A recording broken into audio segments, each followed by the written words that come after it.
want het ging goed met inhalen. Het ging ook best makkelijk. Gut, erste Rennen war nicht so gut, aber zweite Rennen war halt ein Erfolg. It's Rampazara by 29,000 at the line. Nou, de start ging niet heel goed en daarna verloor ik weer wat plekken en toen heb ik weer een paar ingehaald. Ja, und dann im Finale von 5-1, das ist gut, hè? Ja, da hat mein Teamchef mich halt motiviert zu überholen, einfach reinzustechen und ja. Und wie ist es, um in die niederländische Meisterschaft zu fahren? Cool, macht Spaß, aber ich kann halt kein Ticket gewinnen, deswegen. Maxwell wins the final here at Berchem.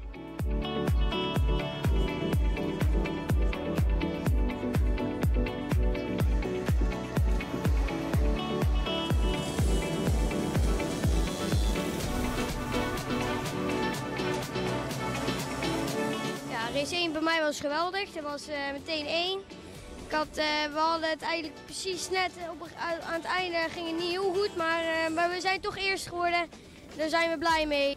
Ja, ik heb Kees hier geholpen met die plek inhalen met opduwen en hebben we lekker samen weggereden. And what a job by Kees Moyes to take the win. Ja, de finale was bij mij op het begin wel goed. We startten vanaf 1, dus de start was geweldig. Ik kwam meteen een goede start. Hoefde niet te verdedigen, dus ik was meteen weg. En aan het einde van de heet 1, Rick heeft om mijn bumper het geduwd. Dat was eigenlijk ook onze strategie ook. En aan het einde van de ronde kwam Vince, die kwam wel snel naar ons toe. Toen haalde hij op een gegeven moment Rick het in.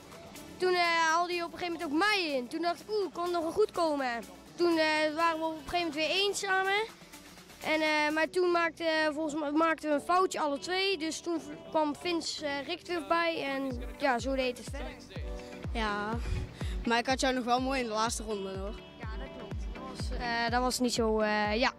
Final lap underway. Van der Hollen defends. Moyes loses second to Joppen.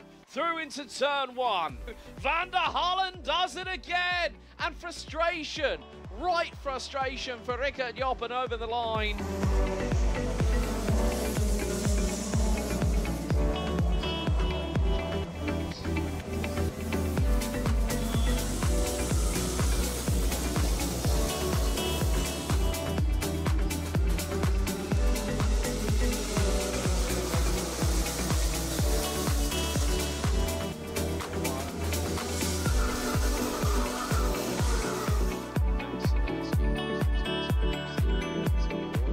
Maximov tries to go through at turn 8 and he got the job done.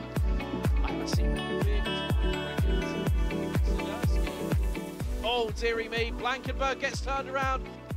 Let's see what happens. It's not going to be Van Wyk, it's Stevens. Stevens by 53 thousandths of a second.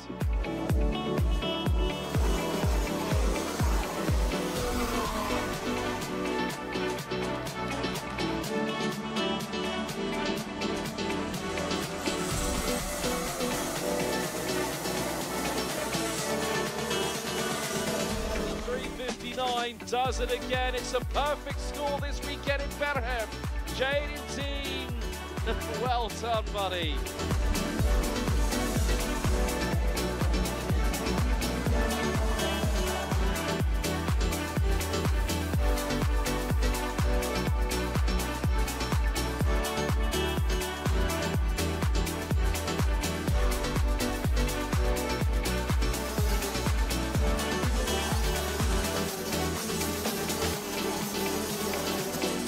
Flags are being waved and Knoppius gets through. Arts has got to thread the eye of the needle. It's going to be too late.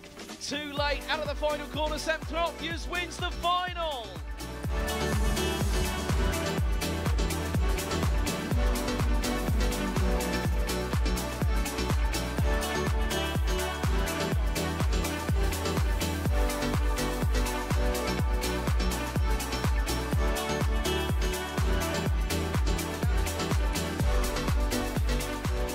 Boris Schulten, Glenn van den Hoek and Edgar Oosting. This is the battle for P3. Van den Hoek gets through at turn 7. William van der Kai celebrates here at Berchem.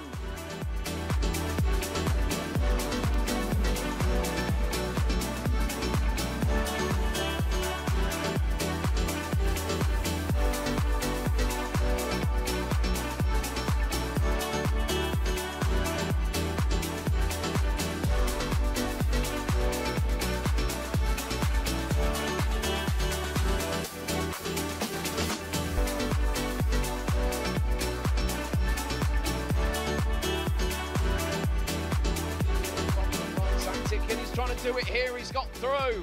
Stihauer retakes the race lead, and now Alibak's up into second past Clearum through at turn 10. Twists and turns in the tell them the never-ending story, but here's the battle for the race lead.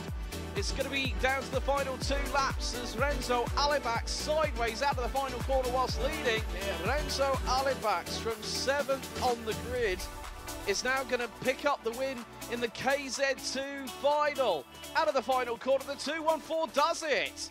Clearum takes second, Stihauer takes third, Van Verskoylen 10 back.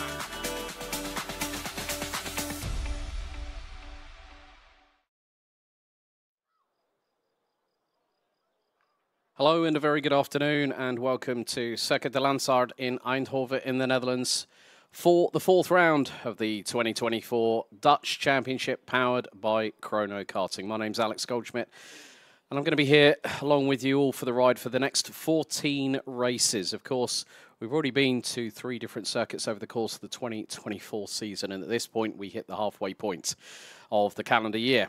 The opening rounds took place at the 25th of February, Karting Genk, the home of champions, Circuit Bad Berchem on the 17th of March. We also headed to Karting de Fanje Marienborg on the 28th of April.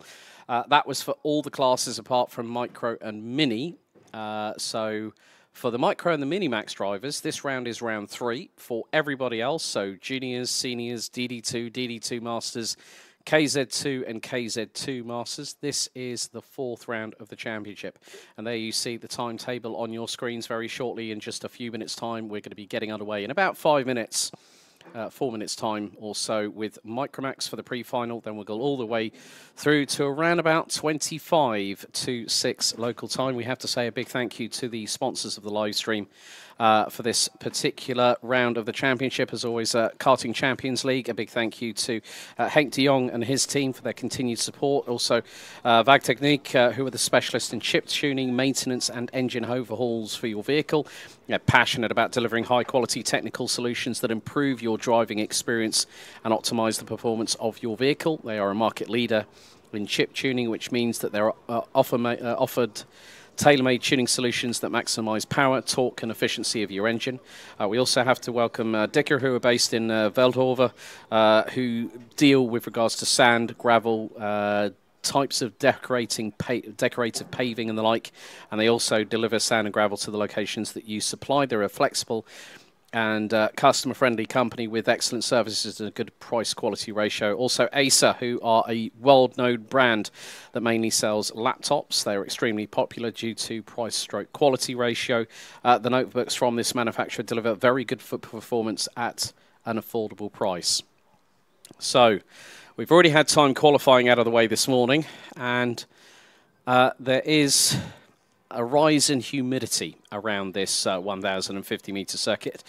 14 turns in all, 9 to the right, 5 to the left, and it is going to provide a stern test. There is undulation, there is bumpiness, there are high curbs, and also minimal overtaking opportunities, but there are some drivers that will thread the eye of the needle and try and make sure that they put their best foot forward. Of course, there are awards over the course of the season, including when we get to this particular circuit, funnily enough, on the 15th of September, we will be giving away the respective Grand Finals tickets for this year's Rotax Max Challenge Grand Finals, which celebrates its 25th anniversary at the Circuito Internazionale Napoli in Sarno.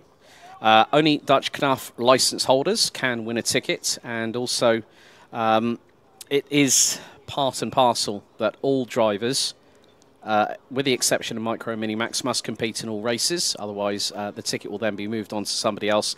For Micro and Mini, they must be at all 7 competitions. Micro Max will get 1 ticket, 2 for Mini Max, Junior Max, Senior Max, DD2, and 1 will be given away to DD2 Masters. And we will be handing those out officially after the 6th round of the championship here at Circuit de Landsard on the 15th of September, which is just over a month ahead of this year's Grand Final. So we'll find out who will be representing through this championship, Team Netherlands, and there have been a whole host of driver talents that have qualified through this championship, including Robert de Haan, Mike van Vught, Imke Arts, who's a regular and has been for a multitude of years. Christoph Adams is the most decorated qualifier for grand finals, and also has represented Team Netherlands on a couple of occasions, including last year at Bahrain in the month of December.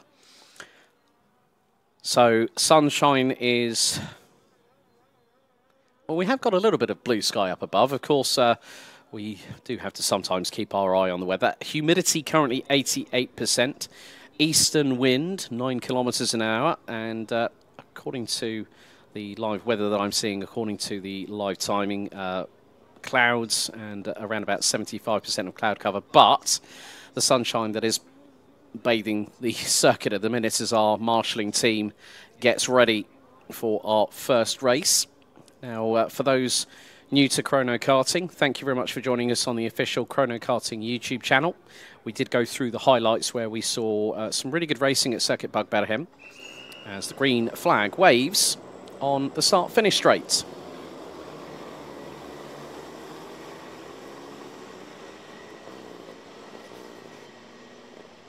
So let's take you through the starting order for the pre-final for Micromax, which will take place over 10 minutes plus 2 additional laps. After time qualifying this morning, it was the number 25 of Niki Naruhito Tomase that took pole position by over 3.5 tenths of a second, ahead of Ryan Rampadarath in the number 32. Dimitar Lazarov and Conor Heufer, who are the two top drivers in the championship in terms of points so far, round out row number 2. Row 3, it's an all-Belgian affair, courtesy of the number 13 of Matthias Clever and the number 9 of Tristan Abiels. Matthias Clever is the top rookie after qualifying. Bruce Chirino and Noah Stehauder round out row 4, with Joshua Lorison and Matthias Bollage rounding out the 10-strong grid. Now, here at Circuit de Landsard, there will be a slightly different way in which we will start the formation. They will effectively come through turn number 8 and turn left instead of turning right to go into the tram lines and get themselves ready. So the action underneath the sunshine here, just a stone's throw from Eindhoven Airport, is about to get underway. The drivers now start to close in as they come through turn 4. As we have got one of the drivers a little bit running a little bit slow coming out of turn number 1.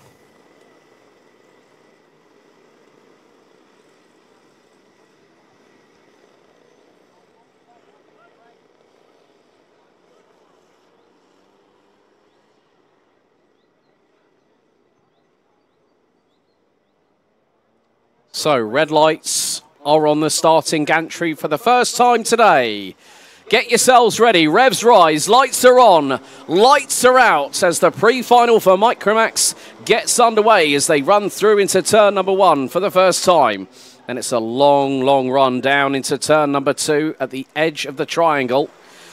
One of the drivers runs a little bit deep into the braking zone into turn number 2. But it's Niki Naruhito Tomase that leads the way as they head into turn number 4. Dimitar Lazarov has moved up into 3rd place, but we have had someone going slightly wide out of turn 4 as Ryan Rampadarath has the 2 Germans on the Praga chassis right on his back bumper going through the chicane into turn 8, now into affectionately this is the first half of the what they like to call Mickey Mouse here at Circuit de Landsard. It is like 2 big cartoon style ears as they will now come out of the final corner, turn number 14, as they accelerate across the line. Naruhito Tomase leads the way after the opening lap by nearly 7.5 tenths of a second. Ahead of Ryan Rampadarath, Dimitar Lazarov rounds out the top 3. Could be the fact that Conor Heufer's got through at turn 2. And I don't think that that hasn't been the case, but they've got Matthias Clever with the TB Netherlands, with the TB kart squad on the number 13, making it a 4-kart scrap for 2nd position, as Niki Naruhito Tomase looks to expand that gap. And now Rampadarath and Lazarov are pulling away from Connor Halfer. And it's nip and tuck between second and third place as they will head through turn number 13 into 14 and start accelerating. It's a very short start-finish straight here at Landsard as the gap now. Oh, dive bomb up the inside by Connor Halfer through on Ryan Rampadarath to get through for second place. Just teed up the momentum, and now that's allowed Dimitar Lazarov to close on in along with Matthias Clever. Tristan Abils, Bruce Gerino, Joshua Lorison, Noah Stehauder and Matthias Bollage round out the 10 strong drivers. But Niki Naruhito Tomase looks to expand that gap. But keep your eyes on Connor Halfer, who will start pulling away from Ryan Rampadarath as they head through the chicane. Halfer will try and move that Praga chassis as far forward as he can and close that gap. It was just over a second after the previous tour on this lap. Lap 2 in the books, 1.7 seconds. Niki Naruhito Tomase has opened up that gap significantly. And Ryan Rampadarath is still keeping with. Connor Halfer is being chased down by Dimitar Lazarov as they now head into turn number 3. Lazarov just waiting for the opportunity to present itself. If there's a slight unforced error from the number 32 from SP Motorsports, Lazarov will be through into the chicane again. It's just, this is a circuit that I've very much learnt over the last day since I arrived here yesterday morning. That is a circuit where you don't really have much chance to take a little bit of a respite, even through turn 1, as they're going through now. 1.8 seconds is the lead at the minute, and there is the move that Lazarov has been waiting for. Looks up the inside of Rampadarath, who covers off nicely. Lazarov actually backed out of that ever so slightly and decided, well, you know what? Look, we've got 6 minutes and 40 seconds, plus an additional 2 laps to go. I'm going to wait until we get towards the end of the race unless there is a chance for me to get through. For those who are watching on the Chrono Karting YouTube channel, thank you so much for joining us. Don't forget to like, share and subscribe. And if you haven't subscribed, well, you can't interact with the chat. We will give people a shout out over the course of the stream throughout the day. Oh, bit untidy there from Lazarov going into the second part of the Mickey Mouse section here at Landsard, and loses all that momentum, having kept Ryan Rampadarath very, very honest indeed. As they make their way through turn number 2. It's effectively what I've affectionately called it, the Bermuda Triangle of karting. We had a lot of rainfall yesterday afternoon at around about 4 o'clock, and then there was a lot of mist swirling on the tarmac. So I went, well, hang on, it's karting's equivalent of the Bermuda Triangle. There's mist, you might get lost, you might not be found ever again. Moment there for Connor Halfer. Loses second, and not only that, loses third. Big problem there for Connor Halfer. I think Mana just lost it under braking, or may have just had a little bit of a drama. Unforced error allows Rampadarath and Lazarov to get through for second and third. Coming up to halfway on the timer, counting down before we then go on to 2 laps remaining. Rampadarath defending from Lazarov through turn 2. Lazarov looking to try and get the slipstream. Looks to the outside through at turn 3 to get the crossover. And Rampadarath just holds station on the racing line. Did not deviate from it. Hello RGP Racing with the big-eyed emojis on the YouTube chat.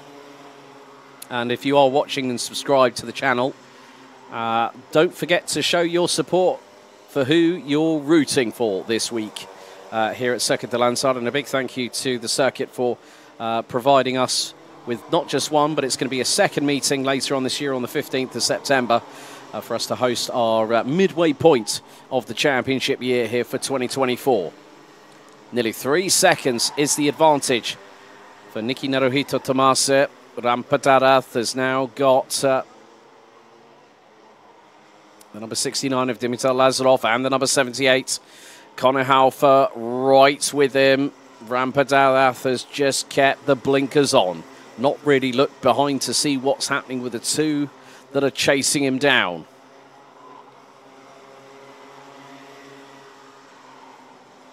So the air temperature has started to increase. We were 15 degrees, now it's 18 degrees. Humidity's dropped to 77%. The wind is still around about, it's a east-southeasterly wind of around 9 kilometers an hour.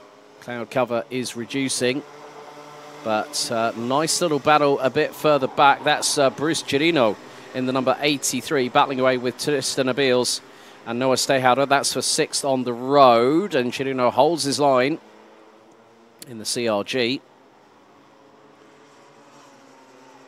So really, really close battling up and down the order.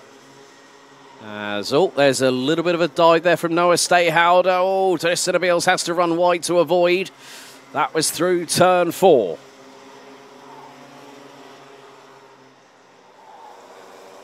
But still, the battle for second place is being held on to. And look at the defensive resolve from Ryan Ramperzarath. Even though he might be 3.15 seconds behind Nicky Naruhito Tomase, who's just put in a new fastest lap, he's still keeping Lazarov and Halfa at bay. Same with Bruce Chirino. Tristan Abils and Noah Stehauder. This is still a three-way scrap over 6th place as they make their way through turn number 2. And Chirino goes defensive into 3. Pulls to the right-hand side of that stretch of tarmac as again Stehauder looks for the move up the inside through at turn number 4. And this time makes the move stick on Tristan Abils and gets up to P7. And Jarno in chat saying, what are your predictions, Alex? Well, at the moment, I don't have any predictions because I'm not one of those people that does that. However, the battle for second has now become a 2-horse race because Ryan Ramperzarath and Dimitar Lazarov have pulled away from Conor Halford to the tune of about 0.8 of a second. So there's been a mistake from Halford at some point over the previous lap of this 1,050-metre circuit. But with 1 minute and 35 still to go, it's anyone's guess what might happen between these two drivers here. Can Conor Halford close that gap? Because it might look like it's starting to expand ever so slightly. Oh, I did notice that Ryan Ramperzarath was sideways through the first of the 2 Mickey Mouse Ear parts of the circuit, as we have got blue flags being waved. And that was at the 33 of Matthias Bolage on the CRG. But, oh, well, Ramperzarath has just set a new fastest lap with 1 minute to go. Lazarov is right on his rear bumper as they go through turn number 2 here on lap number 11. So, Matthias Bolage just staying out of the way. Bruce Chirino, unfortunately, has dropped down into 9th position, I'm afraid. So that means that Noah Stehauder is running 6th ahead of Tristan Abils and Joshua Lorison. Lorison has moved up 1 place. Stehauder, the biggest gainer so far. The top 5 has pretty much remained as it has done from the start of the race.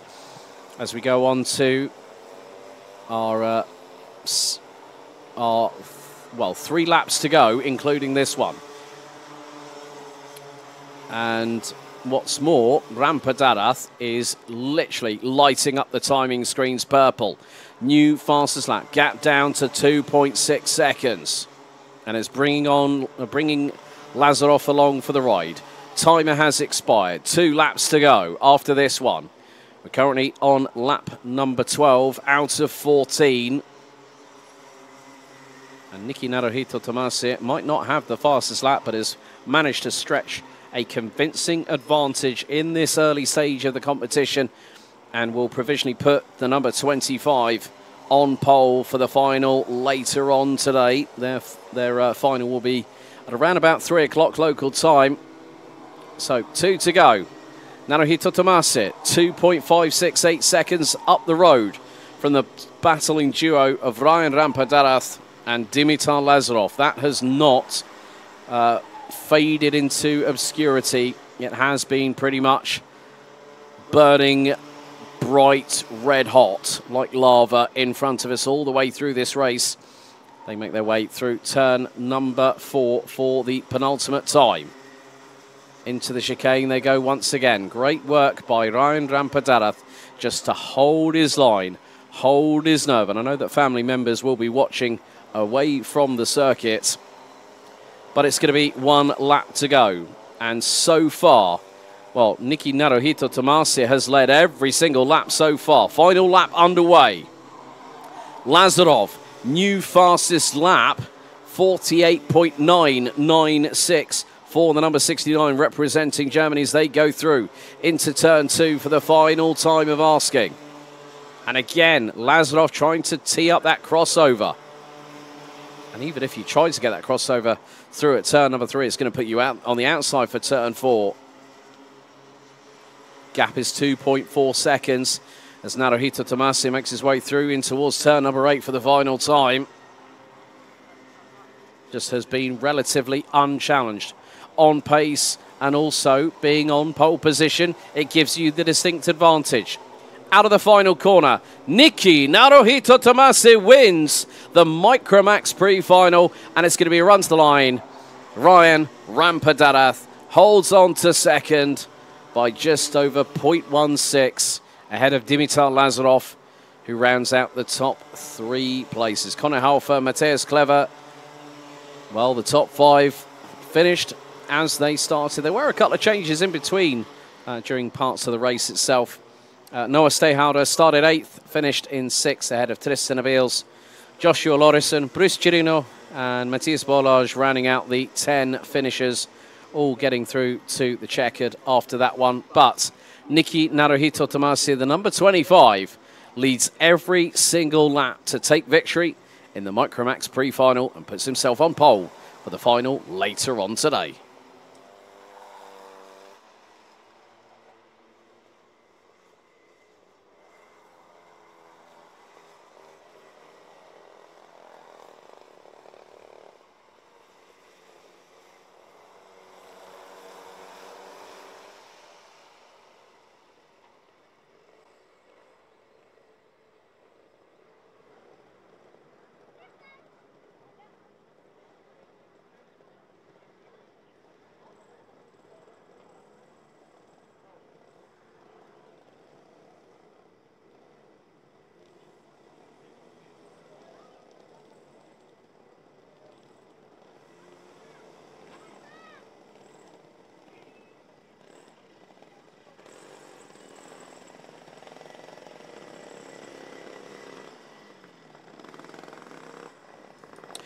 So for those watching at home, there are the Micromax drivers going onto the weighbridge, aged from, well, it's between 7 and 11. Each driver, including chassis, must weigh no more than, well, no less than 105 kilograms. And then the drivers will, one of the interesting features, well, there's a couple of interesting features I've noticed here at Circuit de Landsard. They actually have a speed recorder at the end of the pit lane. So when we were having free practice yesterday, I could actually see people's walking speed, people driving down the lane, their speed being indicated. And if it went over a certain amount, if it was, I think it was more like, what, 15 kilometers an hour, it'd be red. And now they've opened the gates at the end of, well, this is part from 8. So what will happen is that the gates will be opened once all the drivers have come on in. And a bit of a hug there for Matthias Clever, also who's part Brazilian by heritage, gets a big hug from his dad down there. Really great to see the, it's lovely being a part of this championship. You know, the people that I've come to know and meet since probably the Champions Winter Trophy back in mid-February earlier on this year at the Home of Champions, and then had the pleasure to meet Gabi from, you know, Chrono Karting. And she said, well, do you want to commentate for the first round of the championship? And here we are now at round number 4. So, yeah, there's so many great personalities within this paddock, and also some faces that I recognise from other championships that I do commentate on. But very shortly, folks, we're going to be getting underway with the pre-final. And up next, it's Minimax.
Well then, let's take you through the starting order for the Mini Max Pre-Final. And here's your grid.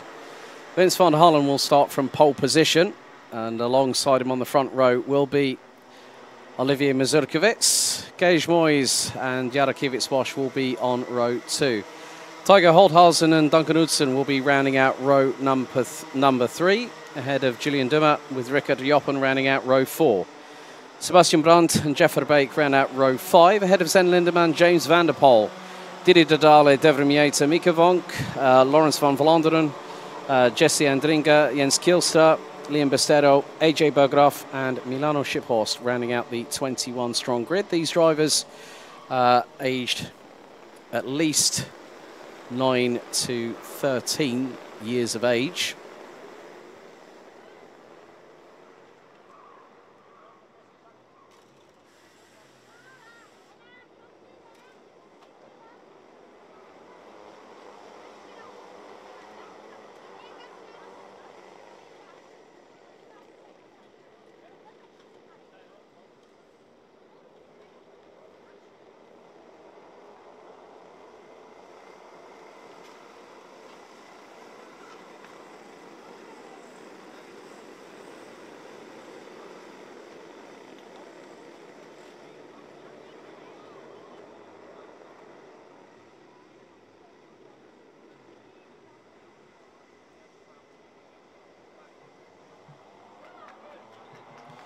So, revs rise, lights are on, lights are out. We're underway for the Minimax Pre-Final as all of them hurtle into turn 1.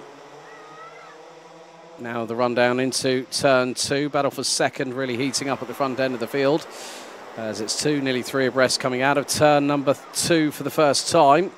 One driver at the back end of the field going a little bit wide, but at the moment it is the 1-3-0 of Vince van der Hallen leading the way. And Olivier Mazurkiewicz. Third, it's Gage Moyes, rounding out the top 3. Now into the far part of the circuit. Mazurkiewicz trying to exert early pressure on van der Hallen as they go through into the final part of the circuit here at the Landsard.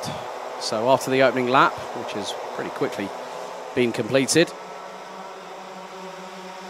and it's van der Hallen that leads the way, just over 2 tenths ahead of Mazurkiewicz. Moyes rounds out the top 3. Tiger Holthausen now up into 4th position, having got past Jarakiewicz Bosch. There's battles happening down at the bottom part of the top 10, coming out of turn number 2. Gage Moyes looking for an opportunity to get through on Mazurkiewicz as they make their way out of turn number 5 and through into the chicane. Be very careful of the curves, can be a little bit higher than normal. You've also got to have a bit of mechanical sympathy. This is a very much a one-day race day. Unlike other competitions where you will be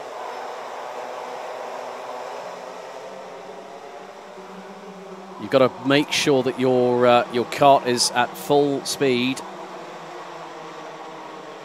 and it's got to be up to specification. And oh, bit of a run wide there through out of turn number 2 by Mazurkiewicz as Holthausen battling away with Gage Moyes through into turn number 3. Now here comes Julian Dummer in the 125 on the Birol Art chassis. Now looking for a move up the inside of Holthausen, gets through. Holthausen drifts wide, coming out of turn number 5. And we have got a yellow flag at Marshall post number 6. One went around on the run out of the chicane down into turn number 8.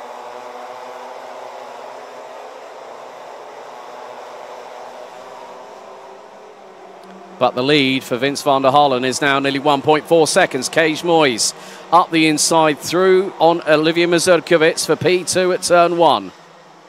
Neatly carried the move through. Mazurkiewicz made an early mistake, early part of the last lap. And Julian Dummer now looks for the opportunity. Out of turn number 3.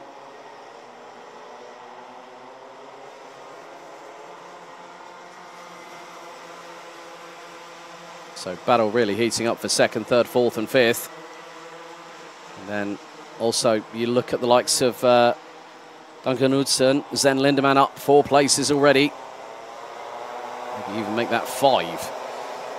Now looks to be running in 6th place at the minute. So, Van der Halen has a lead of over 2 seconds ahead of Gage Moyes, who is being closed in on by Mazurkovic on the run down into turn number 2.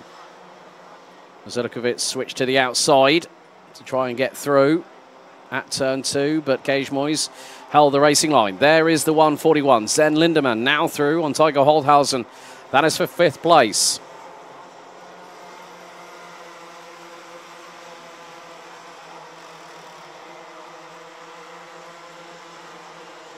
Didi Dadala has also made up positions, up 4 places from 13th on the grid, now runs 9th. But at the moment with 6 minutes to go plus 2 additional laps, Vince van Halen's lead is going to be extensive, nearly 2.4 seconds after the opening 5 laps. Mazurkovic, Duma, Lindemann, Holthausen, Utzon, Sebastian Brand up 1 place from 9th on the grid. Rickert Joppen, Didi Dadala round out the top 10.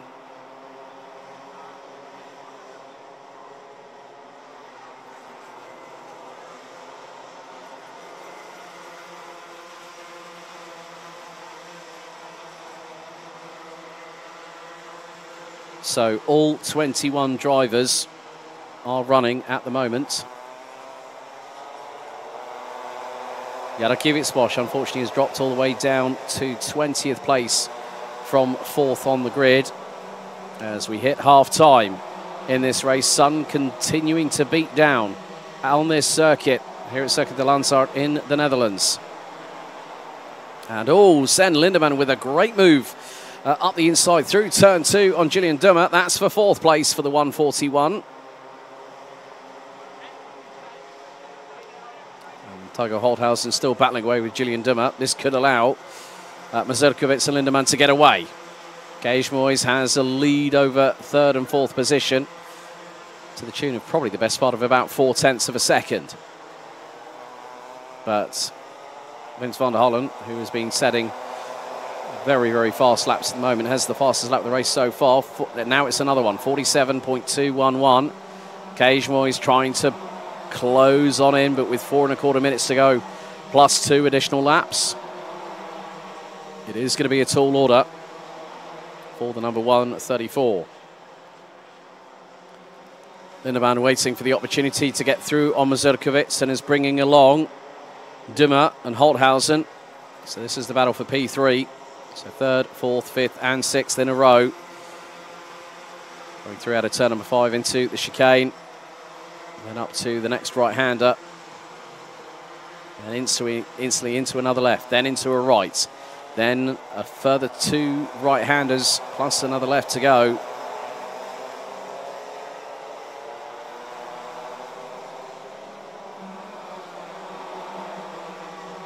And still the battles are quite fast and frantic. Looking a little bit further down the order, well, Jeff Verbeek's just lost 4 places in total, is behind the likes of Didi Dadala, who's now dropped out of the top 10. James van der Poel, in the meantime, is now up to 9th, whereas Sven Lindemann wants to have the opportunity to get past Olivier Mazurkovic. Right, someone's lost a chain guard, I think, coming out of turn number, I think it's turn number 5. So someone has lost a chain guard, which could mean could be the imminent appearance of a mechanical black flag for one of the competitors, who will have to park it within 3 laps of that being shown. Otherwise, the black flag will then mean an exclusion from the race itself.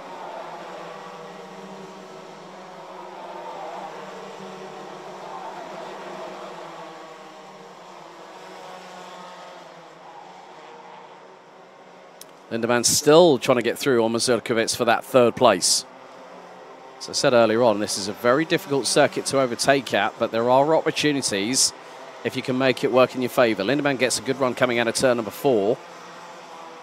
And then into the chicane, right on the rear bumper of Mazurkovic. Now, when does Lindemann try to go for the move? Might be better placed to come out of the final corner and then look to make that move, but then Dummer and Holthausen are right with the 141. Coming up to just under 2 minutes to go. Vince van der Halen leads by 3.8 seconds ahead of Gage Moyes. Olivier Mazurkovic still fending off the advances of one. Zen Lindemann, who's looking up the inside through at turn number 2 and gets through, but the crossover happens straight away. Mazurkiewicz was wise to it and retook third from Zen Lindemann. He felt that was his first opportunity. Might not be his last, though.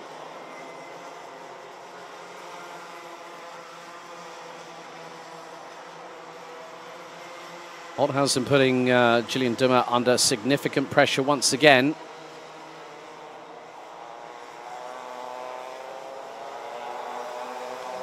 Van der Hallen crosses the line to complete lap number 11. Has set. So, right, so we've had a couple of... we've had the 133 has just been given a that's Mika Vonk, 3-second time penalty for unsportsmanlike driving. Still, Zen Lindemann is trying everything in the playbook at the minute to try and get through on Olivier Mazurkiewicz.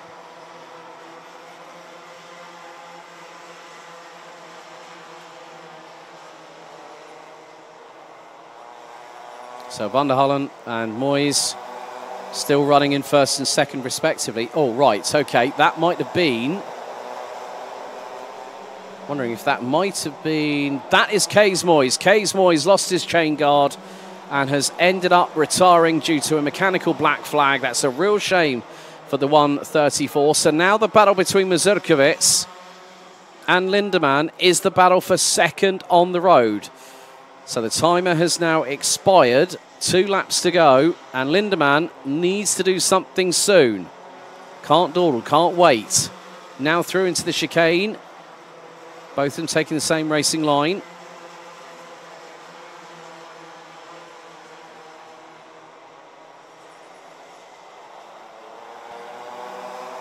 But 2 laps to go. Van der Hallen's lead is going to be more than 7 seconds, I would think. The reason being is that this quartet are battling away at 7.1. And now Tygo Holthausen, who's got through on Julian Dummer in the meantime, is looking to sweep wide to the outside of turn number 2. Throwing it round the outside of all people, it's Zen Lindemann. Now that's not easy. And now Julian Dummer back up the inside of the 129 on the Maranello chassis and retakes what is now 4th place. Well, just over a kilometre to go. Once Vince van der Hallen gets through on the start-finish line, which is going to be very, very shortly.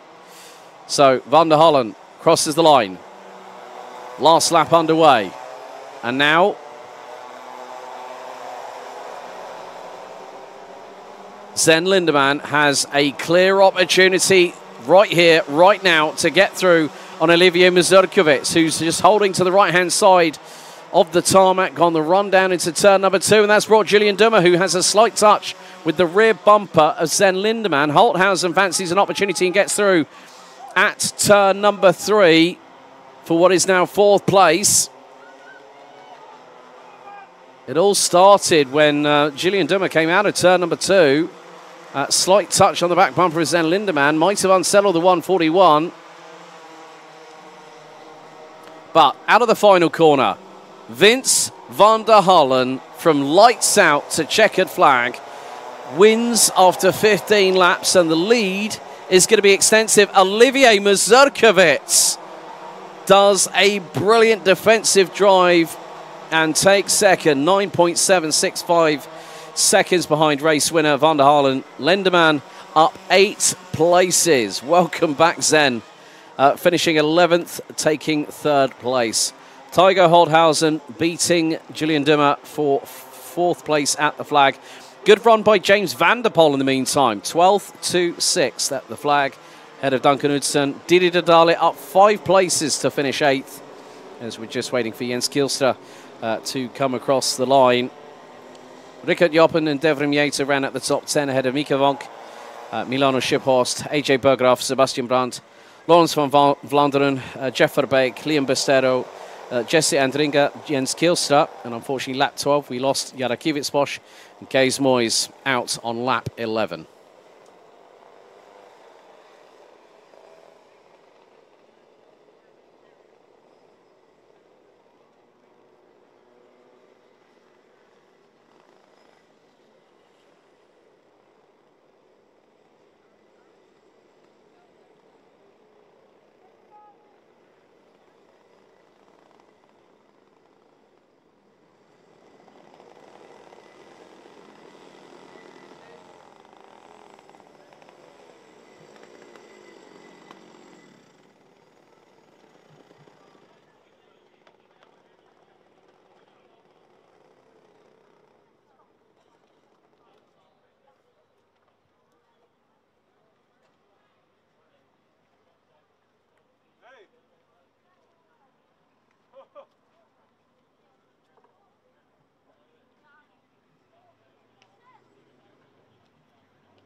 So, time to take you through the grid for the pre-final for Junior Rotax.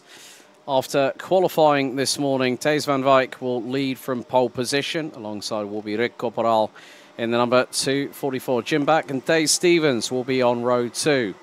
Ahead of Boris Maximov and Timo Koopmans. Rocco Keur and Joe Valkenaars will be on row number 4, and they will be ahead of Luca van Leer and Adam Vida, who round out the top 10. Then we've got Max Swiderski and the, I think it's the 221 of Bodine Blankenberg. They'll be on row 6. Ahead of Eva Dorrestein and Boris Verhaag on row 7. Levi Dries and Bran van der Weken ahead of Ryan Kiewitzbosch, Vince Dries, Lieke van Berkel, Noorden Engelsman and Jort van Ekelen, who didn't set a lap time in qualifying this morning. And it will be again 10 minutes plus 2 laps.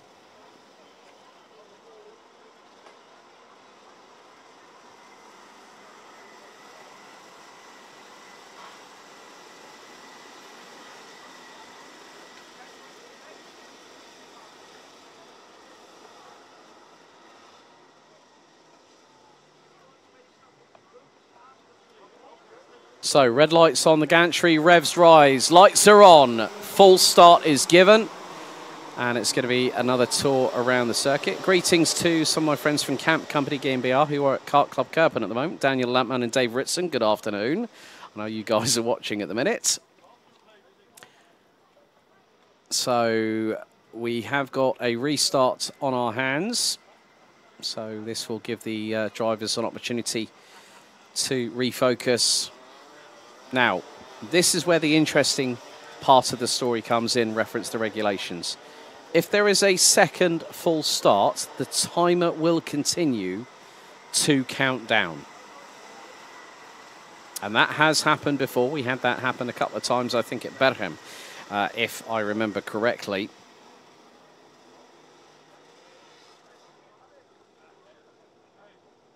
So, round Marshall Post. Number 6, go the drivers. Van Wijk and Corporal on the front row. Revs rise, lights are on. Lights are out this time, and the Junior Max pre-final gets underway. Corporal edged out through turn number 1. Looks to have dropped down to, I think, 4th or 5th as the field makes its way through turn 2. It's getting to be a bit of a scramble from 5th backwards as the field hurtles its way in. 2 by 2, but at the moment Van Wijk leads. Jim Back up to 2nd place. Boris Maximov now 3rd. Rick Corporal running on the Carlos Sainz chassis. Oh, robust move there by Maximov on Jim Back, going through in towards turn 8. We'll start hunting down Thijs van Wijk. Dave Stevens is probably going to be not that well. Dave Stevens drops to 10th place, but it is getting a bit feisty out there. As Rick oh, there's been a touch and it's caused a chain reaction. Now that might have been Luca van Leer in the 284 that went up the inside of Jim Back. And there is the 284 just hemorrhaging places as we speak. So Jim Back was up to 3rd. I think might have been just demoted and dropped out of the top 10 as the field make their way through the chicane. So Van Wijk leads. Maximov in 2nd. Corporal in 3rd. 4th could be, I think, maybe Rocco Keur. We'll just find out as they come across line. It's, well, Jim Back in 4th. Max Swiderski, the 297. Up 6 places, now rounds out the top 5. Rocco Keur, Adam Vida, Jur Valkenaars, Eva Dorrestein and Ryan Kiewitzbosch round out the top 10. Thijs Stevens down to 11th, Bodine Blankenberg 12th, Lieke van Berkel, Levi Dries, followed by Noorden Engelsman, who's moved up 5 spots from 20th on the grid and now runs 15th. So the top 3 have definitely made good their intentions. Their lead, well, 3rd to 4th was 2 seconds. Now it's just under. Rocco Kerr, new fastest lap of the race, 45.832. And it's line astern between the top three. 4 tenths. Covering Van Wyk, Maximov, as we have got one off. I think that is the 284 of Luca Van Leer. The 284 is out of the race, unfortunately, after that drama that just transpired a lap and a half ago.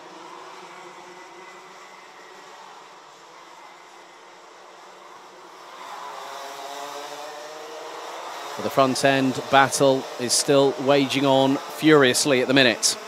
Van Wyk starting to stretch a slight advantage to the tune of nearly 3 tenths of a second. Ahead of Maximov, Jim Back, new fastest lap of the race, 45.687. Now has closed that gap. It's 1.5 seconds between third and fourth place as the leaders make their way on through into turn number 4. The left-hander on the middle part of the triangle here at Circuit de Landsard. Now they make their way through turn number 5.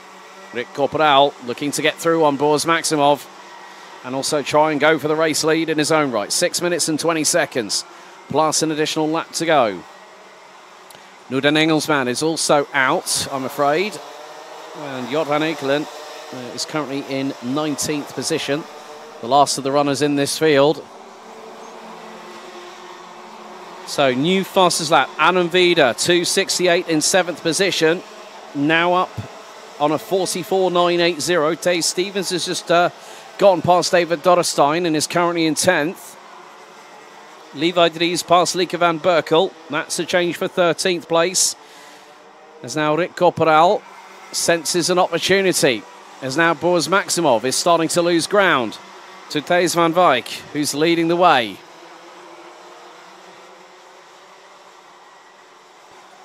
Jim Back at the moment is probably lapping the best part of nearly, what is it? Close to 2 tenths quicker. As Corporal looking for a possible move, might go for the move up towards turn 2 or 3. And there's the 244 on the chassis that is now has Carlos Sainz's name alongside it. Multi-time Grand Prix winner, one with McLaren, twice in the last 16 months with Ferrari.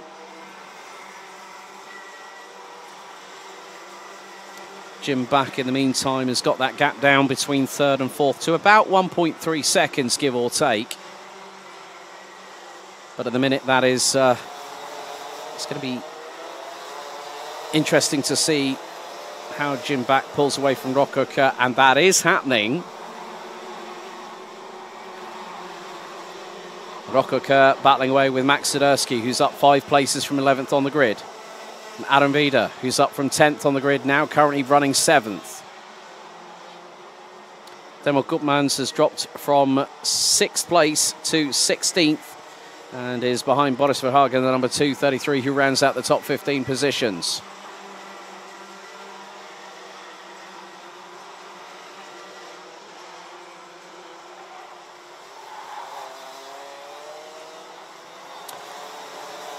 So Van Wyk is about to come up and lap a driver very, very shortly, I'm sure. So blue flags will be waving imminently. Maximov still holding on to second ahead of Rick Corporal.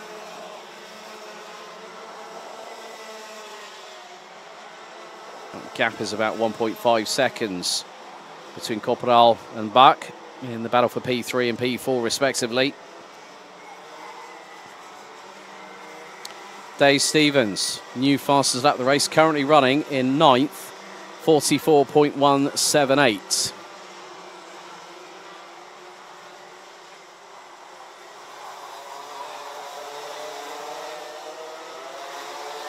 So at this stage, it might get a bit more interesting. Yep, driver being given the blue flag, stayed at the racing line, that's compromised the race leader.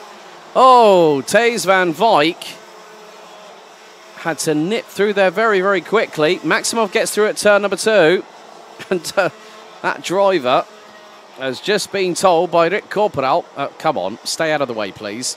Of course, that is a warning to the driver that there is faster traffic approaching, but it's also the responsibility of the faster drivers closing on in to make the move safely and cleanly. And Dave van Wyk nearly got caught out big time. He's lost all that lead now, and it's about probably the best part of 0.4 of a second as we head into the final 2.5 minutes plus an additional 2 laps. It's now 0.37 between Van Wyk and Maximov. And Corporal is not that far behind either.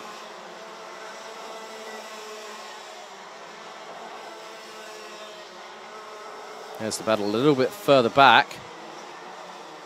Rokoka still holding on to 5th place ahead of Max Sidursky and the number 268, Adam Vida. He's running with the Kartstall Benelux Racing team. Main office is based just north of Rotterdam in the Netherlands. But the battle for the lead really heating up with just over 1.5 minutes to go.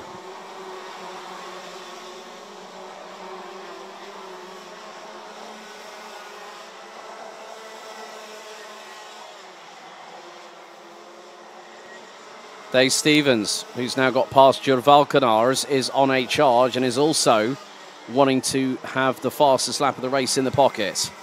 43.986 for the 282.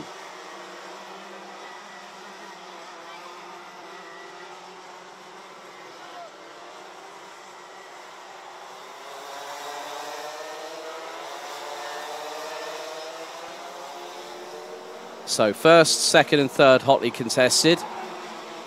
4th back to 7th. Now pretty much line astern. The Corporal is still trying to get through on Maximov for that 2nd place because, we've got a yellow flag. As Badine Blankenberg is off. Somebody else is off the circuit. Possibly could be Bran van der Weken, maybe. Not 100% sure because I can't see the 2nd kart involved. Well, there is a 2nd kart actually just up by... There's another kart. So 3 drivers. Ryan Kiewitzbosch, Badine Blankenberg, and it looks like Bran van der Weken, unfortunately. So we're coming down to the final couple of seconds of this race. Plus 2 additional laps.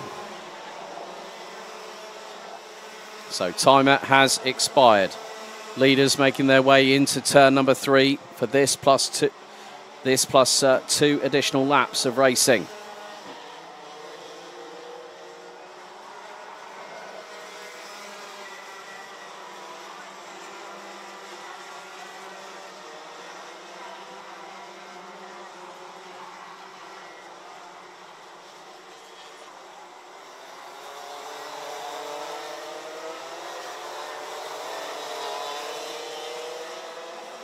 So 2 laps to go. Van Wyk's lead now stretches to 7.5 of a second. If Rick Corporal wants to do something, it's got to be done sooner rather than later. Through turn number 2 they go once again. Now into 3.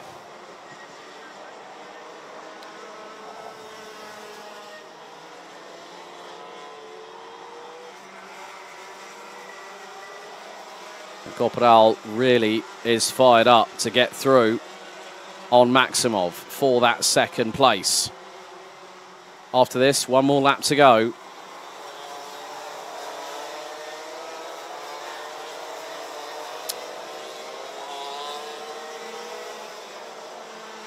Well, Rick Corporal is going to get a 3-second time penalty for being 2 wheels outside of the tram lines on the start procedure, and is not the only person. Tay Stevens will also get that penalty post-race.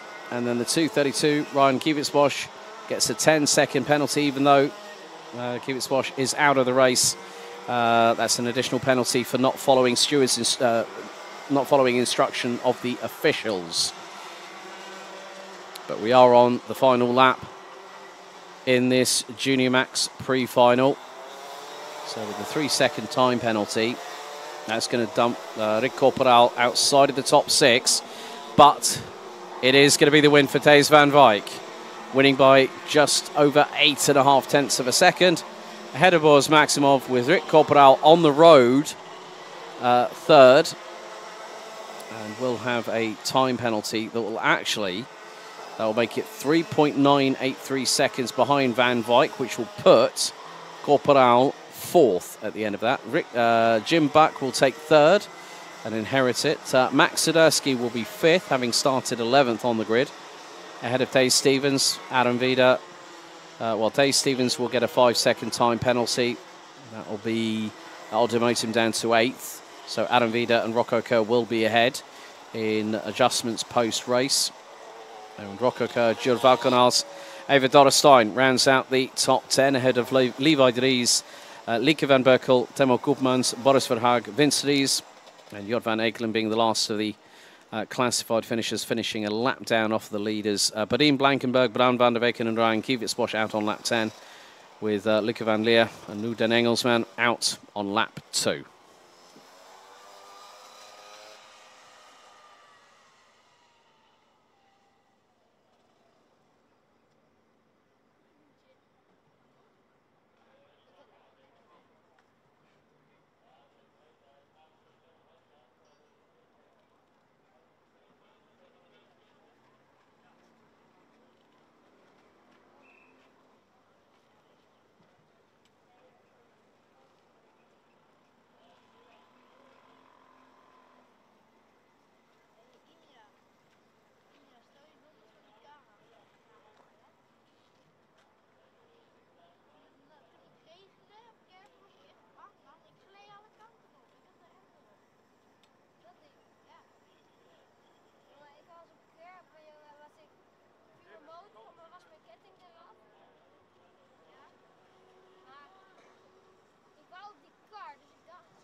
Let's take you through the starting grid for the Senior Rotax Pre-Final. 32 drivers in all.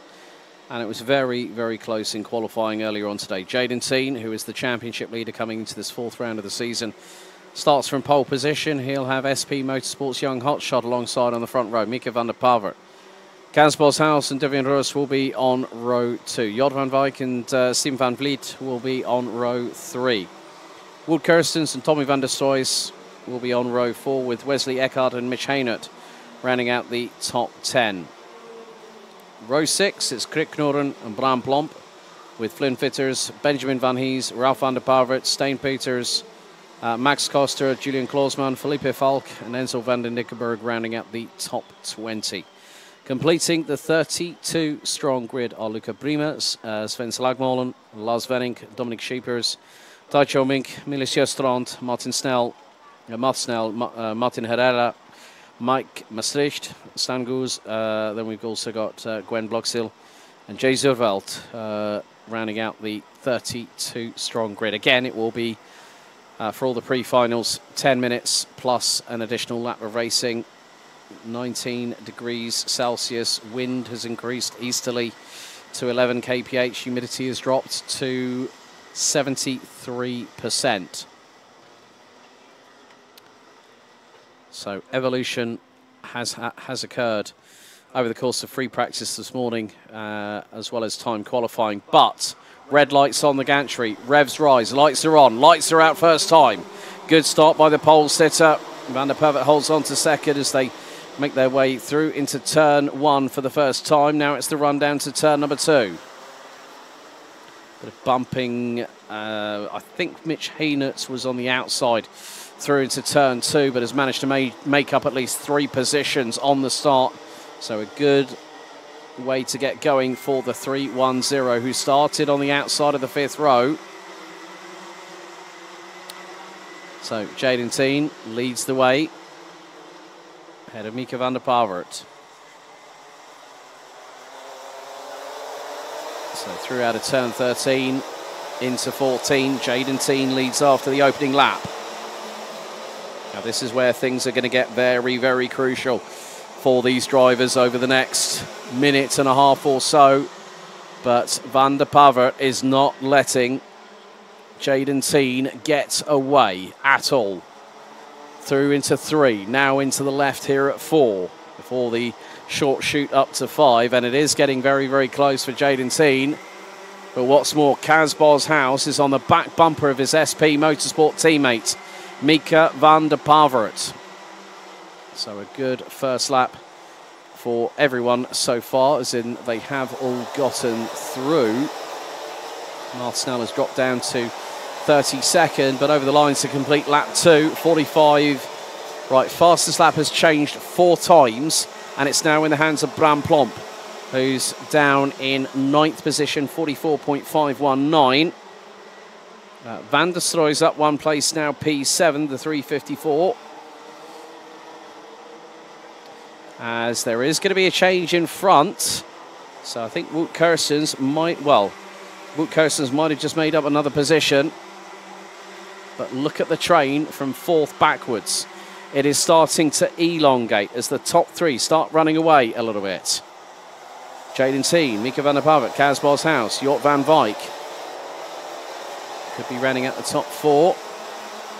Well, it's Wout Kirstens who's now up to 4th. That was the move earlier on. So Kirstens got through on Van Wijk, and now we'll start to chase.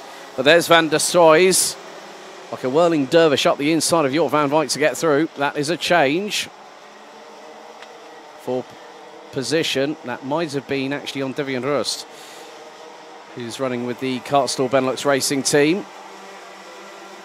Tommy being assisted by his dad Martin again. Very rare that that happens now. We'll see Tommy competing like quite a few of the drivers in international Rotax competition, both over continental Europe and through the Benelux regions. But Jaden Teen holding on to that race lead. It's just under 0.4 of a second. Benjamin Van Hees, who's moved up from 14th to 9th, now sets the fastest lap of the race, 44.159. So at the minute, well, it was for us that Van der Stroys actually passed and got through on. So it is going to get a little bit hot and heated a bit further up towards the top part of the field. And the main reason being is that even if Jaden Teen manages to hold off Mika van der Pavert, then you can bet your bottom dollar that the likes of Kaz Boshouse, Wout Kirstens, who is really picking up the pace. Wout Kirstens, 44.348, was quicker than van der Pavert, was quicker than Boshouse, but not quicker than the race leader.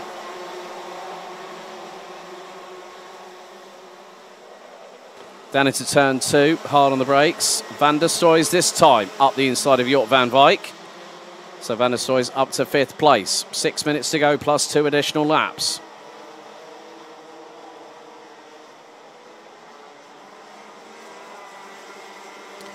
And it hasn't been a good run, I'm afraid, for Mitch Haynert in the 3-1-0.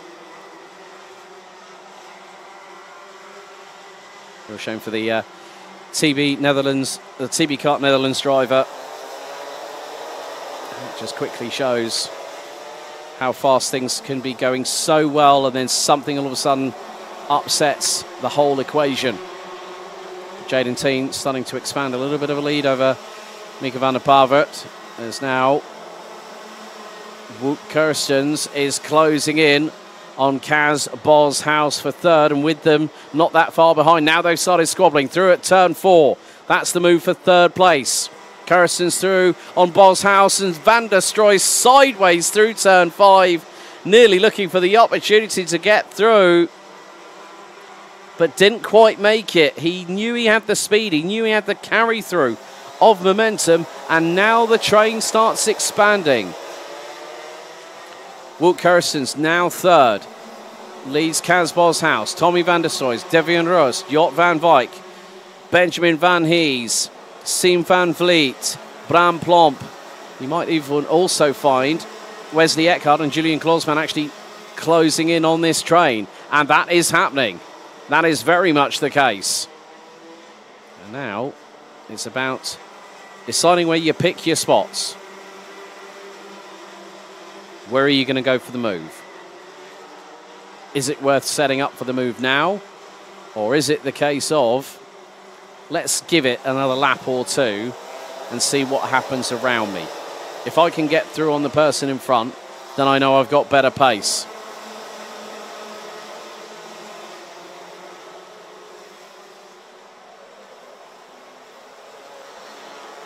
Top 10 covered by 2.8 seconds. Julian Klausman dives up the inside through at turn number 2 on Wesley Eckhart, and that's the change for 11th position. Now look at this.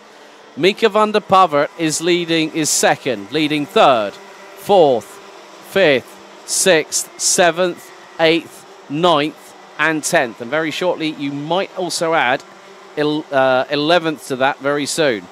Julian Klausman has the fastest lap of the race and is closing in on Bram Plomp, who is running 10th at the moment. Jaden Teen might be expanding that lead. It was 1.1 seconds, it's nearly 1.3. Now it's about who decides to dive up the inside under braking through into turn 2. Now the remainder of the top 10 decide to hold off and wait for another opportunity. There's still 3 minutes to go, plus an additional 2 laps of this race. And now that's the chance, that's the opportunity. And Van der Stroy's got through on Boshouse. That allowed Russ to get through as well. So Kaz Boshouse drops down from 4th into 6th, with both Tommy van der Stroy and Devian Ross getting through. Robust opportunity made there by Tommy van der Stroy. He can race hard and race fair at the same time. Of course, drivers do have differing opinions on how they see what would happen, as Julian Klausman going through on Bram Plomp. Oh dear, Bram Plomp's now dropped off the back of this train. And because of Julian Klausman trying to get through on Bram Plomp, that's allowed Wesley Eckhart to mug the pair of them at the same time. Brilliant stuff there by Wesley Eckhart to just take full advantage of that situation.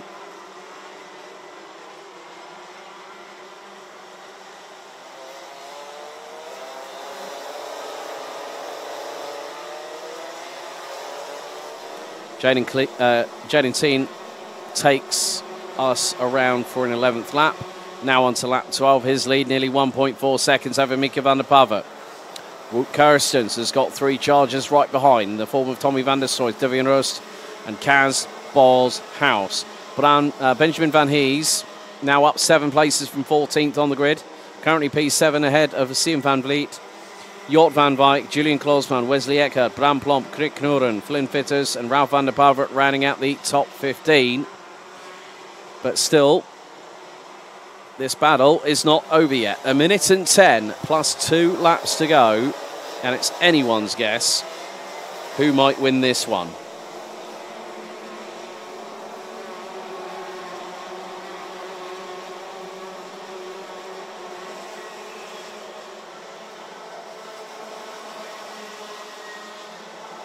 So the timer is counting down. The sands of time wait for nobody. But sometimes you've got to make your own luck. Try and just make sure that you can open up the door with a slight window, slight modicum of opportunity. And that's what Tommy van der Stroy is trying to do with Wout Kirstens at the moment. That's the battle for P3 on the road. Jaden Teen still leads. Ahead of Mika van der Pavert. 3 laps to go. Teen now leads by 1.6 seconds. Ahead of van der Pavert. Kirstens, van der Stroy, Rust. Oh, bit of an argy-bargy going into turn number 2. And one driver, I think that was on a CRG chassis, getting very, very deep on the brakes and still managing to control that kart. I would say that's probably Devian Rust. Look for a move up the inside, possibly. The timer has now expired. 2 laps to go after this one. Jaden Teen looking to continue his run of form.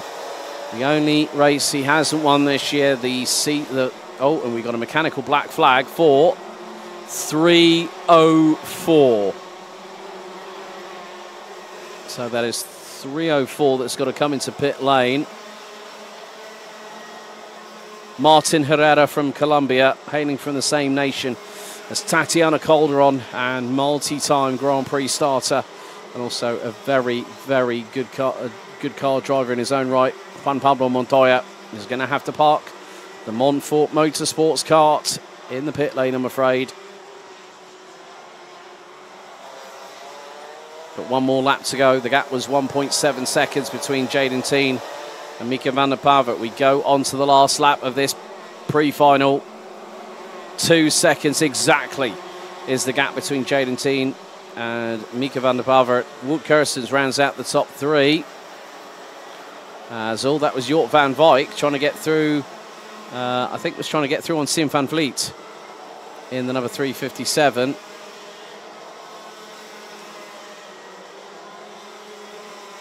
With a 2-second advantage, Jaden Teen has done exactly what he needed to do. Put it on pole position earlier on today in time qualifying and lead every single lap from lights out to checkered flag.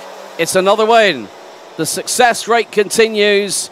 Jaden Teen wins the pre-final by just over 1.9 seconds ahead of Mika van der Pavert. Wout Kirstens from 7th on the grid finishes P3 ahead of Kaz House.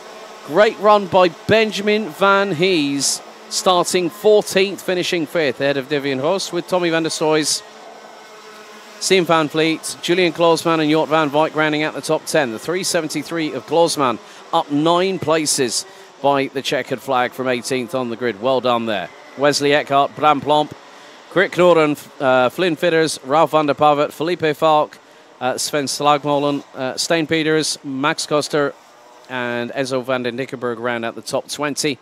Dominic Scheepers, Lars Venink, Miles Justrand, Taicho Mink, Luca Prima, Gwen Bloxil, Mike Maastricht, Jay Zurveld, Matt Snell and Stan Goose round out the 30 that finished with a mechanical black flag. Martin Herrera out on lap 14 and Mitch Hainett, the first casualty in a race for seniors this weekend, rounding out the 32 strong.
time to take you through the grid for DD2 and DD2 Masters, the pre-final.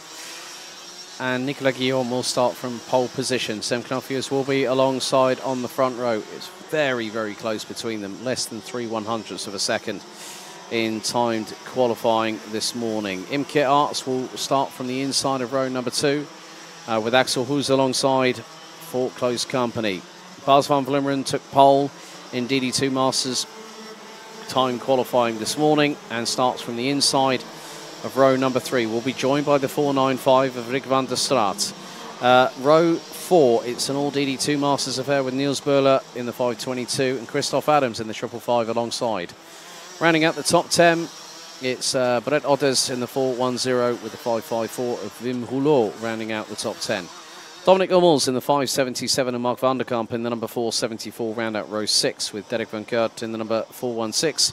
And Moritz Knoppius in the 574 rounding out row 7 with Jesse Spans, Douglas Knoll and Don van Weert rounding out the 17-strong grid in this pre-final, which will last over 10 minutes plus an additional lap.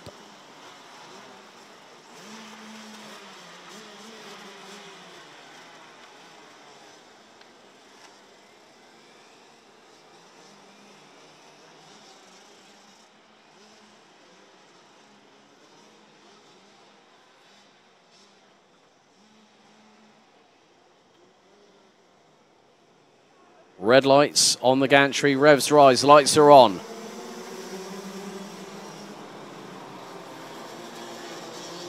That is a full start. So they are going to go round for another tour again. Officials just making sure that drivers are aware.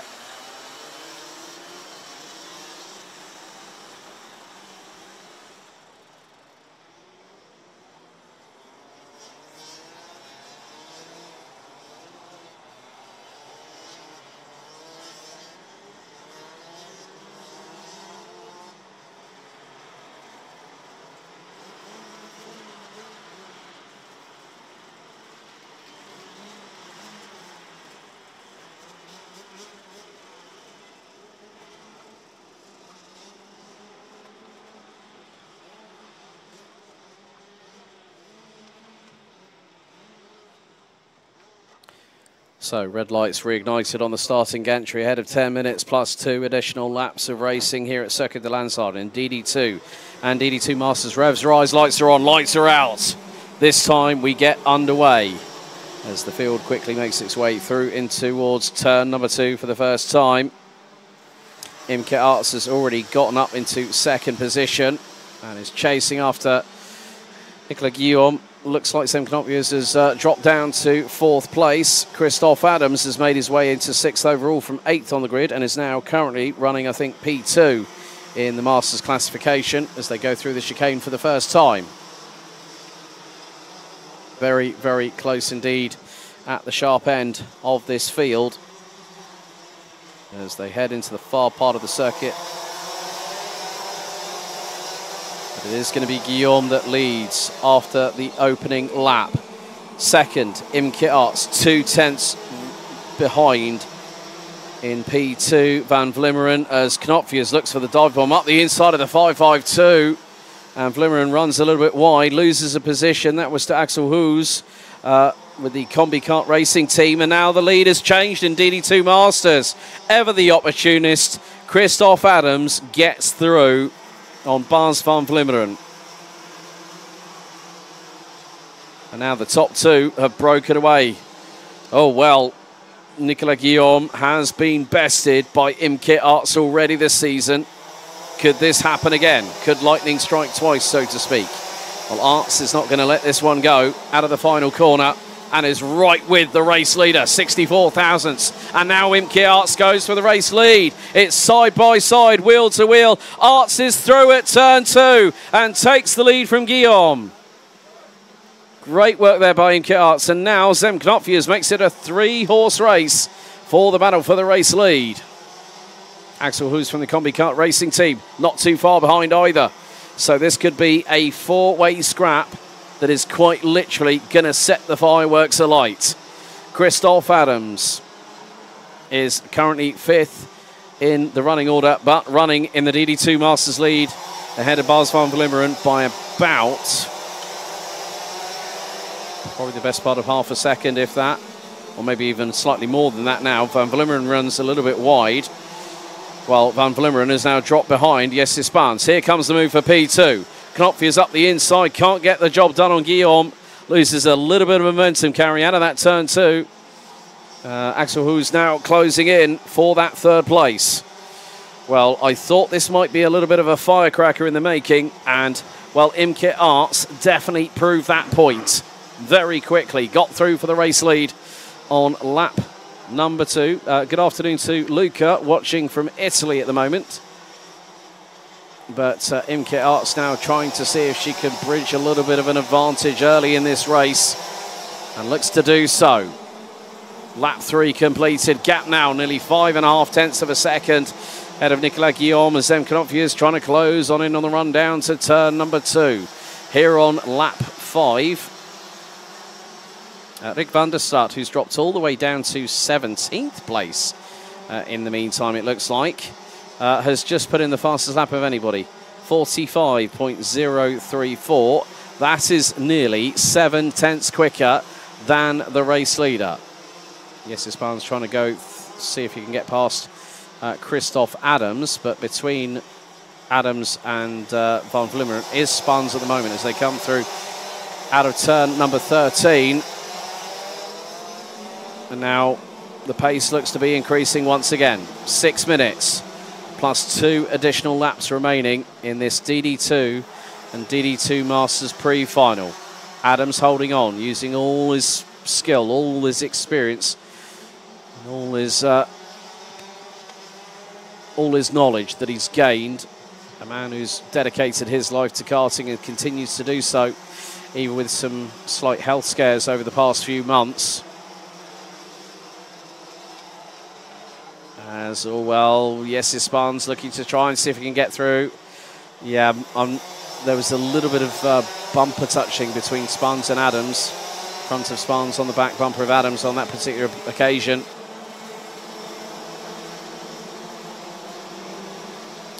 But it is really, as now Sem Knopfler this time again goes through at turn 2. Does he make the move stick? Well, in the meantime, Bas van Vlimmeren's taken the lead off of Christoph Adams in DD2 Masters. Sem Knopfler has got through for second. And now Axel Hoos is trying to battle away with Nicolas Guillaume for P3. Hasn't got through and now has a fast charging. Yes, Spans not too far behind in the 418. This is really heating up at the sharp end, folks. Both in the latter part of the top 5 in DD2, but also at the sharp end of Masters. After this, we've got 2 more pre-finals to go, but Imke Arts continues to lead after lap number 7. New fastest lap by the 421 of 44.766. And now that Imke Arts has got clean air, she's going to do what she can. Yes, Spans looking for the crossover on Axel Hoos. No room in the in at turn number 2 for the 418, I'm afraid.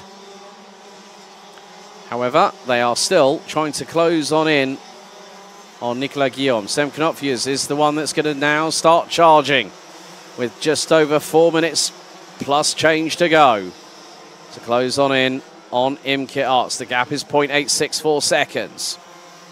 Last time round, Knopfler's actually nearly matched Arts on pace. And a new fastest lap by the driver in second. 44.608 from Sem Knopfler. Yes, Spans still battling away with Axel Hoos, trying to go through into turn 3. This is the battle for 4th on the road. Red Otters, in the meantime, has made his way up past Christoph Adams and is between Adams and Van Vlimmeren in the battle for the lead in Masters. Van Vlimmeren is also running with Jesse Spans, as Axel Hoos is getting a lot of pressure from behind at the moment, the 455. So all very, very quick coming out of that turn 14 left-hand kink onto the short start-finish straight. Well, that's a dive bomb and a half there. That's showing them how it's done, Bas van Vlimmeren. Yes, Spans is saying, look, Stop overtaking me. Let's pick up the pace. I want to get past the driver in front at the very, very least.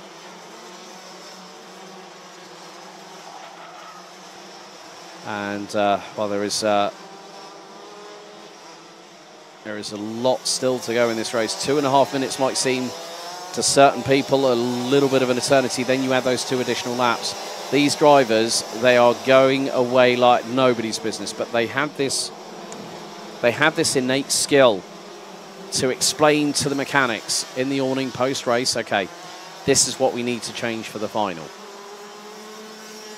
And at the minute, Imke Arts is doing exactly what she needs to do. Sam Knopfjes, however, is closing that gap. It's now just over 5.5 tenths. He put in the fastest lap of the race on lap 10, 44.427.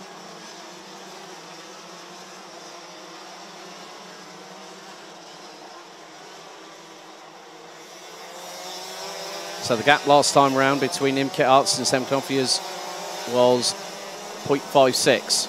Now it's 0.54. New fastest lap again by the driver in second, but I think ran a little bit wide coming out of turn number 1. Knopfjes 0.544 behind Imke Arts, who has responded and put in a personal best of her own. 44.442. Guillaume 44.447. Axel Hoos 44.608. Van Vlimmeren leading Masters 44.548. Christoph Adams in that last lap was the highest placed driver that did not improve on lap time. Did a 44.947. His best tour was 2 laps ago, 44.860. But Imke Arts still continues to consolidate that race lead. Knopfjes has got it down to 4 tenths. And as what more, I think maybe just put in another personal best of anybody, 44.320. So as the laps are ticking away, as is the timer, Knopfjes is closing in on Imke Arts, who's just running a race, just has got the horse racing blinkers on as if to say, right, let's just focus, let's just nail every apex, nail every braking point, accelerate out of the corners progressively, or not too eagerly so I don't spin the back axle around or, you know, unsettle the cart on the back 2 wheels. 3 laps to go, and Knopfjes is closing in. That gap's now under 3 tenths, 0.268, as we head onto the next tour. Lap number 14. Timer has expired. 2 to go after this one, so lap 14 out of 16. Very much underway. Oh, right. 5.54. Wim Rouleau cops a 3-second time penalty for breaking formation with 2 wheels outside of the tram lines. But it is going to be just over around about 2.1 kilometres to go in this race over these next 2 laps. So Imke Arts looks over the left shoulder. Knopfjes within 2 tenths. Oh, we're now in the danger zone right about now because Imke Arts has got to drive the wheels off of the Kart Republic chassis underneath her for the next lap and 3/4 through into turn number 3. Knopfjes waiting for that opportunity to present itself. It could be down into turn 2 on the final lap of this race. But Imke Arts started behind Nicolas Guillaume, who put it on pole position. Sam Knopfjes would like to add another win to his tally this season here in 2024. But there is 1 lap remaining. Here come the leaders out of the final corner, and that gap has slightly expanded. But it hasn't under braking. 0.176. When is Knopfjes going to go for it? Imke Arts and Knopfjes. Oh, late on the brakes, drifts sideways, and that was the only opportunity feasible for Sam Knopfjes to get through on Imke Arts. This has allowed Nicolas Guillaume to close the gap. So what was nearly a 2/10 of a second advantage has become probably double that at the very least for the 4:21 of Imke Arts. The minute that Arts got through on Guillaume early doors, got that lightning start, well, it's paid dividends. Imke Arts wins the pre-final by just under 4/10 of a second ahead of Sam Knopfjes Nicola Guillaume, Axel Hoes, and then Bas van Vleumeren takes the win in DD2 Masters. What a drive there for MKR. It's just literally lap one, got the bit between his teeth and just went for it, and it paid off and takes the win. Bas van Vleumeren takes the win in DD2 Masters on this particular occasion.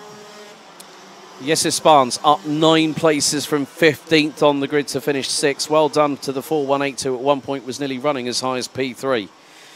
Brett Otters, Christoph Adams, Mark van der Kamp and Niels Böhler round out the top 10, with Adams and Böhler rounding out the top 3 in Masters. Rick van der Start, Derek van Kaart, Dominic Hummels, Maurice Knoppelius, Wim Rouleau, Douglas Knol and Ton van Weert round out the finishing order for that one.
So now time for the first bit of KZ2 action. It's the KZ2 Masters and it's the pre-final. After qualifying earlier on today, which was fast, it was frantic, it was furious, it was beautiful to watch, Wesley de Waal starts from pole position.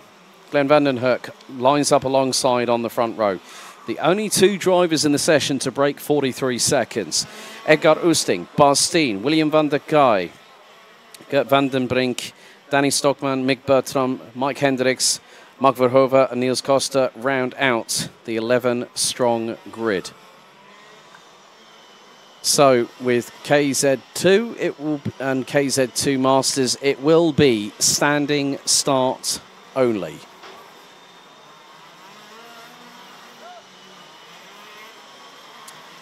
And it is about getting the tyres and the pressures up to temperature. Making sure that everything's all ready to go. The minute the lights go out. And then we'll be underway for 10 minutes plus 2 additional laps. This is one of the most, if not the most, physical discipline within modern day karting. 6-speed shifter gearboxes. Karts able to accelerate faster than a Porsche 911 to 100 kilometers per hour as everyone starts lining up on the grid here at Circuit de Landsard for the KZ2 Masters Pre-Final. Drivers steeling themselves. Flag marshal from the front of the grid moves out of the way. As we're set, we're ready. Red lights are on. Red lights are out. Great start from the outside of the front row by Glenn van den Hoek. Did he get through and take the race lead? Yes, that did happen. As the field makes its way down into turn 2. Edgar Oosting behind Wesley de Waal, who is in second place at the moment. And now Oosting looking for a move up the inside. Nearly gets through at turn number 3. But straight away, de Waal back on the counter-offensive. Bas Steen waiting for the opportunity to get through as Oosting holds off de Waal through turn 4, through 5, now into the chicane for the first time.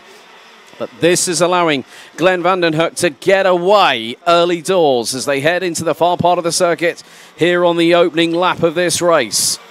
Textbook start by Glenn van den Hoek, hooked up the rear tyres, got the traction, got the whole shot and pulled away big time. And he leads by over half a second after the opening lap with Edgar Oosting in second. Wesley de Waal still holding on to third at the minute. Bas Steen holding off the advances of Gert van den Brink and William van der Gaai. That's the top 6. All drivers running within 3.6 seconds of each other after the opening lap of this race. But now Edgar Oosting starting to get into a bit of a rhythm. Starting to close in that gap that was 5.3 tenths between himself and Glenn van den Hoek in the number 141 running on the TD kart. Oosting running on the Sodi kart chassis. De Waal on the Birolart. And now, here comes the move from de Waal. Does it? Not through turn 1, it doesn't. Look for the crossover. Tried to swing the momentum carry through turn number 14. And then through into turn number 1. A little bit further back. Moved by 134. Mick Bertram past Mark Verhoeven. Through into turn number 2. And that's 8th place swapped over. But now the field makes its way into the chicane once again. These laps are going to go past very, very quickly.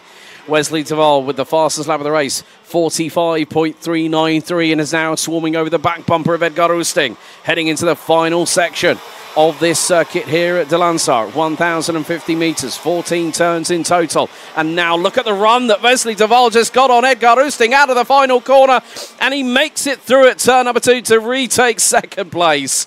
Great tee up there by Wesley de Waal, but that's allowed Bas Steen to close on in the meantime.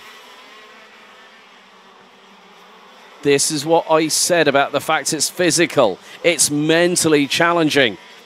You are literally going up and down the gearbox so many times you lose count around every single lap with KZ2. And now de Waal is going to go after van den Hoek in the race lead. That gap's about 3 kart lengths as they come through into the final section. Out of turn number 13. Now full acceleration out of the final corner. Gap now 0.211. New fastest lap by de Waal. 44.3. And he's closing in big time. Now he's dropping Edgar Oosting, who's got Bastien not too far behind. Into turn 3 go the leaders. Look at how well primed Wesley de Waal is to get through on Glenn Vandenhoek for the race lead. It's going to happen. Not quite yet, but it's not if, it's when. And de Waal will know when that time will come. So we're already on lap 5 of this race, and with 6 minutes and 20 seconds plus 2 additional laps to go. Out of the final corner they go this time. Vandenhoek leads, but de Waal is closing. Gap now a 10.5 and another new fastest lap. Vandenhoek is matching close to within 0.6 of a second of de Waal. De Waal's just put in the personal best lap time of anybody in this session so far, 44.027 seconds. And now they're dropping the rest of them. Oosting leads the train ahead of Steen, ahead of Gert van den Brink. William van der Kai still holding on to 6th place. But now de Waal is closing on in. Now he's waiting. Now this could be the time we could see a change for the race lead just before the halfway point. De Waal teeing up. Vandenhoek, it's not going to come through turn number 1, but keep your eyes through into turn 2. De Waal punches up the inside, sideways under braking. And they are going to be wheel to wheel. This could be the run through into turn number 3. De Waal retakes the lead here on lap number 7 and a new fastest lap in the process. 43.766. Top 3. Only drivers so far in this race. Actually, no, make that with Gert van den Brink. My apologies there, Gert. 4 drivers that have gone sub 44 seconds. And now this is the opportunity for Wesley de Waal to pull away. He was 99 thousandths behind Glenn Vandenhoek after 6 laps. After lap 7, that's now nearly 6/10. That is over. That's nearly 7/10 of a second that de Waal has pulled after making that overtake. We've got a yellow flag going into turn number 1 as one of the drivers has unfortunately gone off. That might have been Niels Costa, I'm not sure. But someone went straight on at turn number 1. But now de Waal is going to try and punch his ticket out and try and pull away.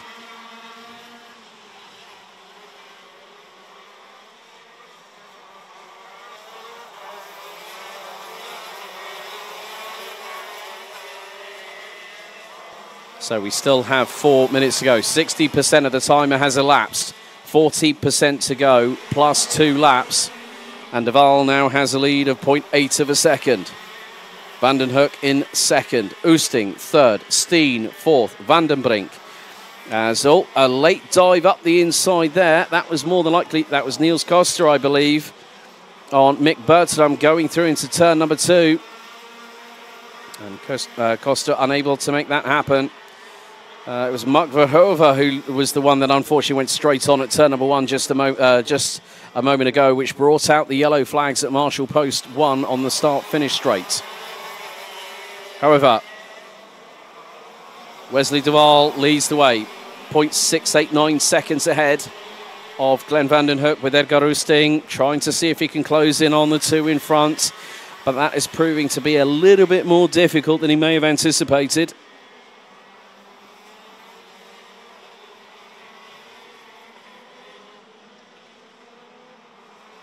So we're heading into the final 3 minutes plus 2 additional laps.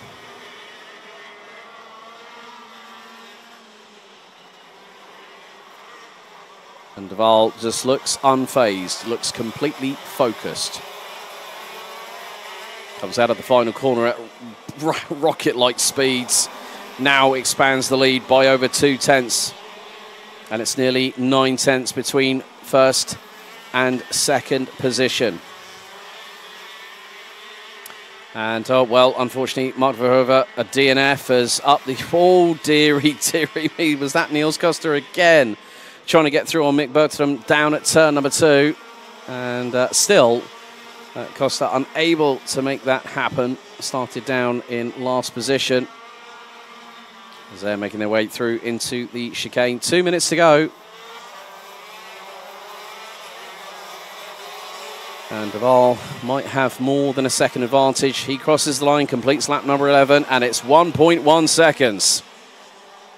well, Glenn Vandenhoek, I think, caught Wesley de Waal unawares quite quickly on that race start 8.5 minutes ago. We still have 1 minute and 30 plus those 2 additional laps.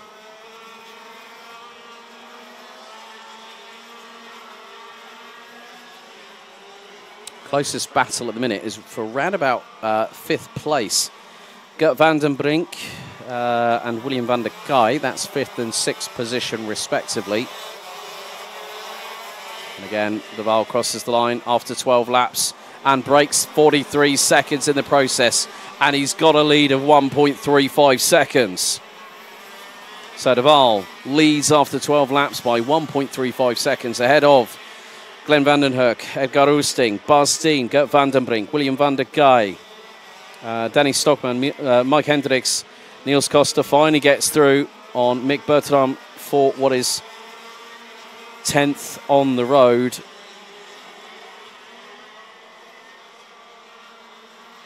But yeah, Wesley de Waal, once you put him at the front end of the field, will start pulling away into the distance. And that has been personified by, even though being on the back foot after Glenn Vandenhoek's lightning start, the lead now is nearly 1.9 seconds. 3 laps to go.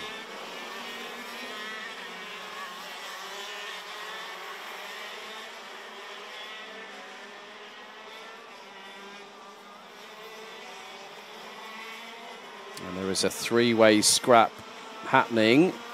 Oh, ho, ho.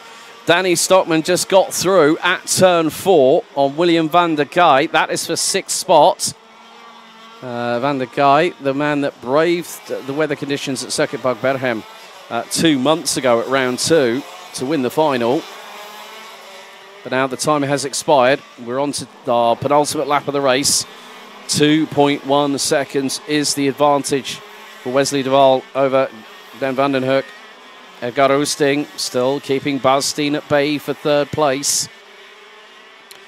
Gert van den Brink, Danny Stockman, William van der Kai, they're battling over 5th, 6th and 7th respectively. But our race leader, Wesley de Waal, makes his way through the chicane for the penultimate time of this race. And after this, we'll have one more pre-final to go. That'll then take us through into the finals to conclude round 4 of the championship. For everybody else apart from Micro and Mini.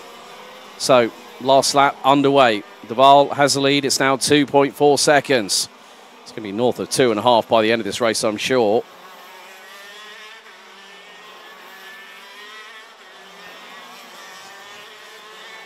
Oh, and we have had another retirement. Mike Hendricks has also retired on the circuit. So, that puts us down to 9 runners out of 11. But it has been, since he got to the front end of the field, after getting past Glenn Vandenhoek, well, Wesley de Waal has not looked back. And the 1:23 comes out of the final corner. De Waal wins the pre-final for KZ2 Masters. And the winning advantage, nearly 3.1 seconds after 16 laps. Wesley de Waal also picks up the fastest lap of the race of a 42.996. Edgar Oosting takes 3rd in the Sodi kart ahead of Bas Steen, Gert van den Brink, Danny Stockman, William van der Kai, Niels Koster and Mick Bertram rounding out the top 9, all who finished the race ahead of Mike Hendricks and Mo Verhoeven, who unfortunately retired on lap 13 and lap 8 respectively.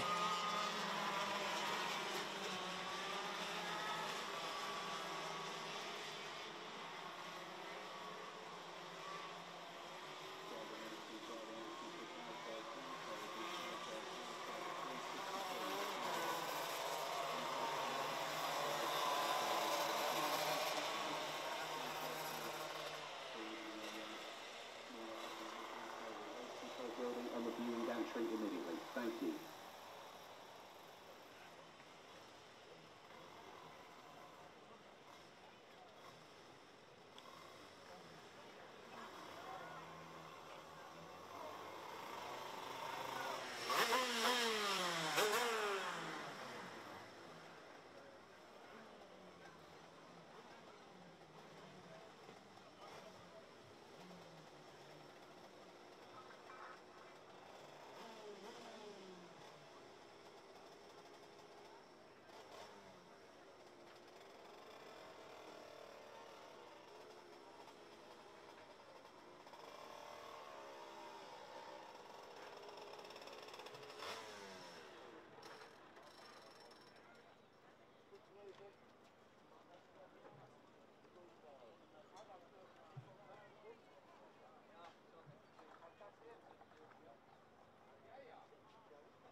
Weet je mij nog een Fanta mee?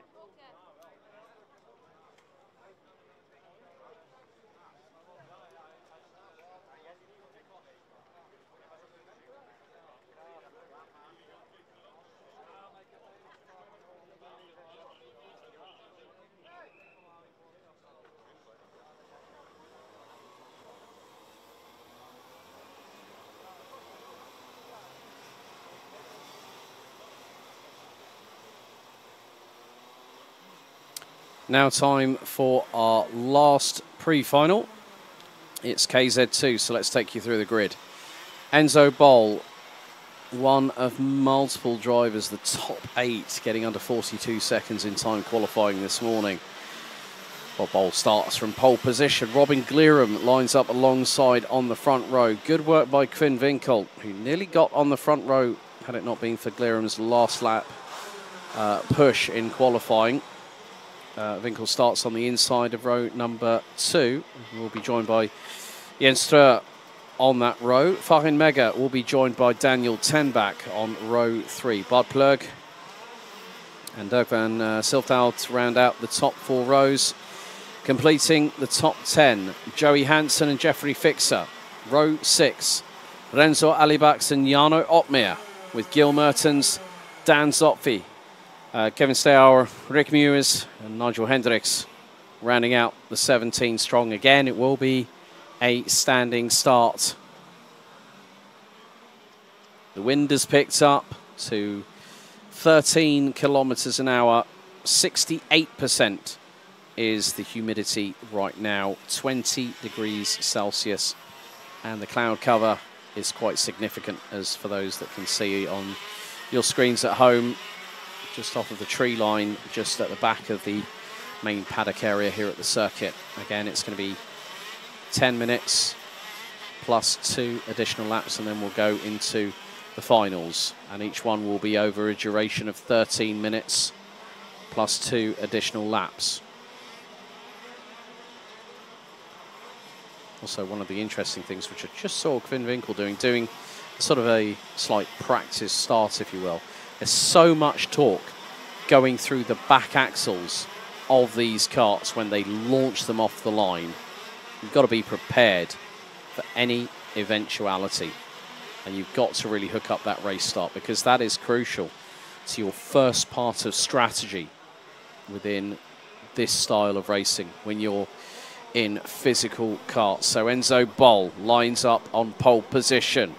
Glerum pulls alongside on the front row. Enzo celebrating a birthday earlier on this week. That was celebrated by the SP Motorsport team led by Stan Pex.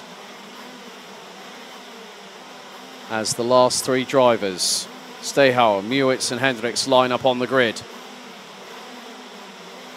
Engines revving. Green flag waves at the back. Now we get down to business here in KZ2 for the pre-final. Lights are on. Revs rise. Lights are out. Who gets the whole shot? It's Glerum. Glerum gets round the outside of Boll as they head down into turn 2 for the first time. Winkel holding off Jens Treur, and now Treur looking to launch it up the inside. Through on Winkel, gets through for third place. That's the first move he needed to accomplish early doors.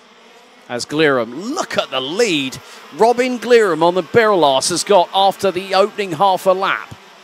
And now the fight against everybody else, the fight between everybody else, starts off in earnest with Boll, Treur, and then it's Quinn Winkel, the defending champion, Daniel Tenbach, rounding out the top 5, Dauphin Siftal rounding out the top 6, as Glerum leads after the opening lap by 1.2 seconds. Now it's time for Boll, Treur, Winkel, et al. To try and see what they can do and stop fighting. If they start fighting at this point, this is where your race starts to fall a little bit by the wayside.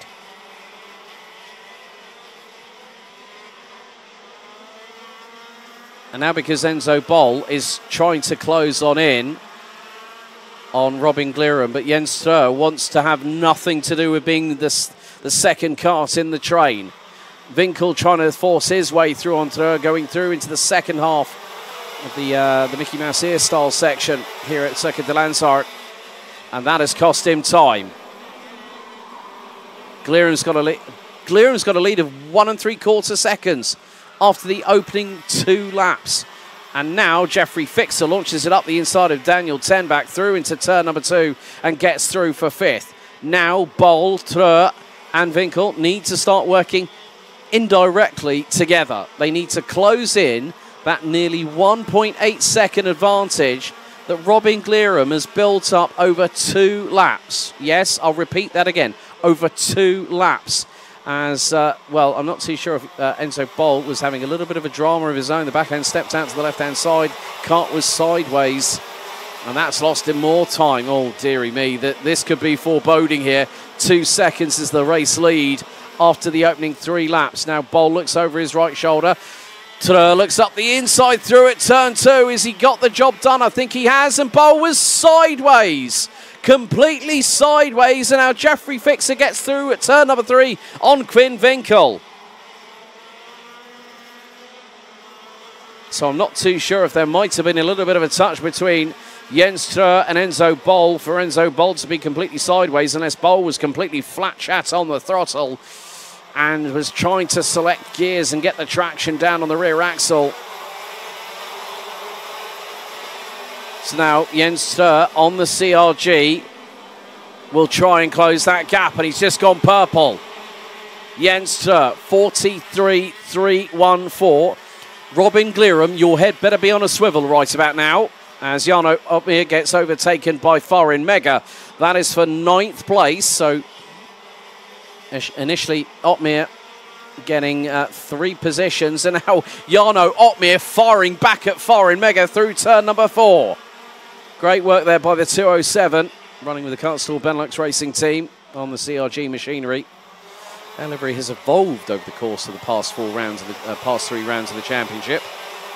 As Foreign Mega nearly had Bart Plurg up the inside. Kevin Stehauer up 3 places already.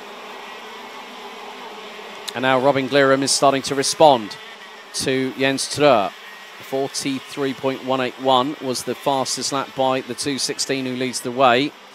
Jens Treur, 43.085. New fastest lap, however, by the driver in 7th. Up 1 place, 277. Dauphin Sift out as the 211 of Kevin Stehauer being chased down by the 240 on the CRG, Joey Hansen.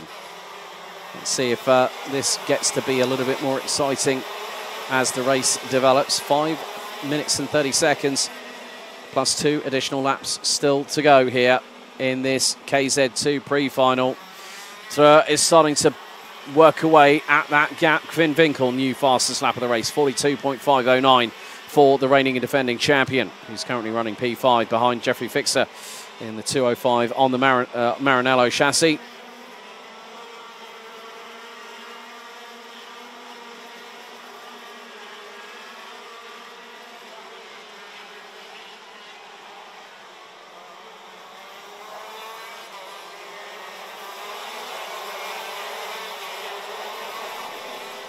So Glirum still continues to lead. Very interesting body language from Jens Stroer. I think just completely was to the right-hand side, coming through the left-hander at the final corner. And that gap has now expanded to 1.7 seconds. Could be a possible opportunity. Kvin Vinkel looking to try and go for a move on Jeffrey Fixer through turn number 4. But it didn't quite pan out. They've got Daniel Ten back and Doug van Siftout just behind. Down on the Birol chassis on the 277. 4 minutes and 10 seconds still to go, plus 2 additional laps. Jens Stroer has got that gap down to just under 1.5 seconds after 8 laps. 42.232 seconds. New fastest lap by the 242. Farin Mega dives up the inside of Jarno Opmeer again, but Plurg might have gotten the opportunity to get through and did so. So Jarno Opmeer now 11th. And Jeffrey Fixer trying to start pulling away from Kvin Vinkel and looks to get after Enzo Bol, our pole sitter, who's now in 3rd place, trying to keep with Jens Stroer.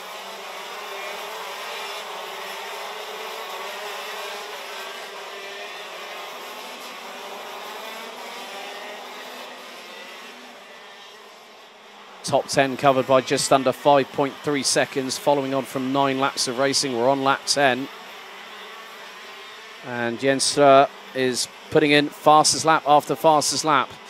Last time around, 42.232. Now, new fastest lap, over a tenth quicker, 0.105 to be precise, 42.127. And there's Joey Hansen trying to close in on Jarno Opmeer. That is the battle for P11 on the road. That gap looks to be decreasing. Robin Glirum just keeping a steady, consistent pace.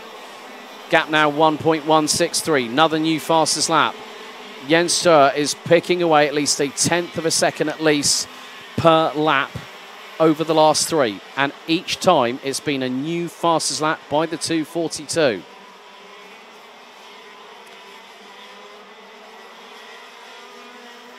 Kvin Vinkel trying to keep pace with Jeffrey Fixer. And they've got Daniel Ten back at the 223. Not that far behind. Covered by about 6.5 tenths of a second. Still the chase continues between Glirum at the front of the field. Stroer in second. 1.0 is the gap. 1.06 is the gap. And now Enzo Bol decides, well, I've been holding a little bit back. Let's go full push, shall we?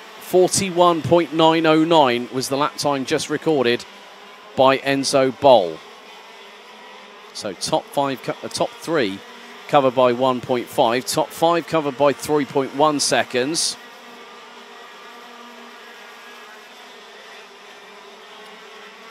Doug van Siftout closing in on Renzo Alibax for that 7th spot on the field.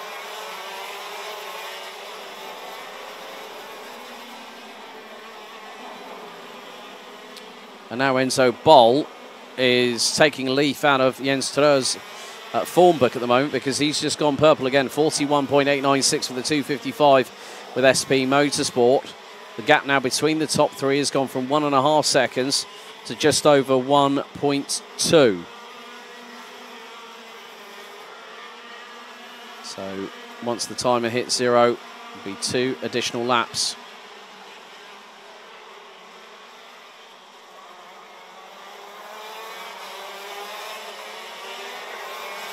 So 3 laps remaining in what has been a fast-paced KZ2 Pre-Final, but the gap really between the top 3 hasn't changed. Jens Stroer was the quickest out of the trio, 42.093. 42.128, new personal best for Robin Glirum in the race lead.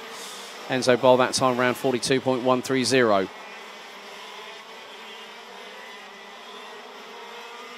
Quinn Vinkel still trying to keep with Jeffrey Fixer, and is actually doing a pretty good job in doing so, holding on to P5, starting to slightly pull away from Daniel Tenbach, who's just put in a personal best himself. So 2 laps remain in this KZ2 pre-final. Robin Glirum leads. Second, Jens Stur, 0.8 of a second behind. It's a second covering the top 3.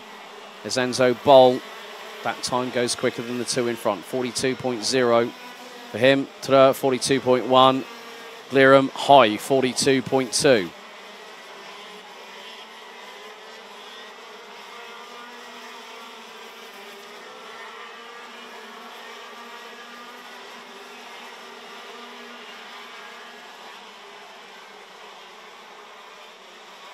But how close is it going to be going on to the final lap? Jens Stur managed to degrade that lead away, but it's not been enough. It's still 0.8. Final lap underway. Boll now might be sizing up a move on Treur, as Winkel trying to wrestle his way past Fixer for 4th place in the dying stages. And might have got an opportunity to get through at turn 4. Not quite. Well, they're going to be very, very close behind, because Winkel's got 10 back. Then Alibak's not too far adrift. Van Silfthout still holding on to 8th, head of Bugplug and Farin Mega. But it is going to be Robin Glirum that is going to take the win here. And he's held on every single lap. Robin Glirum wins by nearly 0.8 of a second ahead of Jens Stur. Enzo Boll, the pole sitter, started on the front of the grid and ends up P3. Good run by Jeffrey Fixer, 10th to 4th at the flag, fending off the advances of Quinn Winkel for that position. Winkel started 3rd, ends up 5th ahead of Daniel Tenbach, with Renzo Alibak, Sturk van Siftout, Bart Plug and Farin Mega rounding out the top 10. Jarno Opmeer in 11th, having started on the outside of row number 6, with Joey Hansen, Gil Mertens, Kevin Stehauer, Dan Zopfi, Rick Mewers and Nigel Hendricks rounding out the finishers, all completing 16 laps in the KZ2 pre-final.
So time to get underway with the first final of this round of the championship for 2024. It's Micromax up now, and it's 13 minutes plus an additional 2 laps. So let's take you through the starting grid. After a dominant display in the pre-final earlier on, Niki Naruhito Tomase will start from pole position. Ryan Rampadarat will be alongside on the front row. Row 2, it's full German representation with Dimitar Lazarov and Conor Haufer. Matthias Clever, the top rookie, lines up on the inside of row number 3. Has countryman Tristan Avils alongside for close company. Noah Stehada and Joshua Lorison round out row number 4, with Bruce Chirino and Matthias Bollage rounding out the 10-strong grid.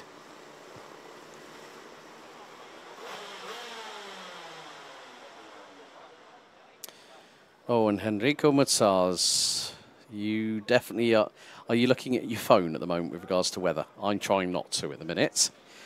We've already had a deluge yesterday, but 13 minutes plus an additional 2 laps are on the timer here as the KZ2 field makes their way through the exit of Parc Fermé and will head back and get themselves ready for their final. They'll close out the show later on today at just after 5:15 this afternoon.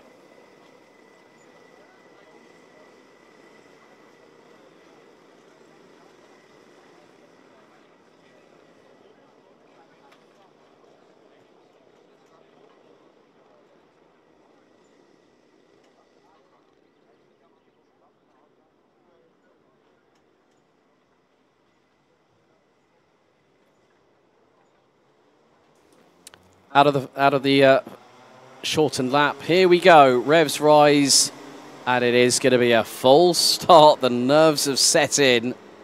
Lights didn't go out, so round they go for another tour. If there's another full start, the timer keeps on counting down from 13 minutes, which might make for a little bit more interesting racing. So we've got to do the old control alt delete, restart, and get ourselves ready once again. So the lights still ignited on the gantry here at Circuit de Landsard for the Micromax final. Will anyone be able to challenge the number 25, the CRG entry of Niki Naruhito Tomase, who led from lights out to checkered flag in the pre-final earlier on, and with it also took that pole position, which was very, very crucial. Rampadarat has been very, very impressive all the way through this season so far and looks to continue that run of form and maybe might be able to one-up the number 25.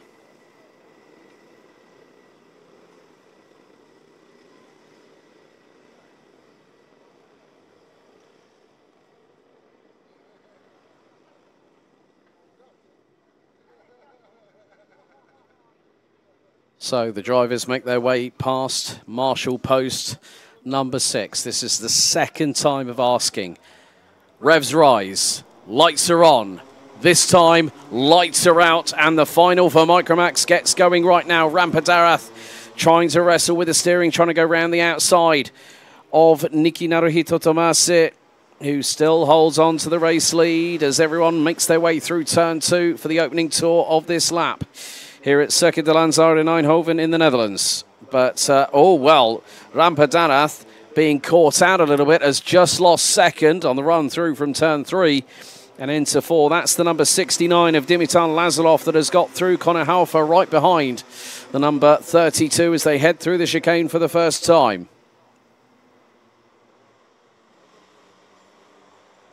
Into the far part of the circuit they go. And it is going to be quite a fascinating dynamic what might happen over the next few moments or so. But Niki Naruhito Tomase leads after the opening lap by 0.4 of a second. Ahead of Dimitar Lazarov as Conor Haufer was looking up the inside through turn 1 on Ryan Rampadarat. Is going to try the same again through at turn number 2 and gets the job done briefly. Matthias Clever now looking for the move for 4th place up the inside of the number 32 from SP Motorsport, who gallantly defends through turn number 4 and retains that position. But look at the train behind the number 32. So that is now first in the hands of Niki Naruhito Tomasi, but is being pressurized by Dimitar Lazarov, who really has upped it a gear and has decided, well, let's go hunting. Out of the final corner to complete lap number 2. Gap between first and second, just over 0.22 of a second. And Lazarov, new fastest lap of the race, 50.517 for the number 69 with C4 Racing. And now is looking left into turn number 3. Might try and go for the crisscross, but gets unsettled a little bit by one of the bumps.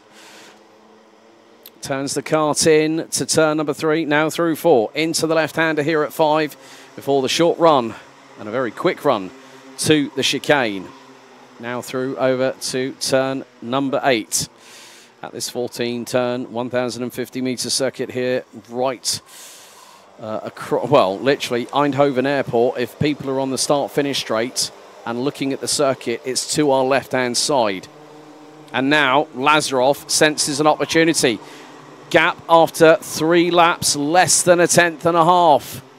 And now Lazarov looks to the outside through into turn 2, trying to get the switch back. Now carries that momentum, and look at the run going through into turn number 3 from the number 69 representing Germany, as Niki Naruhito Tomasi has come under all kinds of pressure right now, and Lazarov is not going to let this one go. Neither will Connor Halfer, because Halfer in the number 78 is closing in on them hand over fist. This is going to be an interesting battle for the next 9 3/4 minutes plus 2 additional laps. Ryan Rampadarath is not out of this yet. Far from it. And the reason being is whilst the top 3 start to battle away, Rampadarath will see that and go, right, here's my opportunity. Now into turn 2 go the race leaders. And they are still line astern. Halfer looking to the left-hand side of Lazarov, going into turn number 3. Drifts the kart a little bit wide to try and get the over-under. It doesn't normally work unless you can plant the kart to the left-hand side and get the inside line in for turn number 3. That's what both Lazarov and Halfer haven't been able to do so far. But there is still time on their side. That time will quickly run out. So the gap between Connor Halfer and Ryan Rampadarath. Now, this is a good indicator of what's happening in front. 1.2 seconds. Now, that is 1 second. So Rampadarath is quicker than Tomasi and Lazarov. Not quicker than Halfer, who's about a tenth quicker than Rampadarath in P4. But now the squabbling really starts. And this is probably a lot earlier than Naruhito Tomasi actually expected or anticipated. So now through into turn 5 they go once again, this time on lap 5. So pick a winner out of these 3, folks. It's going to be a difficult one to decide, quite truthfully, because Rampadarath is closing. He really has been just waiting, biding time, not pressurising the situation for him specifically. And now the gap between the top 4 is a second. Lazarov last time round was 84 thousandths behind, and now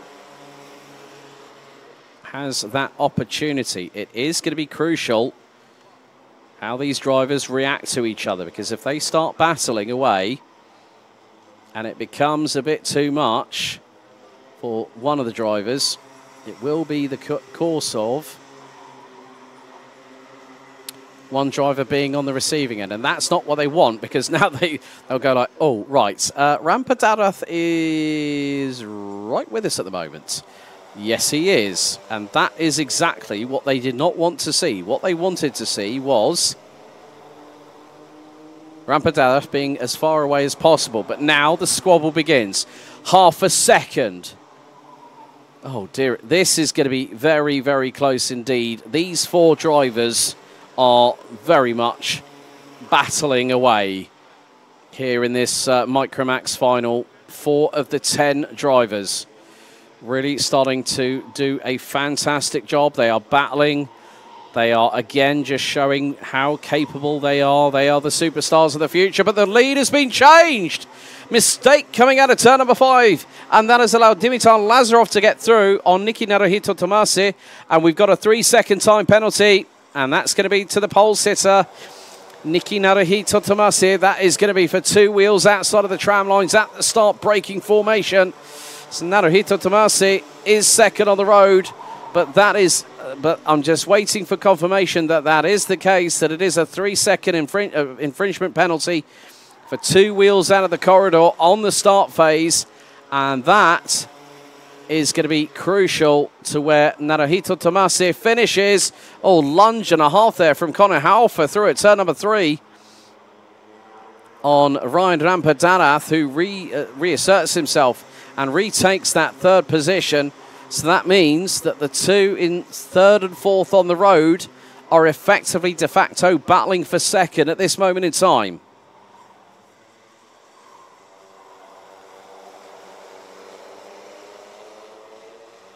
Also battle for P5, as we got another time penalty coming. That's for Matthias Berlage in the number 33. Now, it will either be for one of 2 things: unsportsmanlike driving or 2 wheels outside of the corridor. I'm just waiting for that to update on the messages for the live timing. So Naruhito Tomasi needs to be 3 seconds up the road from Ryan Rampadara to hold on to that 2nd place. But the way things stand, that is going to put Naruhito Tomasi 4th in this final. Still, despite having had a good run in qualifying, and then also with regards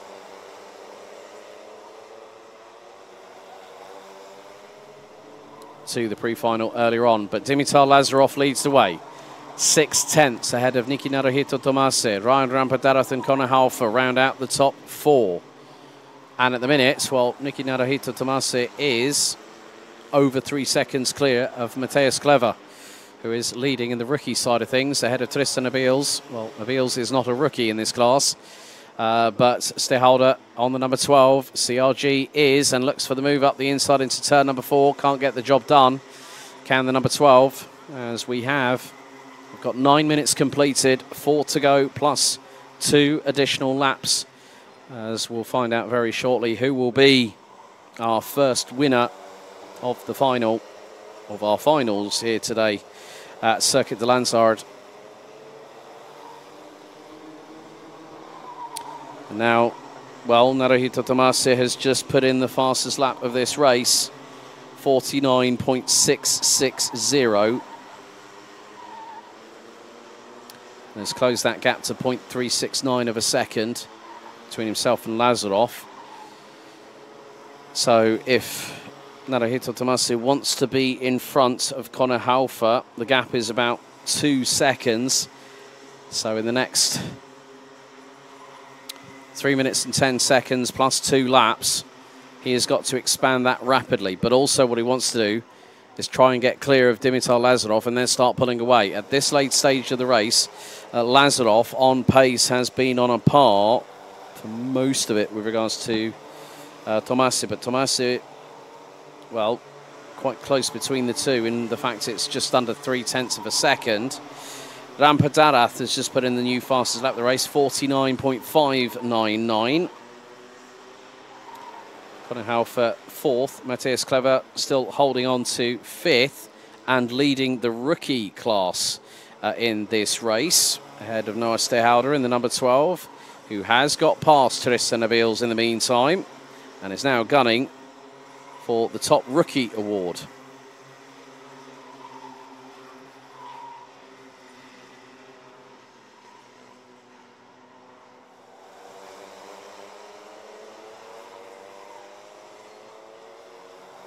Matthias Clever just running his own race, just sort of like thinking, well, I'm not going to let Noah Stehalder get past me at the minute. That could be easier said than done. But with just under 2 minutes to go, cloud cover starting to circle around the circuit a little bit more now, as there is the move for the rookie change in terms of the lead, but Matthias Clever getting squeezed by Noah Steyhouder. Clever might get the move into turn 3. All sideways goes the number 13, and he loses out all that momentum he carried. And nearly got mugged by Tristan Abils in the meantime, coming out of turn number 3. Matthias Clever very, very close to having that that moment completely and unceremoniously be taken away from him, dropping him down from what would have been 5th place to 7th. He's now running 6th. Minute and 14 still to go, plus an additional 2 laps. And Lazarov not out of the woods yet. Niki Naruhito Tomasi and Ryan Rampadarath make it the top 3 covered by half a second. We still have probably this and another 2 laps still to go.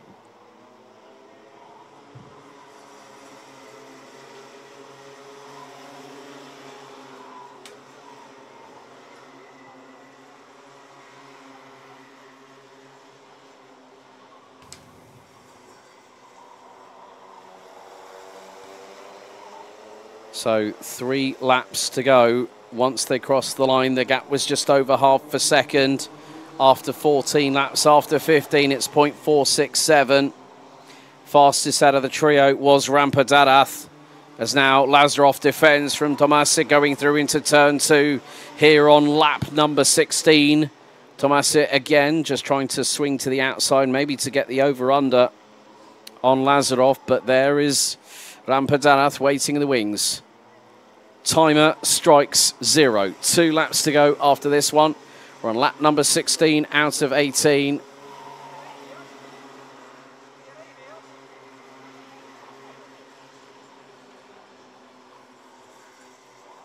Fastest lap of the race now in the hands of Noah Steyhouder, up to 5th place. 49.592, but at the front end of the field, it's not about fastest laps, it's about guts. It's about glory. It's about who wants it the most. As Tomasi defends from Rampadarath. And as that happens, the rain has just hit the circuit. And it's starting to intensify. No surprise, slippery surface flags are out. As Lazarov is going to lead Naruhito Tomasi and Rampadarath into the far part of the circuit for what is going to be the penultimate time. The umbrellas are going to be coming out very shortly, so will be the hooded jackets. And still, our 3 leaders are just under 0.8 of a second apart after 17 laps. Matthias Berlage, I think, has called it time, but Niki Naruhito Tomasi looking up the inside through at turn 2 on the final lap of this race and gets through on Dimitar Lazarov, who was all over the shop coming out of turn 2. Rampadarath gets through for 2nd. And Lazarov spins the number 69 from the rejoin, nearly having Connor Haufer accidentally being blindsided and having nowhere to go when they are starting to spin on the track. And that just goes to show when the rain comes in, you are on hot, slick tyres. The minute rain hits the surface of the tarmac, that is it, I'm afraid. But it is going to be on the road. Niki Naruhito Tomasi that's going to take the win, has got a 3-second post-race penalty. But it is going to be Tomasi at the line. It's going to be Rampadarath that's going to inherit the victory in the final. 3rd place. What a drive. Noah Steyhouder, top rookie. Gets past Connor Haufer. Avoids Dimitar Lazarov in the meantime. What a development in this Micromax final. Tomasi wins on the road. Rampadarath inherits the victory due to a post-race time penalty. Noah Steyhouder takes top rookie in 3rd overall. Connor Haufer, Matthias Clever round out the top 5. Dimitar Lazarov, unfortunately, ending up 6th at the flag ahead of Tristan Abils. Bruce Chirino and Joshua Lorison rounding out the 9 finishers. And unfortunately on lap 15, Matthias Berlage out of the race.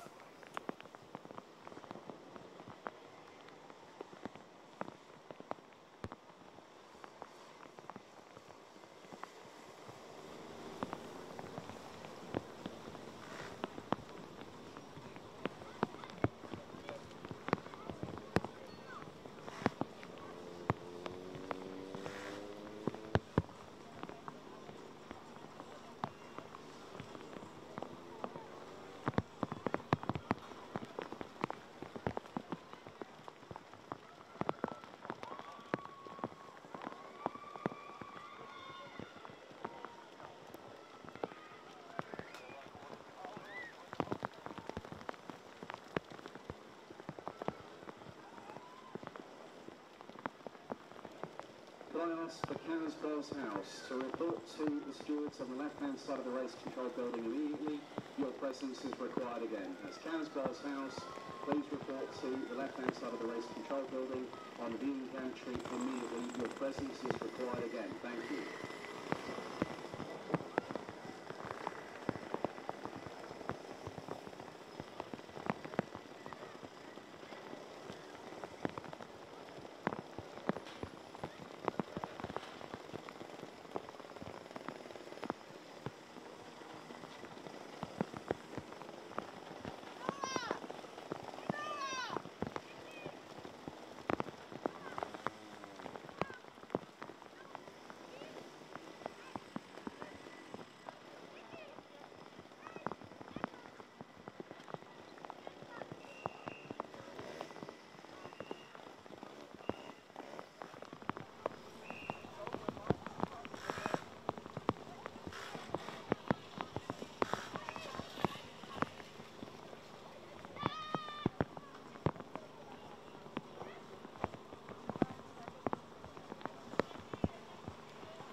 Okay, significant shift in weather conditions, I'm afraid, folks, for those watching at home. But we are going to take you through the grid for the Mini-Max Final. Vince van der Hollen starts from pole position. Alongside on the front row will be Olivier Mazurkiewicz. Sven Lindemann and Daigo Holdhausen will be on row 2. Julian Dummer and James van der Poel, row 3. Duncan Hudson and Didi Dadale, row 4, with Richard Joppen and Devon Mieta rounding out the top 10. Milano Shiphorst and AJ Berggraaf rounding out the top 12, ahead of Sebastian Pand, with Lawrence van Vlaanderen on row 7. Jeff Verbeek and Mika Vonk, row 8. Row 9, Liam Bestero and Jesse Andringa, with Jens Kielstra and Gage Moyes rounding out the back end of the field. Moyes having a chain guard going loose during the race and unfortunately ending early. As you can see, well, we've got an absolute deluge of rain here at the circuit, and it's continuing to hit down at a significant intensity here at this 1,050 meter circuit. And there are standing water puddles. Now, I'm not too sure, I might have just seen a flash of lightning.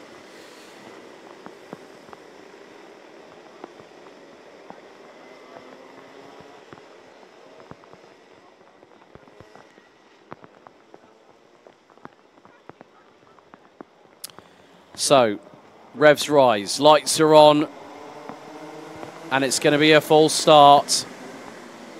So, full start has been called. Drivers signalled for another short formation lap.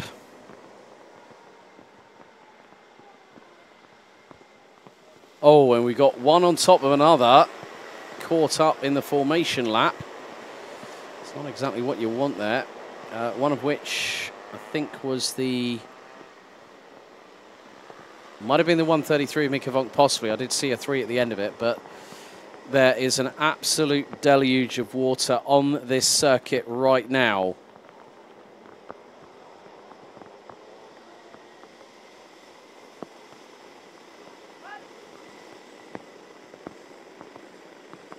So the drivers will have to get into formation very, very quickly. Another flash of lightning around the circuit.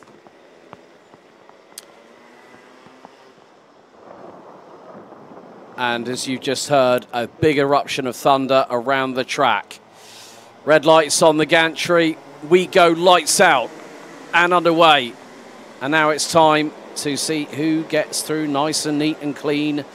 As, well, the drivers having to brave the conditions. Sven Lindemann was looking up the inside of Olivier Mazurkiewicz early door. Duncan Hudson has already got past James van der Poel, as traction is going to be at a premium.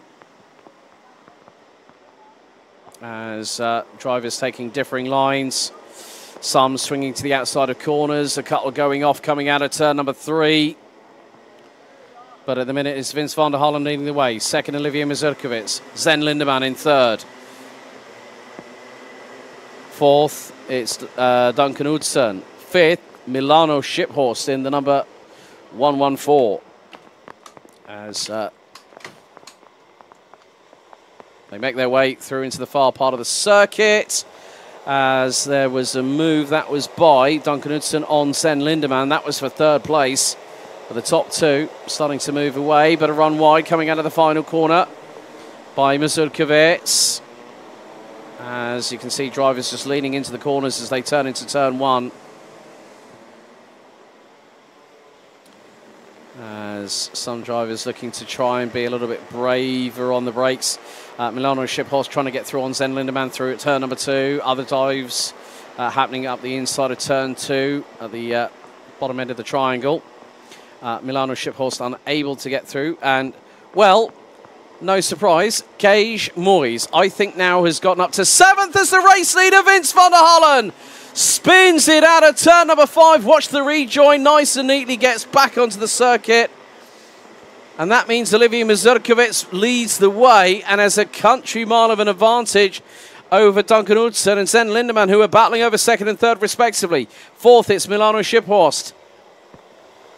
As yellow flags at Marshall Post 7. But at the moment, leading the way, it is going to be Duncan Knudsen, because Olivier Mazurkiewicz has dropped to third behind Sven Lindemann. Well, have the tables turned? Yes, they have. Mazurkiewicz stays ahead of Lindemann, who's got Shiphorst up the inside coming out of turn number 2. On lap 3 of this race, Vince van der Hollen was the fastest driver out there. He's now dropped to 6th. Another flash of lightning in the background.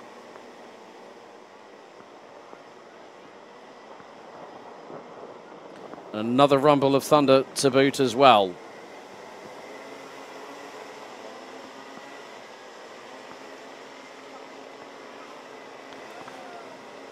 But still, at the end of the day, it's all going to be the case of who can be top dog in this mini max final.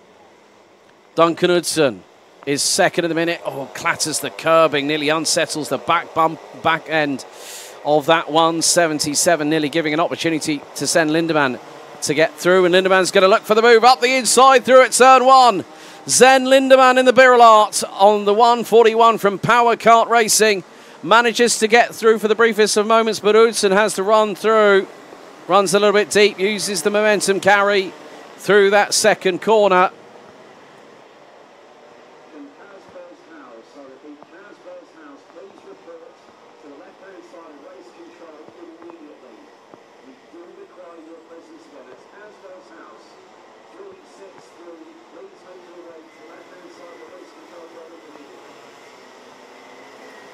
In the meantime, well, that is the 108 of Devrim Yater, who's also had a drama or two along the way.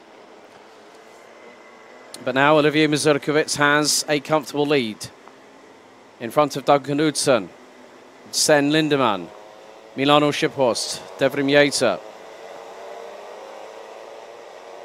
So there have been quite a few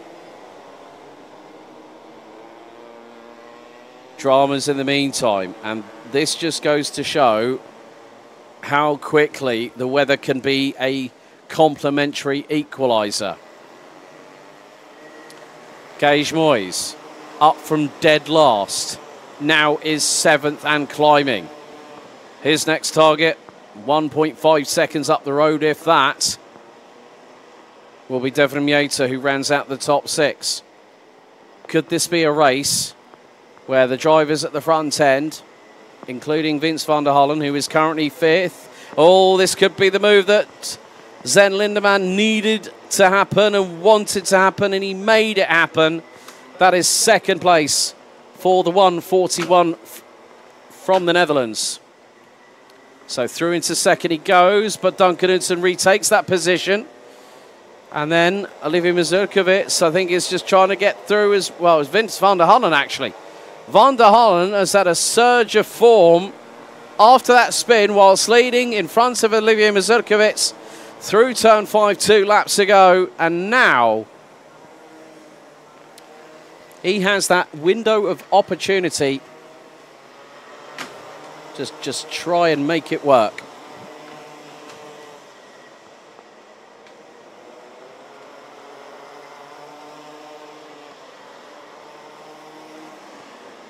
But Knudsen is not out of the woods yet. Not quite. But Olivier Mazurkiewicz leading by nearly 4.1 seconds after the previous lap. We're on lap 6 of this race, and with 6 minutes and 50 still to go, plus 2 additional laps, it's about making the best of the conditions. As we've had a spinner, that is, I hate to say it, that's the second time. I think that's Vince van der Hollen that has spun twice, because who's in second? It's Duncan Knudsen. Third, it's Sven Lindemann. And where has van der Hollen dropped to? 6th place. So again, the number 130 coming unstuck in this final.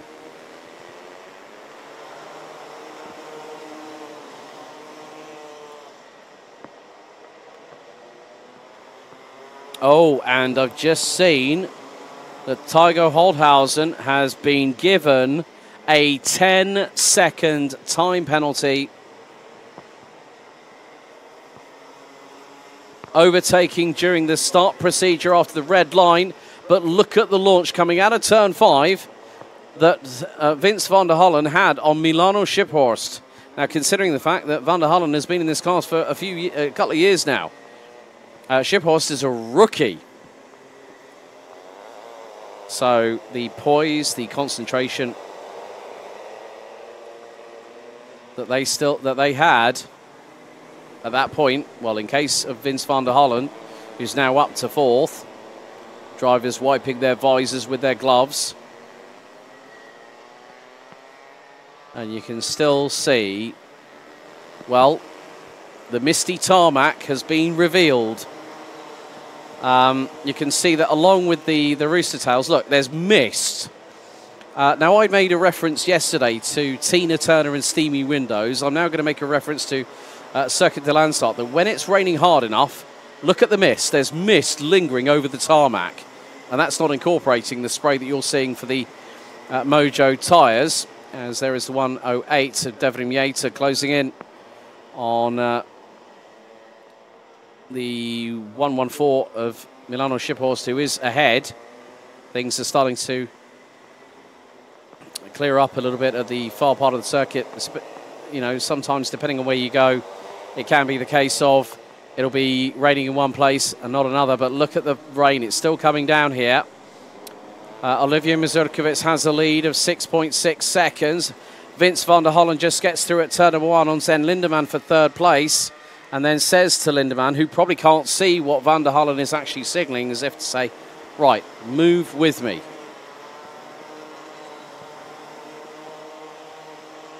Let's just go and chase down those in front. But with still just under 4 minutes plus 2 laps to go, you look at the spread of the field. From 1st to 10th over the line after 8 laps, it was 22.27 seconds.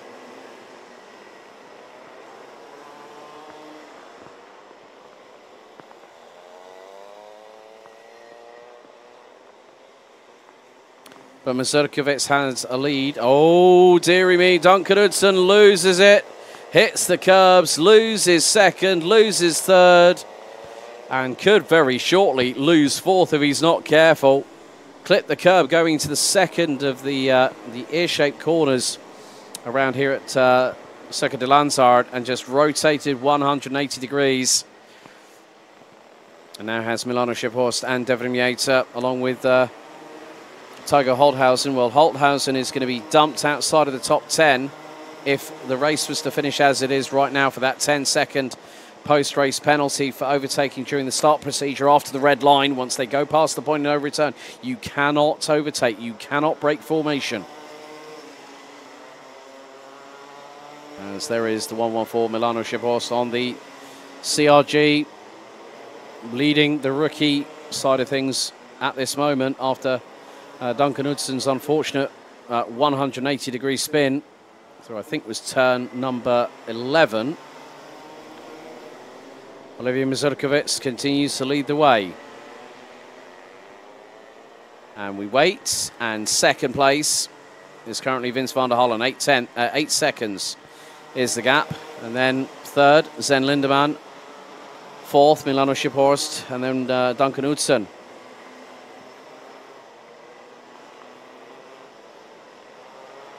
Running at the top 5, Devrim Yater, Tiger Holthausen, Kees Moyes, Jeff Verbeek, and Mika Vonk. Running at the top 10.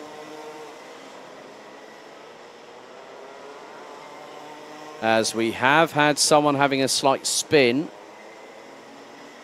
Might have been probably Liam Bistero or Jens Gilstra at that time. As Tiger Holthausen battling away with looks to be Duncan Hudson. And Duncan Hudson slowing to a stop just before turn number 6. The disappointment for the rookie driver, evident to see. And Duncan Hudson out of the car. That is going to bring out the yellow flags at Marshall Post 5.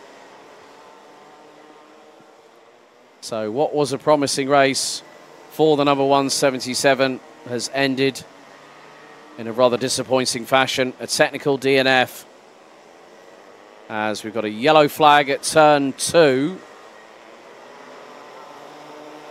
which has now been retracted.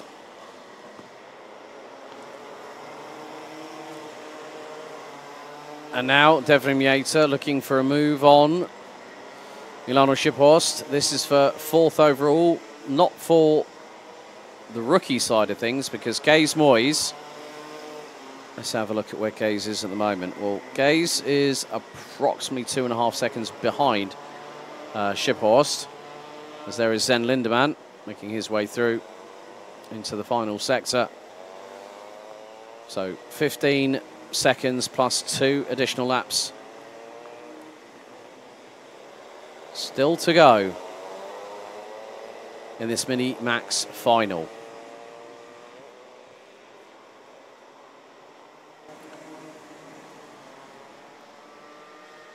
Timer has expired, so 3 laps to go, including this one. We're on lap number 13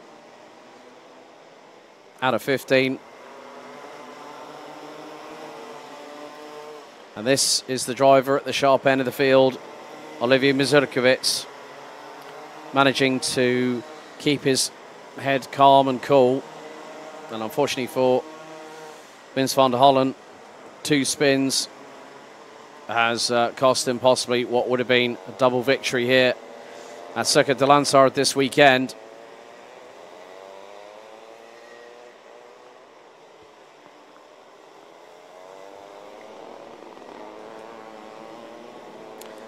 So Mazurkiewicz goes on to lap number 14.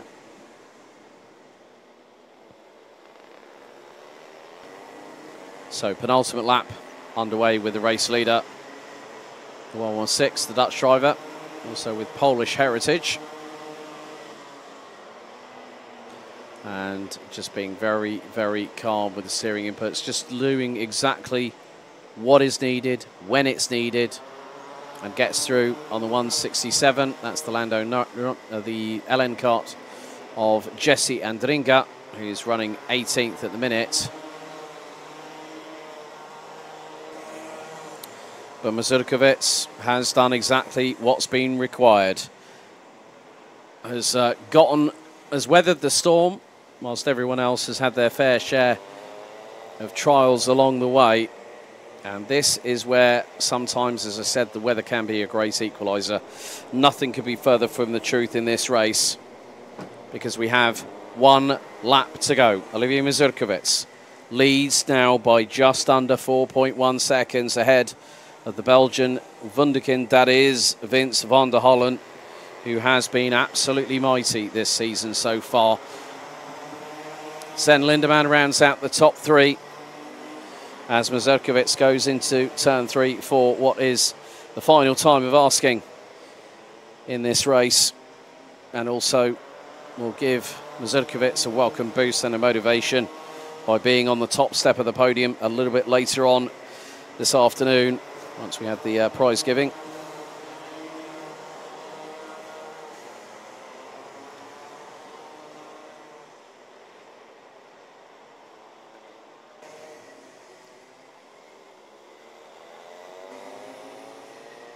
So the weather being a great equaliser, the heavens opened during the Micromax final, and it's given a win to Olivier Mazurkiewicz, who has won by 3.6 seconds ahead of Zen Lindemann, who's going to round out the top 3.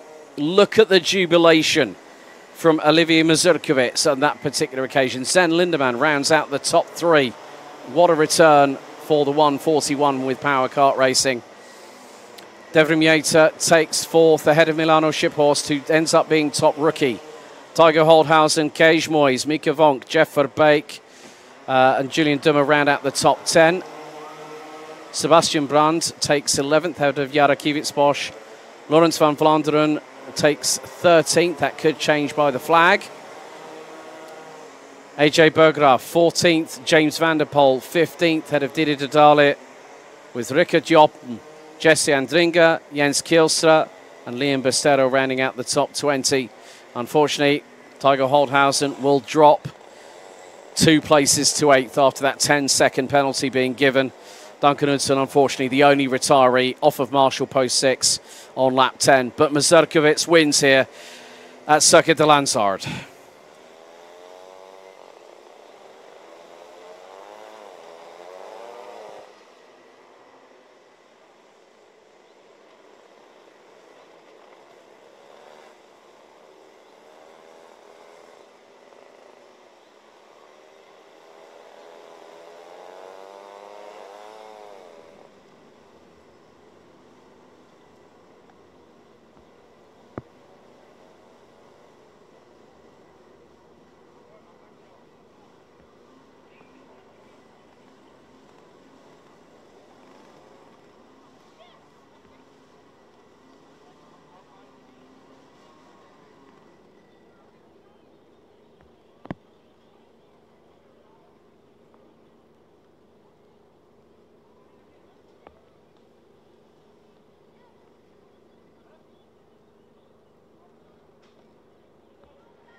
Let's take you through the grid for the Junior Rotax Final here at Circuit de Landsard for round 4 of the season.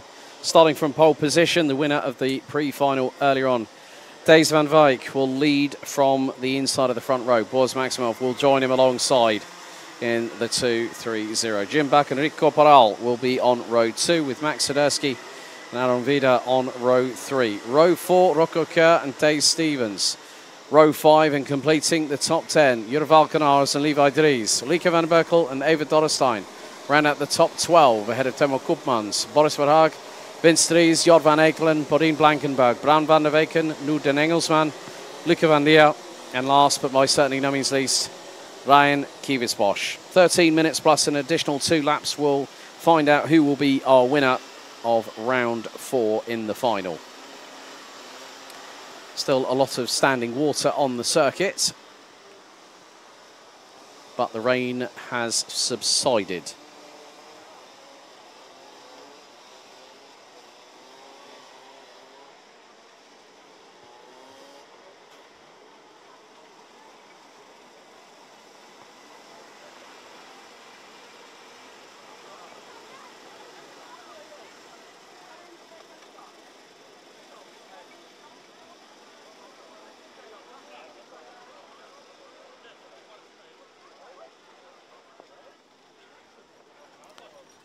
So the drivers get into formation on the short formation lap. Red lights are on, revs rise, lights are out. We are underway as Van Wyk leads the field into turn 1 for the first time. Now the short run up to turn number 2. It is going to be a bit of a drag race under slippery conditions as they try and make their way through. They're fanning out 3-4 wide at the back end of the field as someone's gone grass tracking already coming out of turn number 2. And now Max Sadersky, I think, might be trying to go for the race lead. Well, he's right with our race leader at the moment, who just so happens to be Van Wyk in the number 246. Maximov is there or thereabouts and is third ahead of the 211 of Jim Back. As the drivers make their way through into the far part of the circuit, drivers battling for real estate and for traction More to the point, as someone decides to do a late dive. It's 3 wide coming through into turn number 12. And luckily enough, they all got through at the minutes. But it is Thijs van Wijk, Max Sadursky in second, Boris Maximov third, Jim Back, Rocco Kerr, Dave Stevens, Demo Koopmans has launched up 6 places. As someone went wide coming out of turn number 1 and had 1 wheel on the dirty, mucky grass. That was the 225 of Jur Valkenaars, I believe, who was sideways. And there is Dave Stevens in the 282, being chased down by Demo Koopmans from SP Motorsport.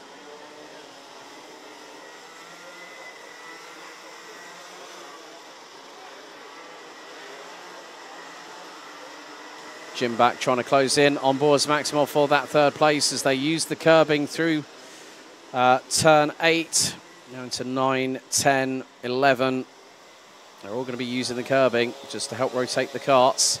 Sometimes just to kick the back end out, and that's exactly the case with Tay Stevens and Demo Koopmans, who are battling over 6th place at the minute. But Van Wijk leads by just under 1.3 seconds after the opening 2 laps. Maximov trying to put Jim Back, keep Jim Back at bay. Dave Stevens, Demo Koopmans in broad on the battle for P5. And it's Rocco Kerr and Levi Dries battling away for what is 7th on the road. Top rookie at the moment is the driver in 2nd. That's Max Sadursky.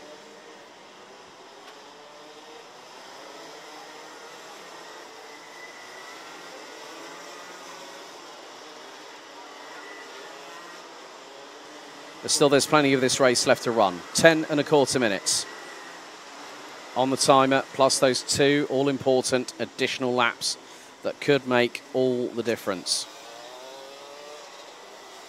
5th still being hotly contested. Dave Stevens and Demo Koopmans. And then, oh, very, very wide. That was a CRG going through turn 11, a bit too deep. I think that might have been possibly Rocco Kerr or Levi Dries. Under braking. Well, Dave Stevens into turn 1 was sideways.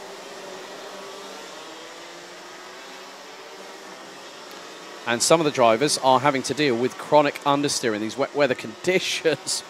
Oh, point proven right there by Levi Dries on the CRG. The 225 of Jur Valkenaars went very, very wide out of turn number 2. Has got Ryan Kiewicz-Bosch alongside. And then Levi, oh, nearly 3 wide coming out of turn number 4. There is a scrabble for traction.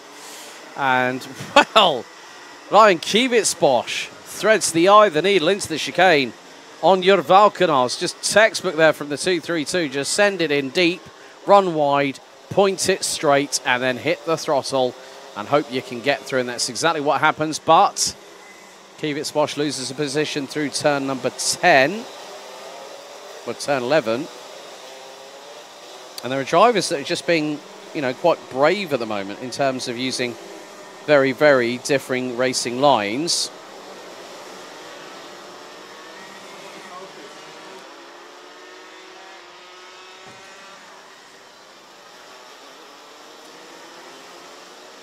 So this just goes to show that with these differing racing lines, some will try and use the curbing. Some will go deep, go round the outside and then point it straight. That means you get better traction. And look at the run on Jur Valkenaars that Ryan Kiewicz-Bosch has had. But that particular occasion coming out of turn number 5, that did not work, which meant that Kiewicz-Bosch has got Bodine Blankenberg in the 221 from SR Solutions right on his rear bumper. It's never an easy thing to have when you've got another driver right on your case to try and get through. Thijs van Wijk leading the way with 7 minutes and 45 seconds still to go. Max Sadursky up from 5th, now 2nd, and climbing the order. And last time around, he was significantly slower in comparison with Van Wijk. Van Wijk, 1 minute, 0.170. Sadursky, 1 minute, 0.799. The battle still wages on between Kiewicz-Bosch and Blankenberg. And then a deep run in. Now, who was that? 290. That was the 290 Bran van der Weyken on Boris Verhaag through at turn number 3. Blankenberg takes the traditional racing line, but then is right round the outside through turn 5. Goes Ryan Kivitz-Bosch without any hesitation whatsoever.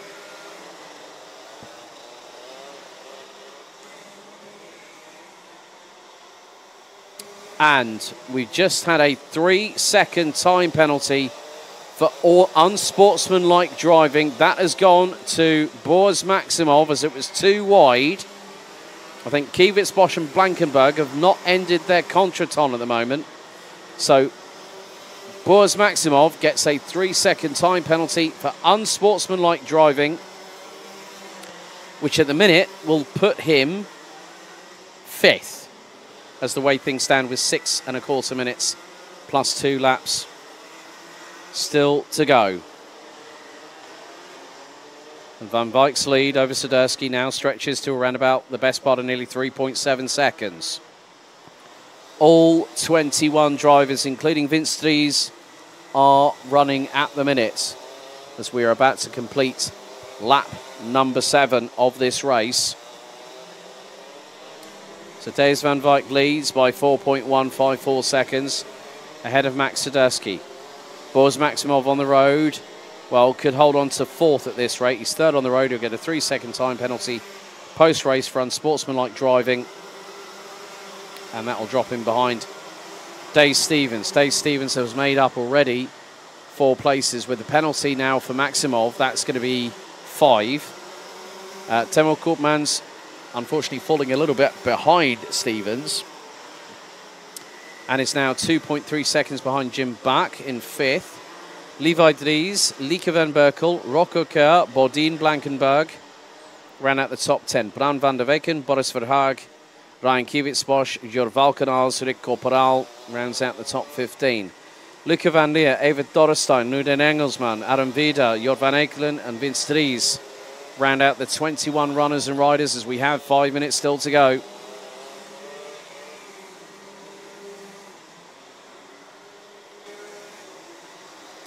Now we've got the additional 2 laps still remaining.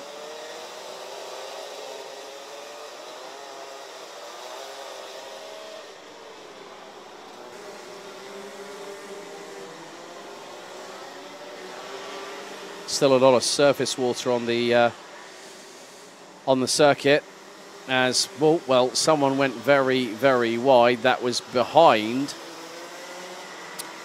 Ryan Kivitz-Bosch. That would have been Jur Valkenhaus, currently running in 14th place. And again, this has just been, that was an opportunity taken. Rocco Keur gets overtaken by Bodine Blankenberg, and the 228 returns the favour through the very next corner at turn 4.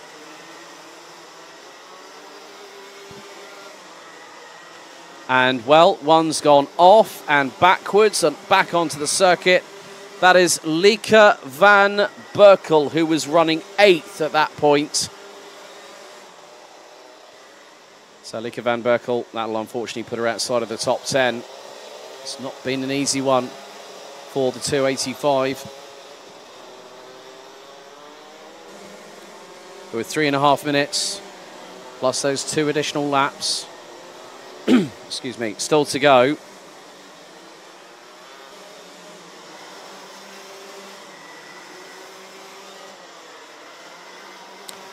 Levi Dries has also made up positions, up 3 places from the outside of row number 5, and is currently running on his own in 7th on the CRG.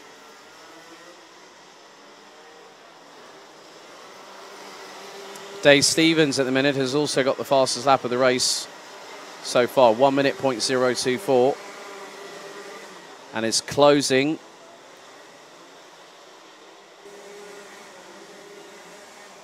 to about a second behind Boris Maximov in 3rd. Now, Maximov at the minute has enough of a buffer that even if Stevens passes him on the road, he will still remain 4th at this time.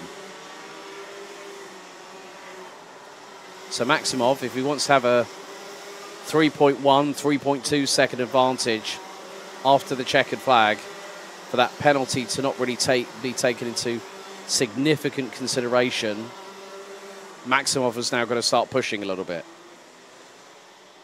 And the more that Boris Maximov pushes, the more risk versus reward comes into play. You know, the percentage ratio will go up. If you want the reward, sometimes you might not risk it. But there might be other opportunities that you think, well, hang on a second, I should be on that top 3 on merit. And that's what personally a driver might think. So Maximov has got to hope and pray for a miracle right about now. 1 minute and 35 seconds plus 2 additional laps still to go in this junior Rotax final, with Thijs van Wijk looking to do his level best and just extend comfortably that 5.3 second advantage. But Max Swiderski has got Maximov and Stevens in between him and Jim back as they are battling for the top rookie in the classification at this moment in time, with just over 1 minute plus 2 laps still remaining.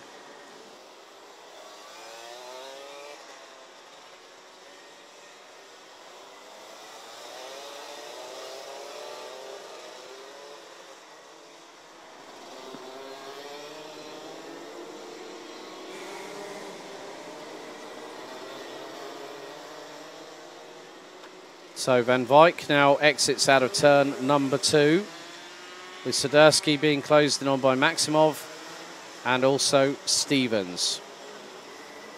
It's about 4 tenths between Jim Buck and Timo Koopmans for the second highest position in the ranking when it comes to the rookies.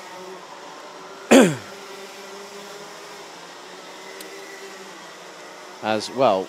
I'm not too sure, but maybe there's been a problem for Bran van der Weken in the 290. The timer is going to expire because this time around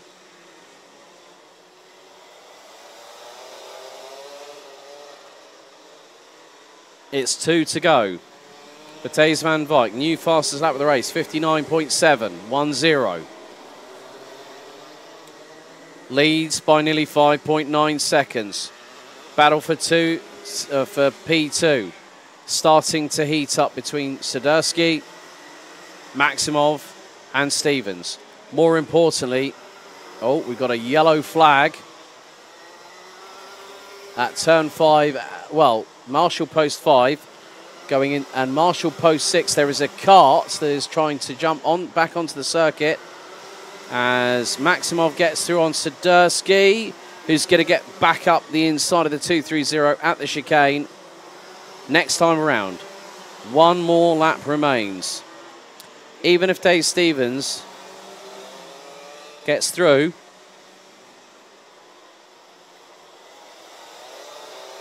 well, Maximov has got that 3-second time penalty. Last lap is underway.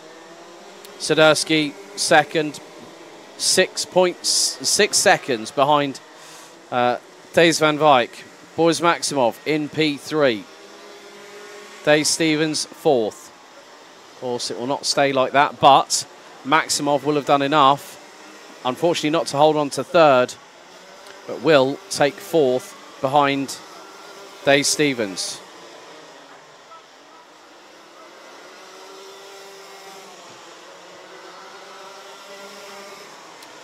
Swiderski takes the tighter line, whereas Maximov takes the wider line coming through turn 5 on the last lap, lap number 15 of this race. But there has been one driver that has been at the front end pretty much from lights out, and now up to the checkered flag we go. After 15 laps, Thijs van Wijk wins here at Circuit de Landsard at round 4. Second and top rookie, Max Swiderski. Third on the road, it's going to be Boris Maximov, but that's going to be changed to fourth post-race as Thijs Stevens will round out the top 3. Fifth, it's going to be Jim Buck, who just narrowly edges out Timo Koopmans, with Levi Dries, Odin Blankenberg, Boris Verhaag and Rocco Kerr rounding out the top 10. Ryan Kvytsbosch from last and ends up finishing in 10th place despite being a bit further up on the, well, it is the fact that Rocco Kerr actually drops to 11th. Lieke van Berkel, despite the spin, finishes 12th, ahead of Luca van Leer. Bran van der Weken, Rick Corporaal, unfortunately, ending up 15th, having started 4th, with Nout den Engelsman, Evert Dorrestein, Jort van Ekelen, Adam Veda, and Vince Dries rounding out the 20 that finished. And unfortunately, lap 12, we lost Jur Valkenaars.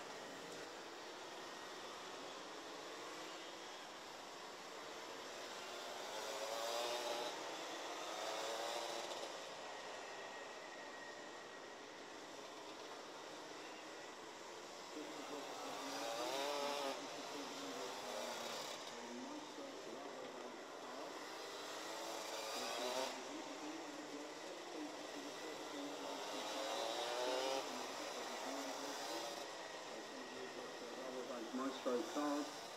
We do have it up here in the race control tower. Thank you.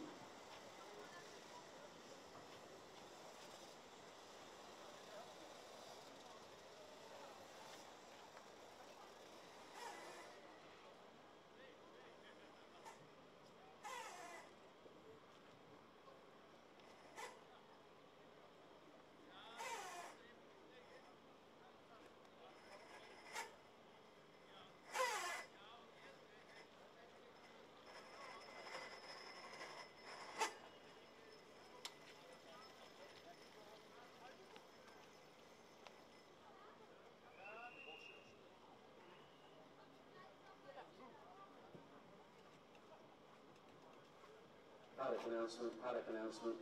We need the entrance for the following drivers to report to the stewards at the race control tower. We need Ryan Kiewicz's entrant for number 232 and Bodine Blankenberg's entrant for 221. Please report immediately to the stewards. They will be in the office on the left-hand side of the race control tower on the viewing gantry. Thank you for your attention.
Now we go to the senior Rotax final. 13 minutes plus 2 additional laps of the circuit here at the Landsard.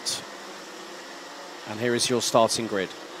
Jaden Teen and Mika van der Pavert line up on the front row with Wood Kirstens and Benjamin Van Hees, row 2. Devian Horst and Tommy van der Stoys, row 3. Julian Klausman and Wesley Eckhart, row 4.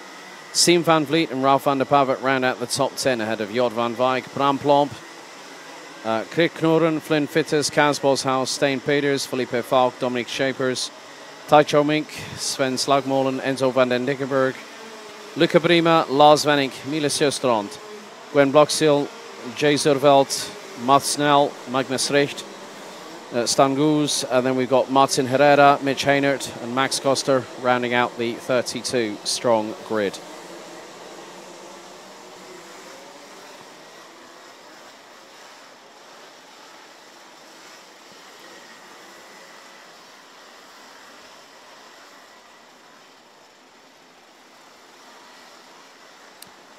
So humidity has dropped to 68%. A little bit of blue sky up above. Wind now 19 kilometers an hour to the east. As you can see, just over turn 2. Blue sky is up above with a little bit of spread out cloud cover.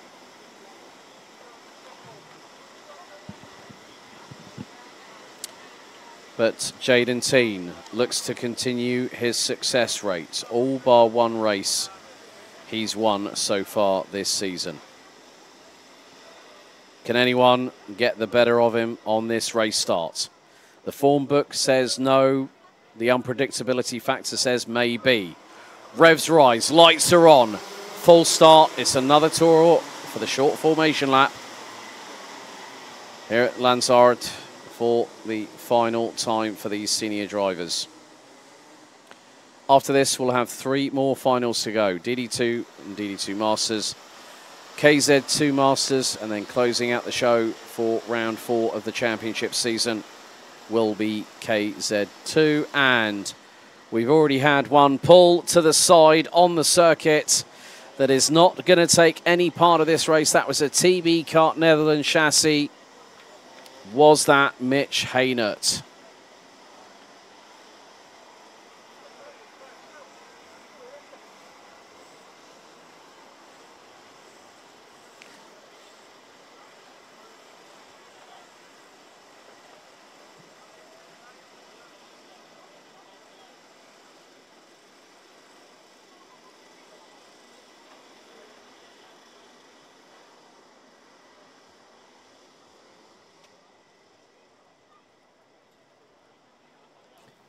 So we try again. Second time of asking into the tram lines. Revs rise. Lights are on. This time the lights go out first time.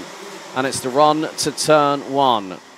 Wout Kirsten's looking up the inside of Mika van der Pavert as Jaden Teen went a bit wide and a bit deep into turn 1.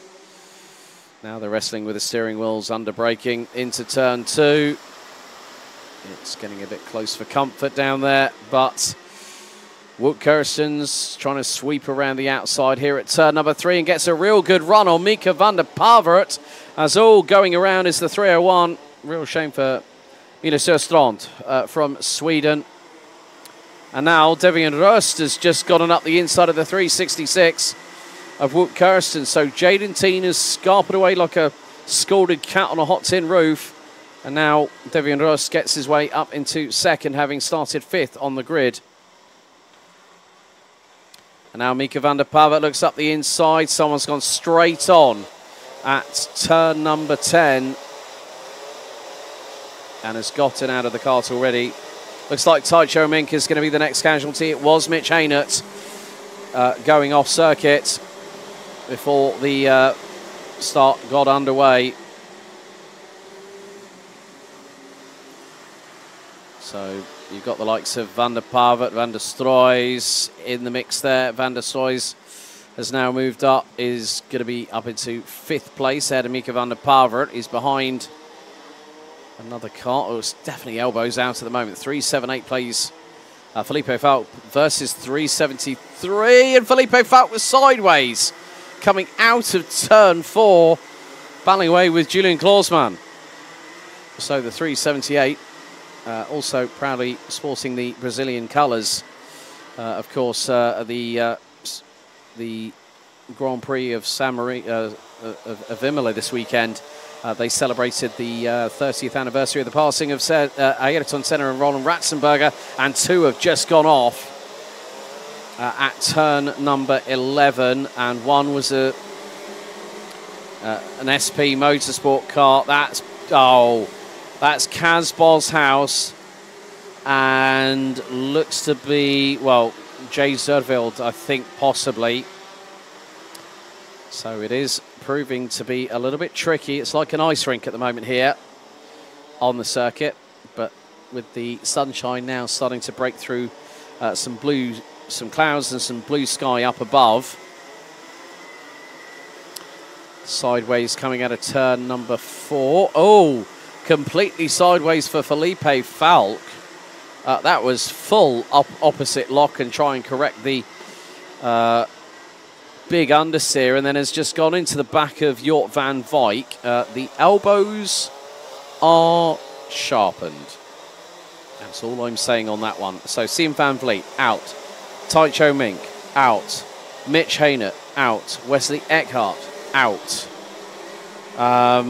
We could maybe have a couple more casualties by the wayside by the end of this race, but we've still got 9 minutes and 45 seconds to go as Mika van der Pavet battling away with Krit Knorren. That's the battle for P6. Oh! Tommy van der Soys and Wout Kirstens. Well, there's no love lost there between those two. And, well, Wout Kirstens and Tommy van der Soys, well, they keep out of each other's way through turns 4 and 5 on that one. Astute driving from the pair of them.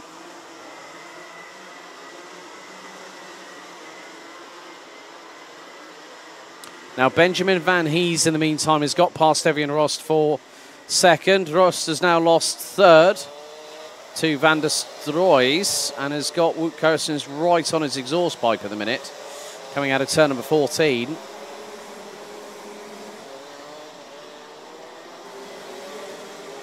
And Kirsten still trying to line up an opportunity, but at the moment, not quite happening for the 366. Van der Stroys now is gunning for the next driver, which is Benjamin Van Hees. And if Van der Stroys can get through, which he's going to try and attempt to do, uses the curbing through turn number 4, does Van der Stroys, but Van Hees says, no, you don't. And Van der Stroys, well, I'm going to try anyway. If at first you don't succeed, Tommy, try again, my friend. Now in towards turn number 8 they go, bumping over the curbing. It is going to be possibly a little bit of a 2 and 8 between the pair, and it never is going to be that easy. Van der Stroys looking through at turn number 12. No room there for the 354, I'm afraid, as the leaders come across the line once again to complete another lap. And Van der Stroys has got through, and that's second.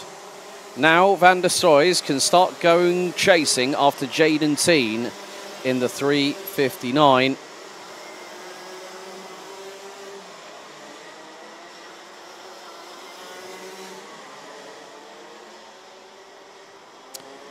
So, well,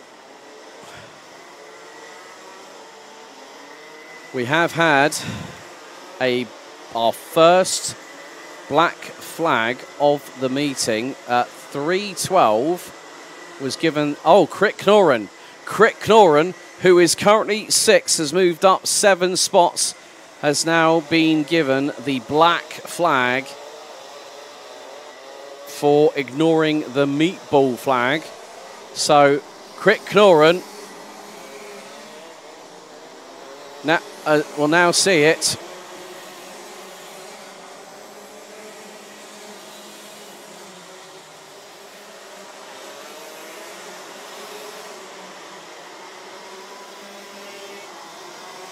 And I think might have made some kind of acknowledgement on that part. So Krit Knorren out of the race, I'm afraid.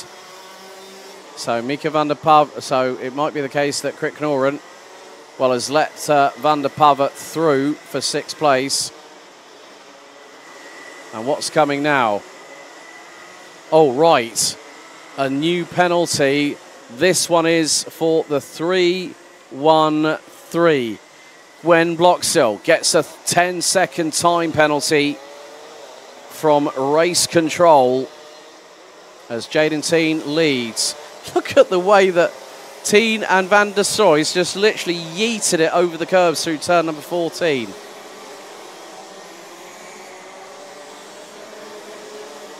So Krit Knorren has parked the kart in the pit lane. Real shame for the 312. But Gwen Bloxhill now gets a 10-second time penalty from race control.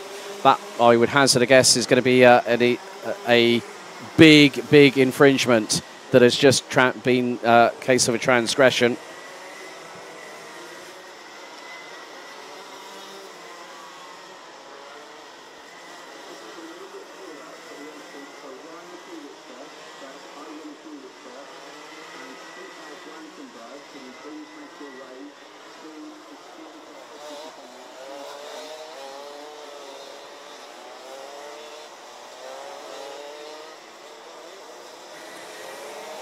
So, just under 5 minutes to go in this race. And there are still battles up and down the order. We are down to 27 drivers. And Jaden Teen has a lead of 1.3 seconds over Tommy van der Stoys. Right, the reason being Gwen Bloxhill has been given a 10-second time penalty. Oh, right, 3.82 is off the circuit going into the chicane, and that's Lars Venink. So that is another driver we've lost. As I was just about to say, a 10-second penalty given to Gwen Bloxhill, having been found to leaving the track and gaining an advantage, so possibly implies a potential shortcut. Meantime, the battle between Devian Rust and I think that is Wout Kirstens is really kicking up to fever pitch. There is a dry line starting to emerge around the circuit, but it's not at that crossover point quite yet as to whether dry tyres may be de rigueur. However, that may be proof in the pudding, depending on what our DD2 and our DD2 Masters drivers decide at this point. And that could be quite crucial for their decision. If they want to do a Jensen Button like the 2011 Canadian Grand Prix way back when, but it's getting a bit hot and heated a little bit further back. Felipe Falk in the middle of a battle here. That will include Ralph van der Pavert, Mika van der Pavert. Well, no, Ralph's up the road a little bit, but there's two side by side. One of which was the 333 of Jort van Wyk, who I think you also had Julian Klausman, Luca Brima also in that mix. So 3 minutes to go. Jaden Teen, however, is constantly and comfortably expanding his lead in this race to about 2.2 seconds. Leads by example with the new fastest lap of the race, 56.831 seconds around this 1,050 metre circuit. Benjamin Van Hees, Devian Ross, Wout Kirstens, Ralph van der Pavert ahead of younger brother Mika van der Pavert. And there is Bram Plomp looking up the inside through at turn number 3 on the 386. Now looks up the inside and dives through at turn 4. Mika van der Pavert just holds his line, and now they have got close company. And that could be, well, that is an OTK kart right behind. That's Jort van Wyk. Oh, Felipe Falk makes a bit of a mistake. And I think that might have been possibly Julian Klausman going into the side of the 378 through out of turn 8 there. And still the battles and the rivalries go on and on and on as Julian Klausman round the outside at turn 1. Bravery pills well and truly taken earlier on today by the 373 from SR Solutions. Julian Klausman, naughty, gets the slap on the wrist with a 3-second time penalty for unsportsmanlike driving from race control. Felipe Falk and Luca Brima now dropped to 11th and 12th respectively. So Julian Klausman, who's got the fastest lap of the race, well, that's going to drop Klausman outside of the top 10 by the checkered flag. So got to be very, very careful how you make an overtake on other people. And that is very much case in point when you get pinged for a 3-second time penalty for unsportsmanlike driving, as deemed by our race control.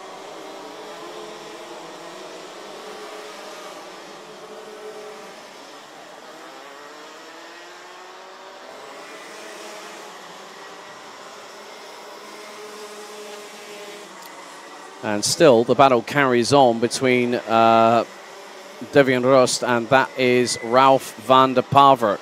Now this is for 5th place, and van der Pavert got through at turn 5. Well, how's about that one for the books? Ralph van der Pavert making a nice little send on Devian Rust through into T5 for P5.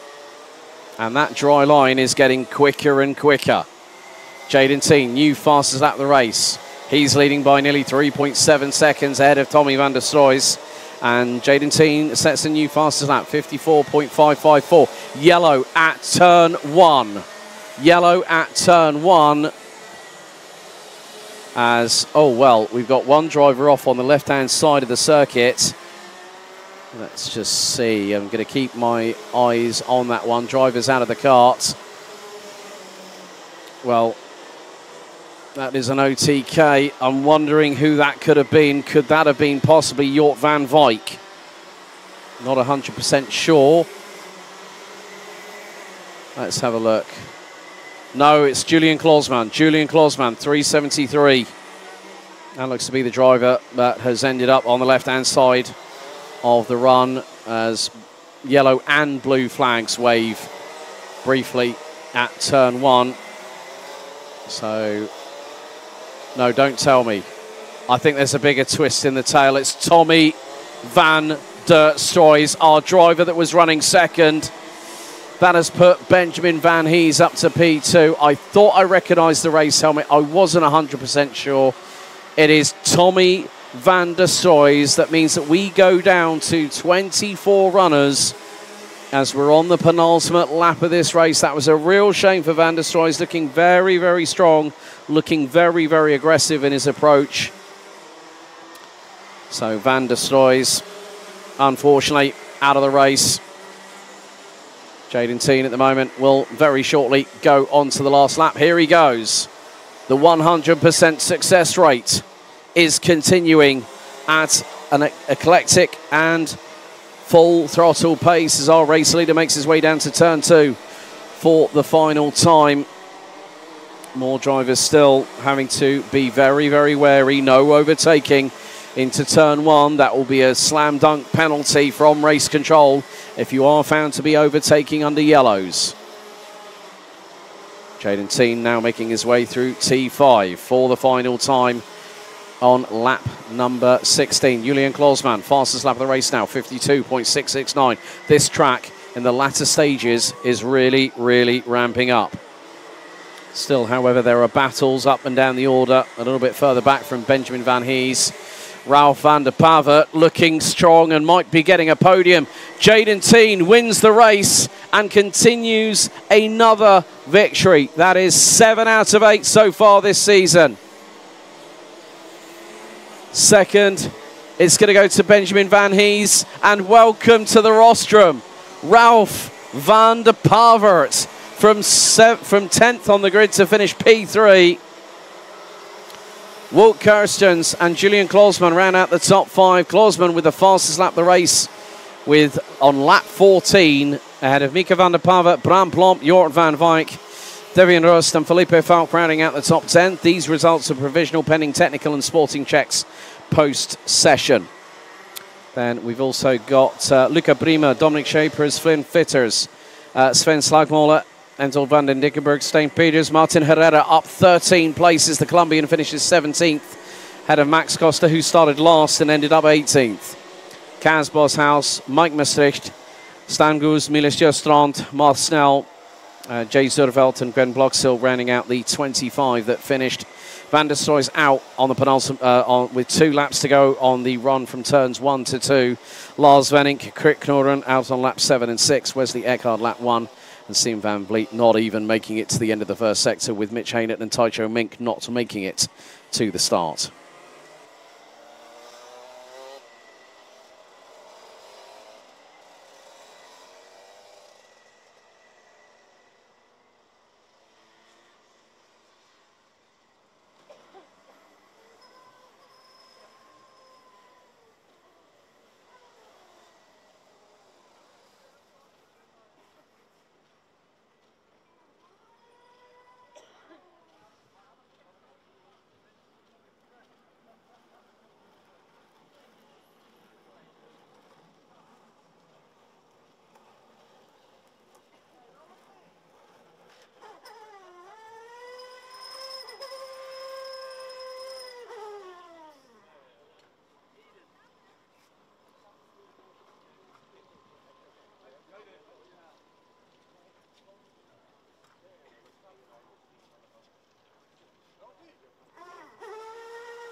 So a total of 3 more finals to go. And here's the next one, DD2 and DD2 Masters. Let's take you through the starting grid. On pole position, having won the pre-final after a fantastic drive earlier on today, Imke Art starts from pole and will be joined by the 4-2-0 of Zemkanopius alongside on the front row. Nicolas Guillaume and Axel Hoos round out row 2 with Bas van Vlimmeren leading in DD2 Masters, having won the pre-final and also taking pole position earlier on today. Bas will be joined by Jesse Spans on row number 3. Brett Ottes will be joined by Christoph Adams on row number 4 with Mark van der Kamp and Niels Böhler rounding out the top 10. Rick van der Straat, Derek van Gert, Dominic Ommels, Maurice Knopius, Wim Rouleau, Douglas Knol and Ton van Weert round out the 17-strong grid. Once again, it's going to be 13 minutes plus 2 additional laps of racing.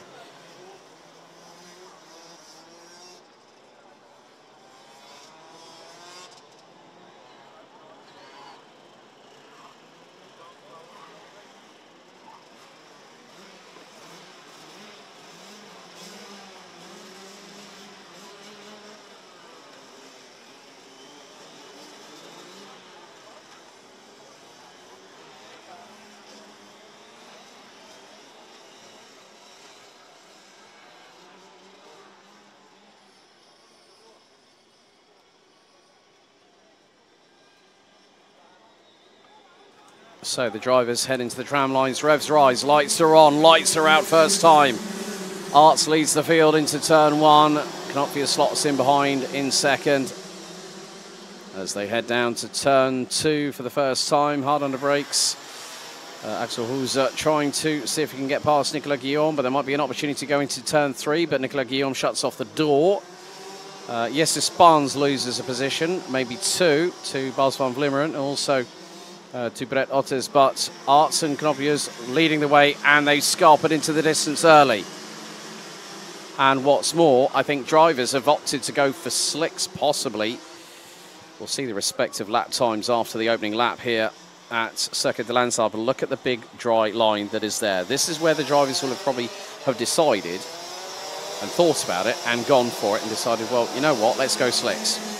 Okay, opening laps, 50.673 for Imke Arts, 50.842 for Zemkanopius, as there's one driver a little bit further back at the back end of the field, Ton van Weert, as there has been a change for third. Oh, right, drama for Nicolas Guillaume. Down to fourth goes the 444 from SP Motorsport, but it's going to be a sheer dog-eat-dog fight at the front end of the field, because look at the distance. Oh, and a big old off, and that was Jesse Spans coming through the chicane, knocking the barriers to one side. So went straight on. Jesse Spans just completely mistimed it under braking, and Noyan went straight on. Oh, and Moritz Knopius having a slight ding-dong battle with somebody else. Not too sure who that might have been. It might have been Rick van der Straat, possibly. As it is getting a bit hairy out there at this point in time. Temperature is starting to drop ever so slightly.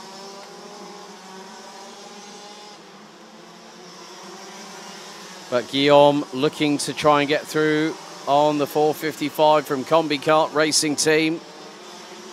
And now looks for the move. Oh, wide goes the 455. Now, yellow flags were out at that point. So no overtaking under yellows. So that one I'm going to wait until there is a decision being made on whether Nicolas Guillaume might have been deemed to have passed under yellow flag conditions on Axel Hoos through that part of the chicane. But that is down to race control, not me. But, oh, well, the reason being, now, Zemkanopius is down in 6, so might have been the reason why that yellow flag came out. Imke Arts is leading Nicolas Guillaume by 7/10. So I'm wondering whether Knopfier's might have got... Oh, and Imke Arts! Imke Arts has just hit trouble. Ran deep going into turn 8, and Guillaume's got through. So some drivers, I think, might have chanced it on slicks. There are others that might have gone, well, you know what? I'm going to play devil's advocate and stay on wet tyres. So this is where it's going to get crucial.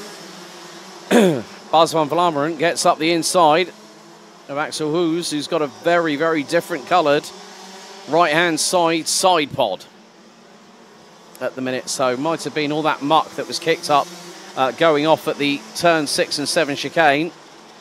Sam Knopfler is now back up to speed and is closing down on Brett Otters, who is also trying to close in on the number 4, 55, just up in front. Now, well, Imke Arts is hemorrhaging time at the minute. Was it a decision that might have played into the hands that those that were, you know what, we're not going to chance it. We've got a set of wets, let's use them. But the problem with that is that if you're on a track that's constantly evolving and it's wetter than when it at the start than when it finished, the optimal choice might be going on to slicks, but that is a decision between driver, mechanic, and maybe in some incidences, team. As well, that is now a change. Axel Hoos is off the DD2 podium because Brett Otters has got through for 4th place, which more importantly is 3rd. However, well, Brett Otters has just lost out to Axel Hoos and also Sem Knoppiers. So there is going to be changes afoot. It looks like those that stuck on dry tyres might have made the better inspired choice. But those on wets might decide, well, you know what? I might lose a little bit of time here, a little bit of time here, but if I can make it work, if I can make it stick, whereby I don't have to worry, then that could be the difference. So 7 laps completed.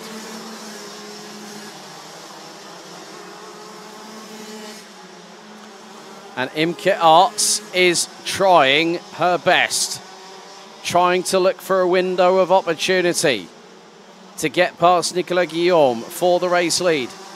Bas van Vlimmeren might not even want to be satisfied with a DD2 Masters class win. At this point, he's less than 4 tenths behind the race leader. So through into 10, 11. Now the right-hander at 12 before the right at 13. Line astern between 2 DD2 and 1 DD2 Masters driver. Look at the gap, it's 2.5 tenths. Van Vlimmeren might be looking for an opportunity. Arts was looking for an opportunity through turn 2, thought better of it. Discretia being the better part of Valor into turn 3. They both pull away from the 552, who looks to be a lot more measured under the braking. Under braking, Van Vlimmeren looks to have the measure on both Arts and Guillaume as they come out of turn 5. Into the run, into the chicane once again. 5 minutes and 50 still to go.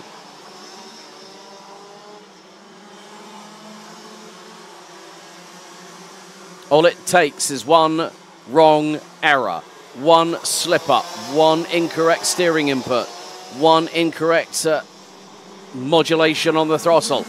A couple of millimeters too much on the loud pedal and you can find yourself on the wrong end of the stick. And now Van Vlimmeren looking for the move up the inside. That's on Imke Arts. Van Vlimmeren now P2 overall, leading Masters. Well, who'd have thought this for the playbook? Folks, there's still 5 minutes plus 2 laps. That's all I'm going to give away. It's not a promise. It's not a prediction. It's a possible spoiler in the mix. because Van Vlimmeren last time around was fractionally quicker. Well, Van Vlimmeren was nearly was over a tenth quicker than Guillaume.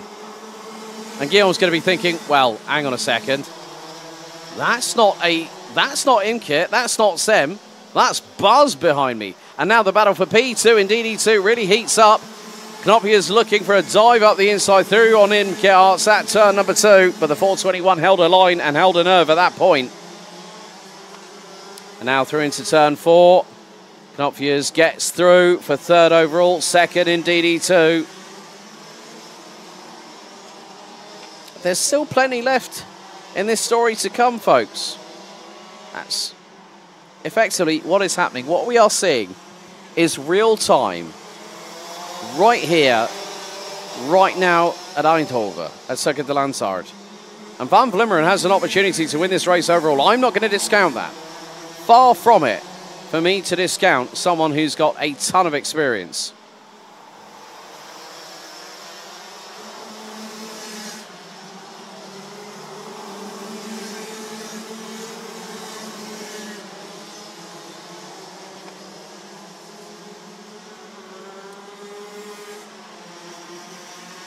But Knopia's is closing on in. There is an opportunity. Well, if anyone might remember, Knopia's did take a win earlier on this season and is gunning for another. And now Imkit Arts makes it a 4-kart squabble with 3 minutes and 10 seconds still to go. This is on the edge of your seat. Tender hooks racing at its finest. And now Knopia's looking for the move, possibly up the inside of Van Vlimmeren. Arts now gets through as well.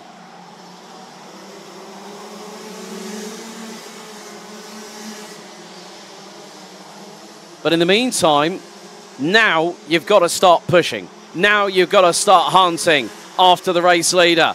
And Arts is saying to Knopia's, by the way she's driving now, Sem, push. Leave no stone unturned. We need to battle that guy in front.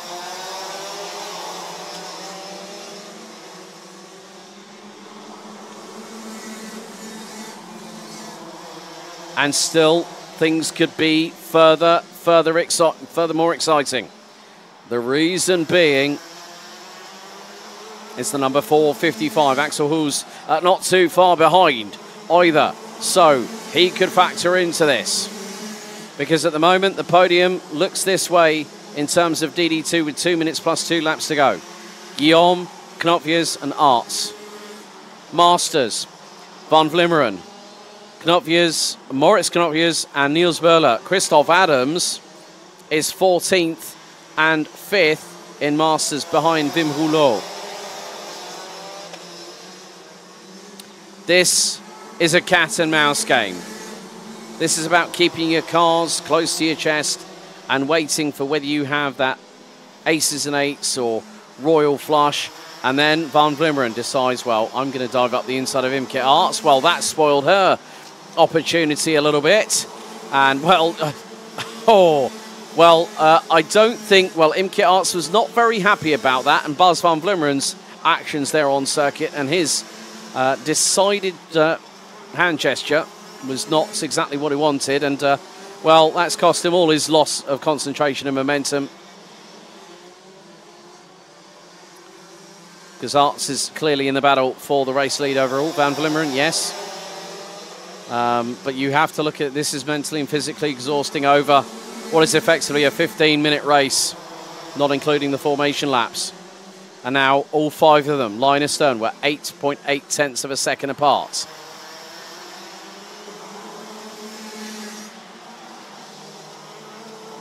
Guillaume at the moment has been doing the least work out of the quintet. He's just kept his position. Arts and Knopia's want to close in. Oh, Axel just goes straight on. Oh, the 455's race has just gone awry. Missed his braking point straight on at the chicane, used the exit road. Well, that's done it for the 455. But 2 laps remain, just over 2 kilometres to go. And again, Bas van Vlimmeren up the inside of Imke Arts. Well, Axel Hoos now might have the opportunity to get through, but the decision might be out on what just happened with that straight line infraction going straight on at the chicane. That is down to the race stewards and also race direction. Their call on that.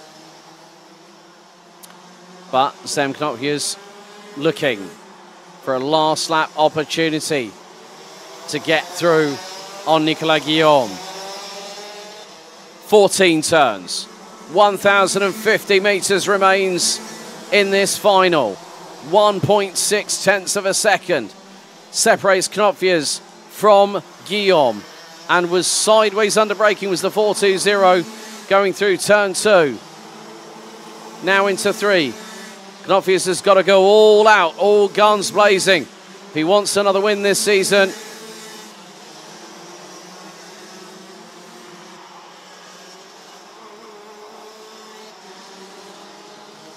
And now Knopfjes just using the curve as aggressively as Guillaume, and looks for the inside.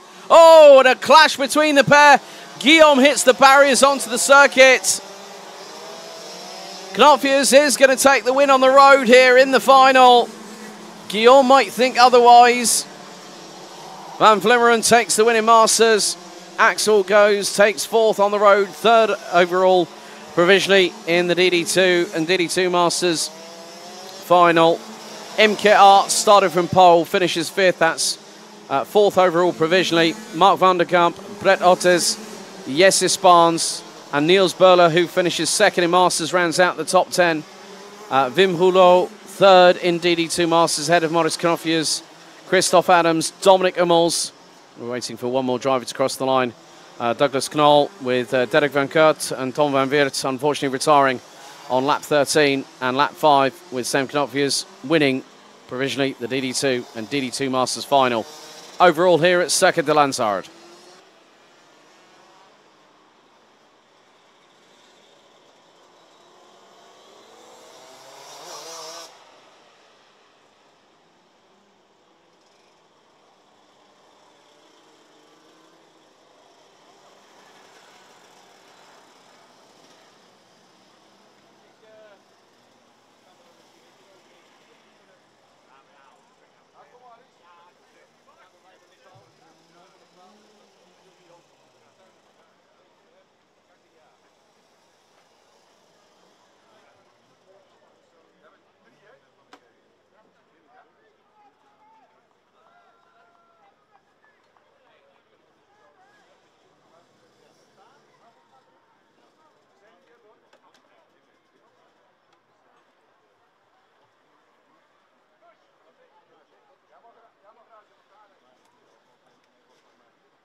So we have 2 more finals to go, and up first it is KZ2 Masters.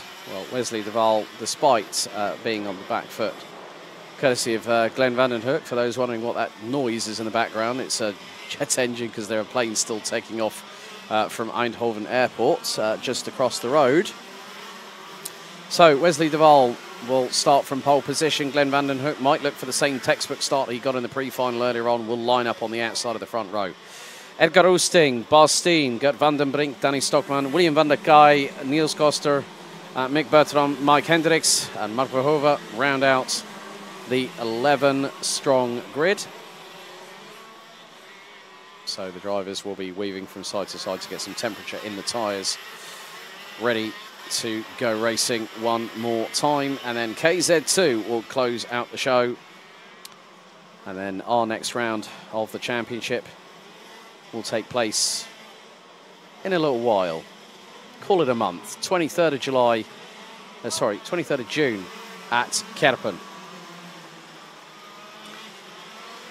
At the so they'll be in Western Germany, not too far away from the Michael Schumacher Museum in Cologne at the Motorworld location, the Eflandring.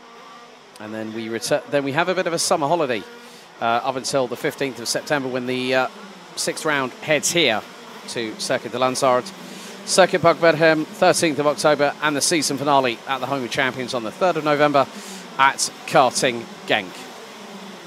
So get yourselves ready for the roller coaster ride that is KZ2 Masters. Full throttle, green flag waves, revs rise, lights on, lights out, we're underway, and it's a run to turn 1. And again, the same thing happened like in the pre-final. Glenn van den Hoek got the jump on Wesley de Waal, and now Edgar Oosting looking up the inside, gets second at turn 2. So Glenn van den Hoek doing a great job at the front end of the field, just literally mugging Wesley de Waal, and then Edgar Oosting doing the same thing at turn number 2, just launched it up the inside. Now they're starting to pull away early. Behind Wesley de Waal, Edgar Oosting, Bas Steen amongst others. And also William van der Kaai also getting his elbow stuck out. He's currently up in 6th place at the minute in a 104 on the Birrelart. But the top 2 pulling away early. Oosting was looking through at turn number 12 on van den Hoek, and now looks for the move up the inside, through at turn 1 at lap 2. Edgar Oosting makes the move stick, and now van den Hoek straight back at him on the run down to turn number 2. Changed a little bit further back. Gert van den Brink up the inside and takes 4th from Bas Steen, I believe. Looks to be the case. And van der Kaai has also got through. So Gert van den Brink drops down from what was well, I think it was Gert van den Brink on Bas Steen. Oh, Edgar Oosting makes a mistake through the chicane. Nearly opens the door for Glenn van den Hoek just to get through. And now it's going to really start closing up at the front end of the field. Oh, trying to apply the power was the 104 of William van der Kai through turn number 12. And we've had an incident coming out of 12, out of 11 at turn 10. So one of the Birlarts round the wrong way, I'm afraid. And that is Danny Stogman, I'm afraid. Now, up the inside, dive bomb from nowhere. William van der Kai up the inside, and that is the 117 of Gert van den Brink that ends up being exiting stage left out of turn number 2. And now Oosting and van den Hoek are being closed in on by a hungry, by a very highly motivated Wesley de Waal at the minute.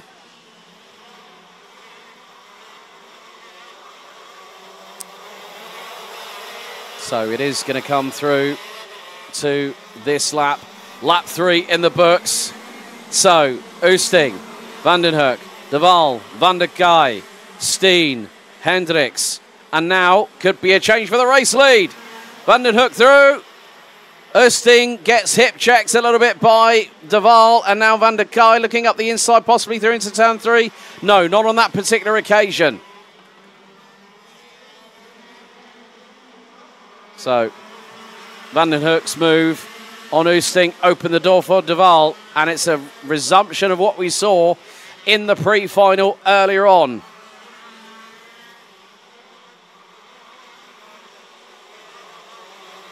And Oosting leads the train behind, followed by van der Kai, Steen, Hendricks, now up 4 places to P6 on the Kart Republic chassis.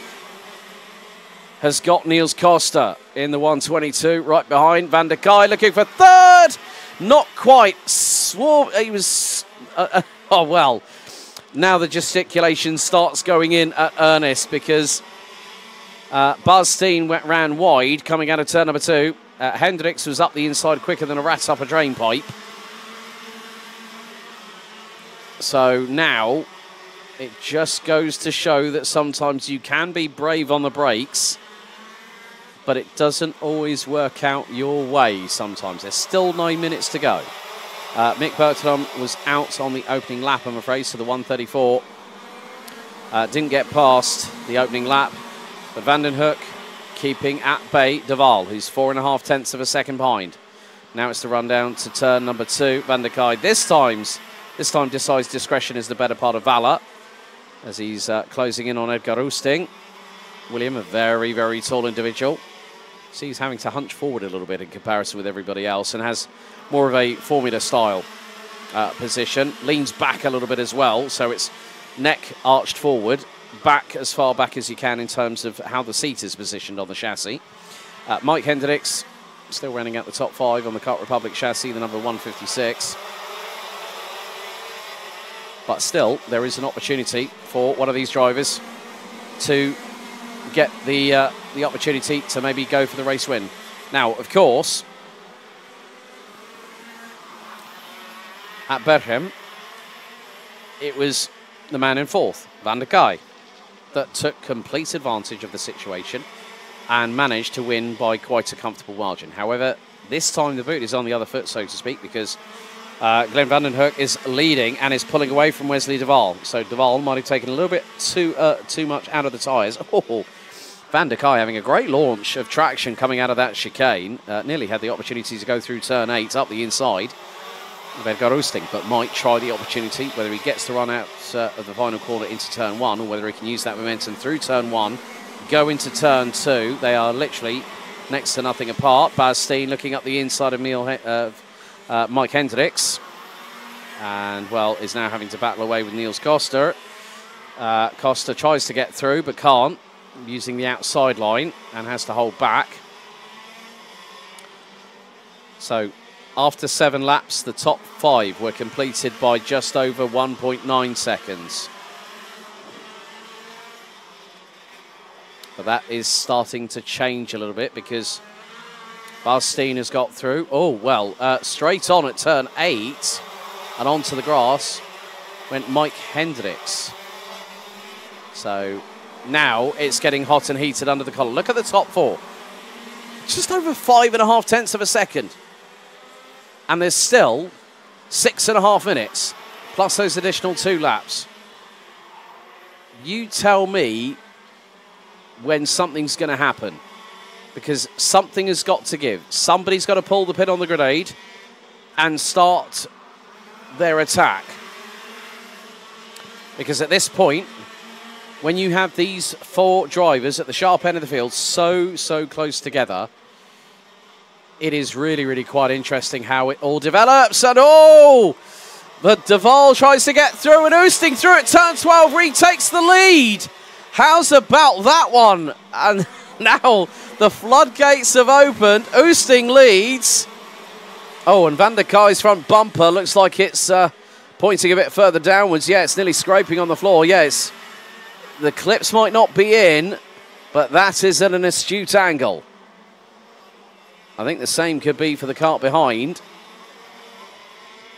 as we got yellow flags heading in towards the... Oh, right. That is... Oh, dearie me. So what has happened? That is Van den Brink and Mike Hendricks. Now we... So... right. So that is the yellow flag just before post 5. And Oosting has got a big mile of an advantage. 1 second to be precise. I did say there were going to be dramas. So you got Oosting, Duval, Bas Steen, Glenn van den Hoek, William van der Kai, who's battling away with the 122, Niels Koster. So yellow flags will continue to wave. So no overtaking before the chicane. There's Van den Brink, I'm afraid, walking through shot there. So both out on lap 7. We're on lap 11 at the minute.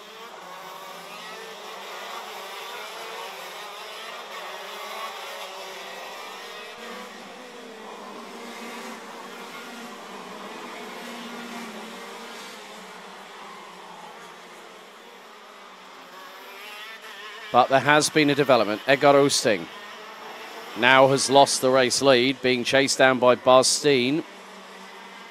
Yeah, well, I think it's mainly because of the fact that Oosting made a bit of a blunder, unfortunately, and lost the race lead, having capitalised on... Oh, and Oosting's gone straight off at the chicane and nearly rejoined in front of another competitor.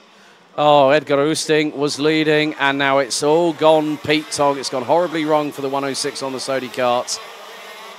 When you're carrying that amount of speed, that was probably the best part of over 95 kph. 4th, maybe 5th gear.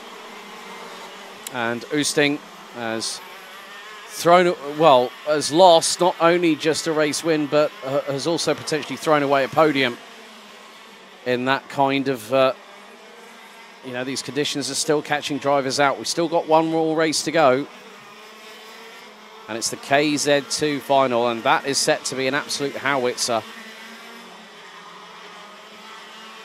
If anyone might remember what transpired in the Benefit League at that second round of that, which was the 3rd round of Chrono Karting for this particular class, and also for everyone else apart from Micro Minimax. There's a little bit of a discussion, I think, Van den Brink speaking to Marijn on the start-finish line. One of the many members of the team here at Chrono Karting that do a fabulous job. And a great thank you to the to the Chrono Karting team, everyone behind the scenes. No matter what their part, they all play a role in this. And we just had a kart pull up in pit lane. And that is... Danny Stockman has called it time, so we are down to 7 runners and riders in this KZ2 Masters Final. One of attrition, I'm afraid, but unfortunately that is how the cookie crumbles in the latter stages. You know, it's a very, very taxing, very, very busy day as well. William van der Kai And Niels Costa closing in on Edgar Oosting in the 106 Sodi kart. Meantime, Wesley Duval is leading, and his lead is now 2.5 seconds after 14 laps, says Van der Kai. Oh, well, not happy. I think one of the drivers in front of him. That's, yeah, there's been a few gesticulations as if to say, what on earth was that? But Buzz Steen looking very racy, ahead of Glenn Vandenhoek. That's the battle for second and third on the podium. And they were covered by not much after that last lap, give or take 0.3 of a second. So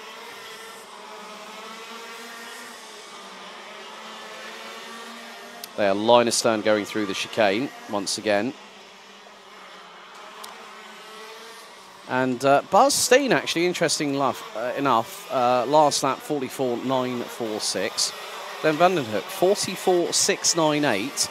Wesley Duval is not pushing 110%, and is now 2.882 seconds up the road.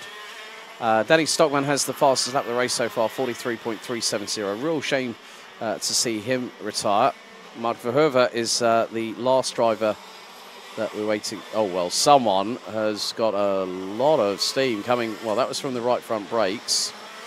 That's Mark Verhoeven, unfortunately, in the pit lane. So we have got nearly 50% of the field out of the competition.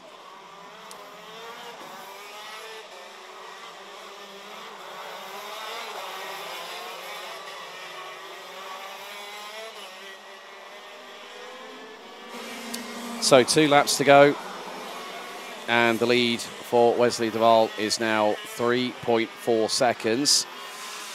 And it is getting a... Oh, and there's been a bit of a tangle at turn 2, one of which involving Niels Costa in the 122, and the other car might... Oh, dearie me. Buzz Steen has now lost the podium, and that's been inherited, I believe, by Edgar Oosting in the 102 on the Sodi kart. That has really changed the dynamic of this race. A race of attrition. So 6 drivers still circulating. 1 more lap to go in this final. Well, Wesley Duval put it on pole position earlier on, won the pre-final convincingly, and is about to do the same here in the final. A maximum score for the 123 on the Viral Art. Well, Glenn Vandenhoek will have to consolidate 2 second-place finishes in as many races, because the battle will continue onwards to Kerpen in about a month's time on June 23rd. But Wesley Duval makes his way out of the chicane for the final time, treating it like a Sunday afternoon drive in the countryside. Here is the 123, and now we'll exit out of turn number 13 for the final time. 1 more corner. Wesley Duval takes the win in the final here in KZ2 Masters. Glenn Vandenhoek and Edgar Oosting round out the top 3 overall. And, well, William van der Guy takes 4th, and I cannot believe I'm going to be saying these words. Look at, well, first of all, look at the celebrations.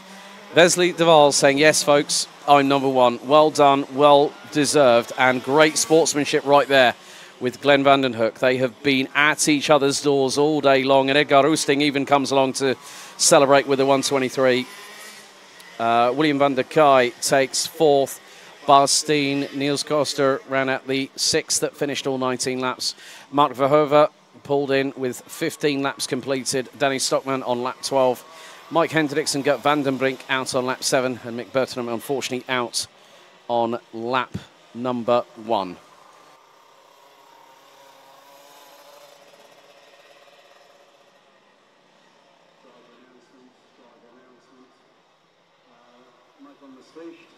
Driver 309.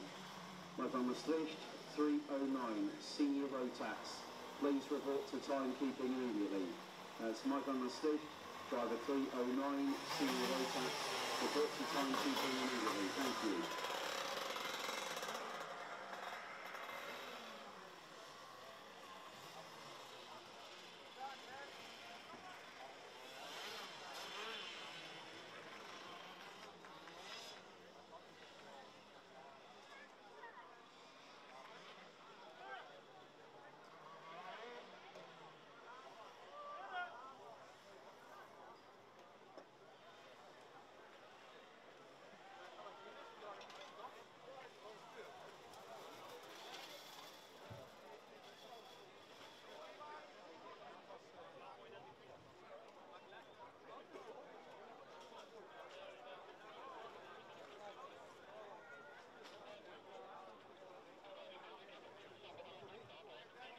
driver announcement. Could I have Tristan Abeels, driver number 9, Micromax plus entry, report to the stewards immediately. That is Tristan Abeels, driver number 9, Micromax plus entry, report to the stewards immediately. They are located by timekeeping in the race control building. Thank you.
Well, it comes down to the 14th and final race of round 4 of the 2024 Dutch Championship powered by Chrono Karting.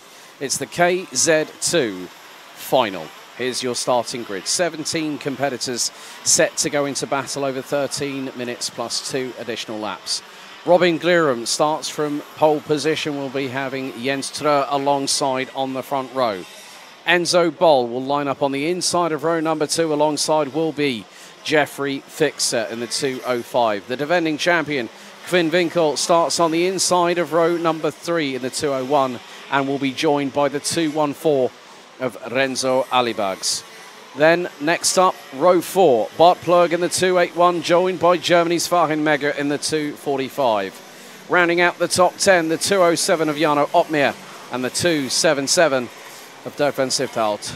Joey Hansen in the 240 and Daniel Tenbach in the 223 round out the top 12, ahead of Gil Mertens in the 234, the 211 of Kevin Stehauer, Dan Zopfi in the 272, Rick Mears in the 204 and Nigel Hendricks in the 266.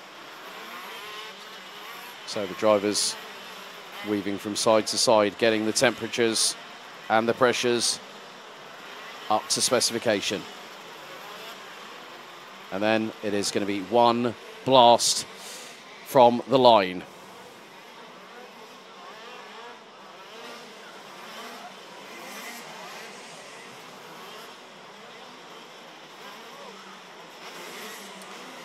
So looking at this from a championship perspective,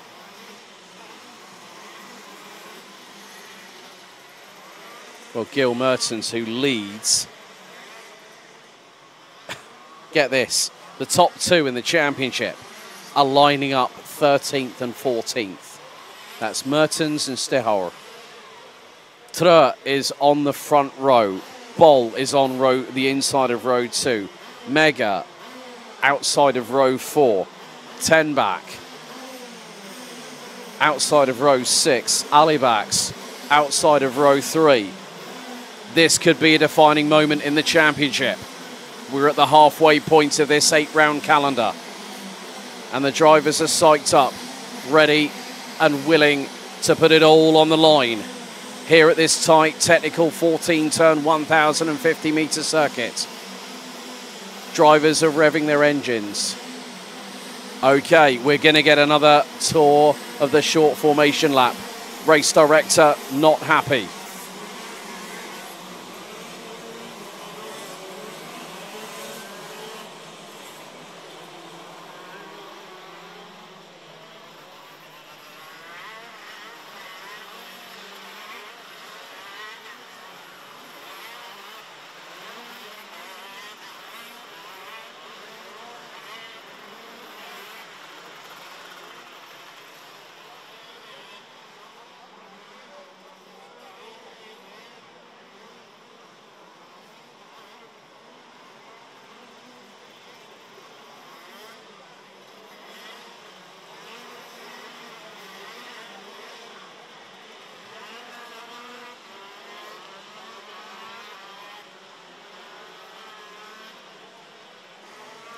Well, looks like Nigel Hendricks is not going to take any part in this final and has just pulled the kart onto the weighbridge.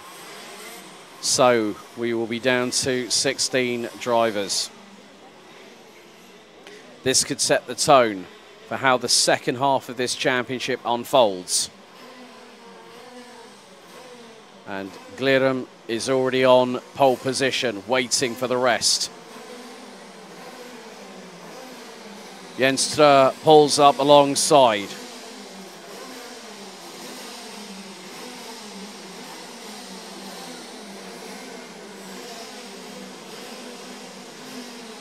I'm going to be interested to see how the drivers have lined their karts up. Some pointing towards the inside of turn 1, some pointing towards the outside of the competition. Green flag waves for the final time here at Circuit de Landsard for round 4. Red lights are on, revs rise. And the lights did not go out. Full start. Oh, well. Because we've had a development for the 205 Jeffrey Fixer. Due to start 4th on the grid.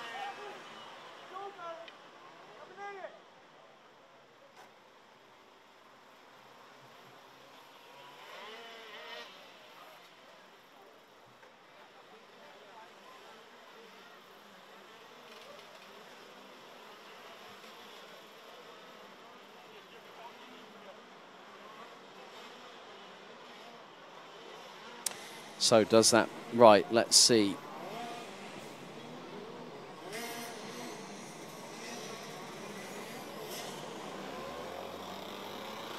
Well, looks like the kart has gotten going again.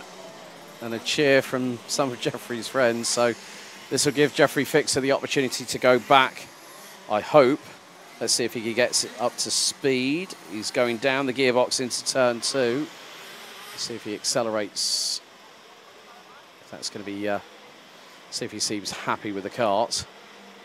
Obviously, that might depend on whether he ends up starting on the outside of row 2. Obviously, that is at the discretion of our race director as well. Robin Glirum again comes onto the front row of the grid, starting from the inside line on pole position. Jenstra, Enzo Boll line up on 2nd and 3rd position respectively. They may have to clear a little gap. But Jeffrey Fixer looking at the right-hand side of the chassis. I don't think he's going to be 100. Oh, he's looking down. I don't think he's going to make the start. He's going to pull it off. I think that's it for Jeffrey Fixer, what could have been 4th on the grid. Okay, let's see if we can give it an opportunity this time. Green flag waves at the back. Let's give it 3rd time of asking, 3rd time lucky. Red lights on the gantry. Lights are out and a great start from Jens Stoyer at the front end of the field. He mugs Robin Glirum going into turn 1, taking the race lead and getting an initial lead of 3 kart lengths. The field bolts its way down into turn number 2 and there's a little bit of a touch between the 2 SP Motorsport teammates. Oh, drama there. But I think, well, one was definitely looking for the opportunity. It was Quinn Winkel on Enzo Bol. And Winkel, being the defending champion, had every opportunity to get through on the inside, and he's got that job done. Jarno Opmeer's also got past Enzo Bol in the meantime. He's rounding out the top 7. And now looking for an opportunity to get through towards turn 8 for the first time. But it's Jens Strøyer leading the way. Second, it's Robin Glierum. Then third, it's Quinn Winkel. Out of turn number 14. Look at the lead the Jens Strøyer has got. 9.5 tenths after the opening lap. That's ridiculous. Glierum battling away. Well, Quinn Winkel now up to second. Third, it's Bart Plug, Joey Hansen and Jarno Opmeer now round out the top 6. Enzo Bol now down to 7th as someone dive-bombed up the inside into turn number 3. And it was a Birolart chassis, went for a late lunge. Front axle up and down like a yo-yo on a string. And still, oh, and someone's gone off of the chicane. That was possibly Quinn Winkel in the 201. I think he just went in a bit too deep on that front.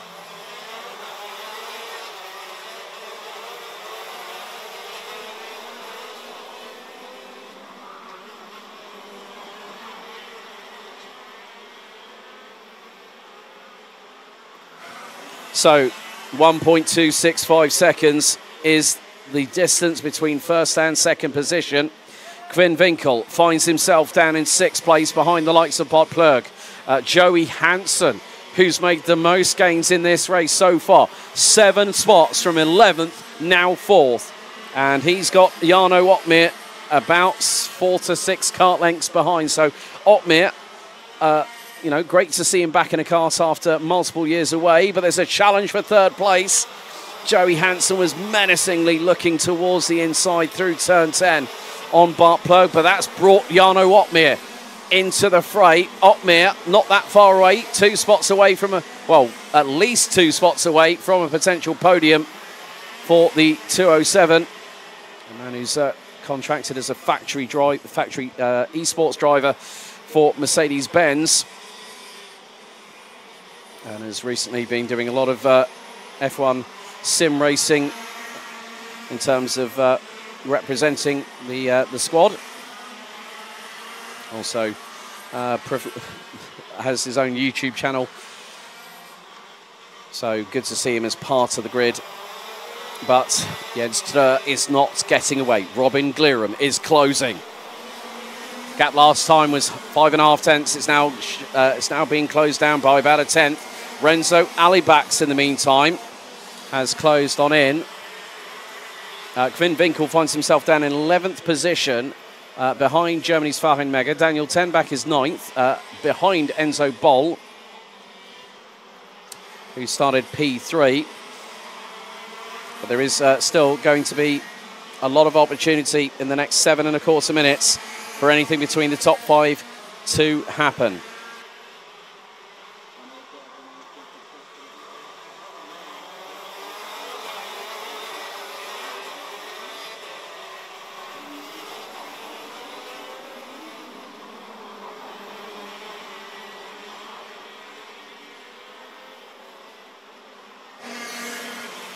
So 6 minutes and 50 still to go.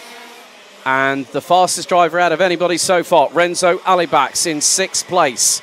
44.132 is starting to close on into Jarno Opmeer, who's rounding out the top 5, having gained 4 places. So Jeffrey Fixer out. Nigel Hendricks did not even make it to the start. And a real shame for Jeffrey Fixer. He caused the second false start due to the kart not getting away, and then had to pull that kart to the circuit. A real shame for the Maranello driver. But the top 5 covered by 1.8 seconds. Make the top 6 covered by 2.5. This is where things get crucial. 6 minutes plus 2 additional laps. There's Enzo Bol closing in on Kevin Steauer in the number 211 on the Carlos Sainz chassis, the CS55 mark. Another one of the current Formula One brigade that have decided to make an alignment with a major chassis provider, that being OTK in this instance.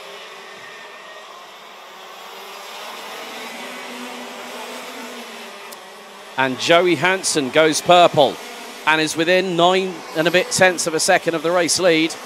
But Lorenzo Alibax responds. So top 4 covered by 9 tenths. There they are.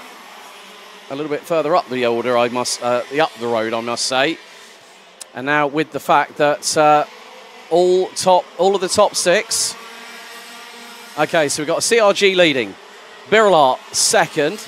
I know for a fact we've got CRG's 5th and 6th with Otmir and Alibax.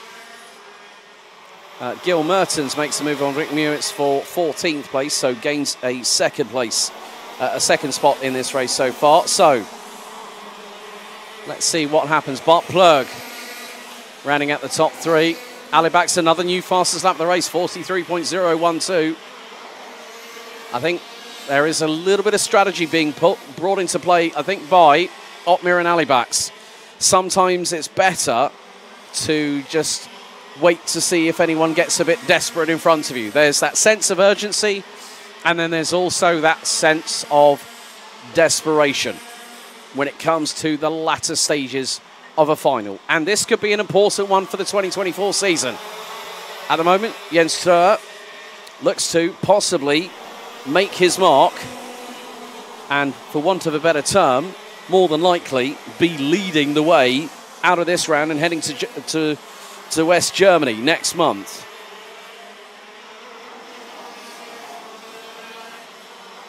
And that would put him ahead. Well, let's have a look at this. Gil Mertens, 14th. Definitely going to...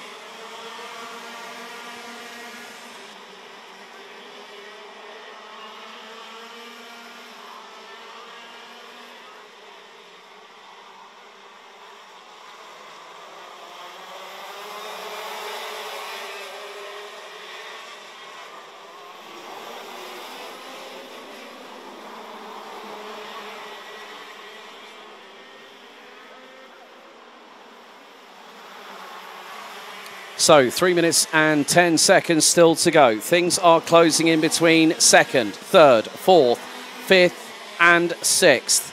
As now Otmir and Alibax are just waiting for something to happen. Well, Joey Hansen, well, you look at this. This could be a big front.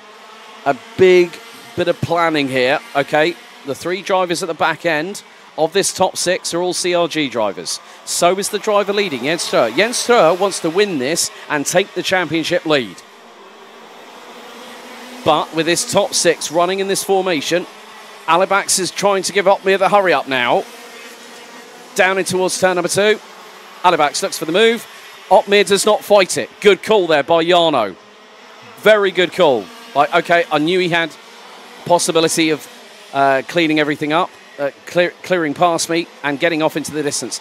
This might help Jarno in the bigger picture. The reason being, if you've got someone who's faster in front of you, you can follow their lines. You can use them as a brake marker. You can use that slipstream. That's incredibly, incredibly crucial. But because the 3 battling over the last 2 places on the podium are getting closer together still. Glirum, Plug and Hansen. And if something happens between those 3, then Alibax and Otmir will be there to pounce. 1.9 seconds covers the top 6. This is where things could get a little bit closer or a bit too close for comfort. Glirum will want to do something here to consolidate a good points haul. 55 points for a victory. And it will be 52 for second. So when you look at that, that's 107 points for Robin Glirum, who at this point, up until this race weekend, was down outside of the top 10 in the championship. This could help the 2-1-6. But the way things are, it might be the case that everyone might just want to get home and go, you know what, that is it. It's been a very, very long day. Very long day here at Circuit de Landsard. And this is where it really does get crucial. But Joey Hansen is not letting go of wanting to get that 3rd place. He's going to absolutely go for it, because after this, we've got 3 laps to go. Hansen on the cusp, maybe of getting on the podium. Did a great run in the pre-final, but started down in 11th in this final. He's 1 place away from the podium. He's got to give it everything. He's got to put every fibre of his being, every sinew, every ligament, every tendon, every thought that he needs. He needs to give himself the ultimate kick up the backside and go, right, Bart is just in front. I know I can get him, but now I've got to think of where can that happen? Where can I pull the trigger? When can I fire it up the inside? Well, from my perspective, if he gets a good run coming out of 12 and 13 and through 14 and he's right on the back bumper, then that's his opportunity. He wasn't on the back bumper coming through turn 12. 2 to go. Glirum now 3.5 tenths behind Jens Strø, who will become the new championship leader after this race.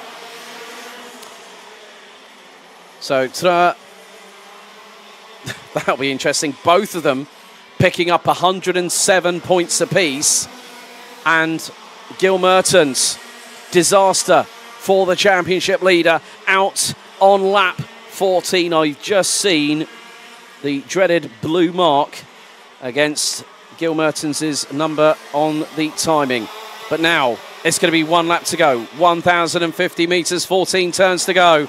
Jens Strø is 1 lap away from victory. Was second best, and now Glirum starts defending, and Hansen went for the move through turn 2. He couldn't get the job done. There was a little bit of a touch between the pair, and that has brought Alibax right back into it. And Alibax senses there is an opportunity in the offing, but corners are running out. This is it, now or never. He's got to do something special, but he's not close enough to facilitate it. But Plug did that on Robin Glirum through turn 8. And now Plug and Hansen could be on the podium, but it's Jens Strø who takes the championship lead with victory in the final. Bart Plug decided, you know what, I'm going to fire it up the inside of Robin Glirum, and Glirum has just been denied not just a podium, but he's not even in the top 4 in that race. Jens Strø has just said to Gil Mertens, Kevin Sterhauer, and everybody else on the grid this season, you know what, I'm now a contender. Thoroughly deserved that victory. The 242 takes the win after 18 laps. Bart Plug in second, Joey Hansen from 11th on the grid to P3. Renzo Alibax 4th, Robin Glirum 5th, Jarno Opmeer 6th, having started 9th, was 1 spot away from a top 5 finish. Enzo Boll and Finn Winkel round out the top 8 for SP Motorsport. Farin Mega, Daniel Tenbach, Kevin Sterhauer finishes 11th ahead of Dirk van Sifthout. Rick Mewers and Dan Zopfi all finishing 18 laps of racing. Championship leader up until that point, Gil Mertens, retires on lap 14. Jeffrey Fixer, Nigel Hendricks, unfortunately not making it to the start.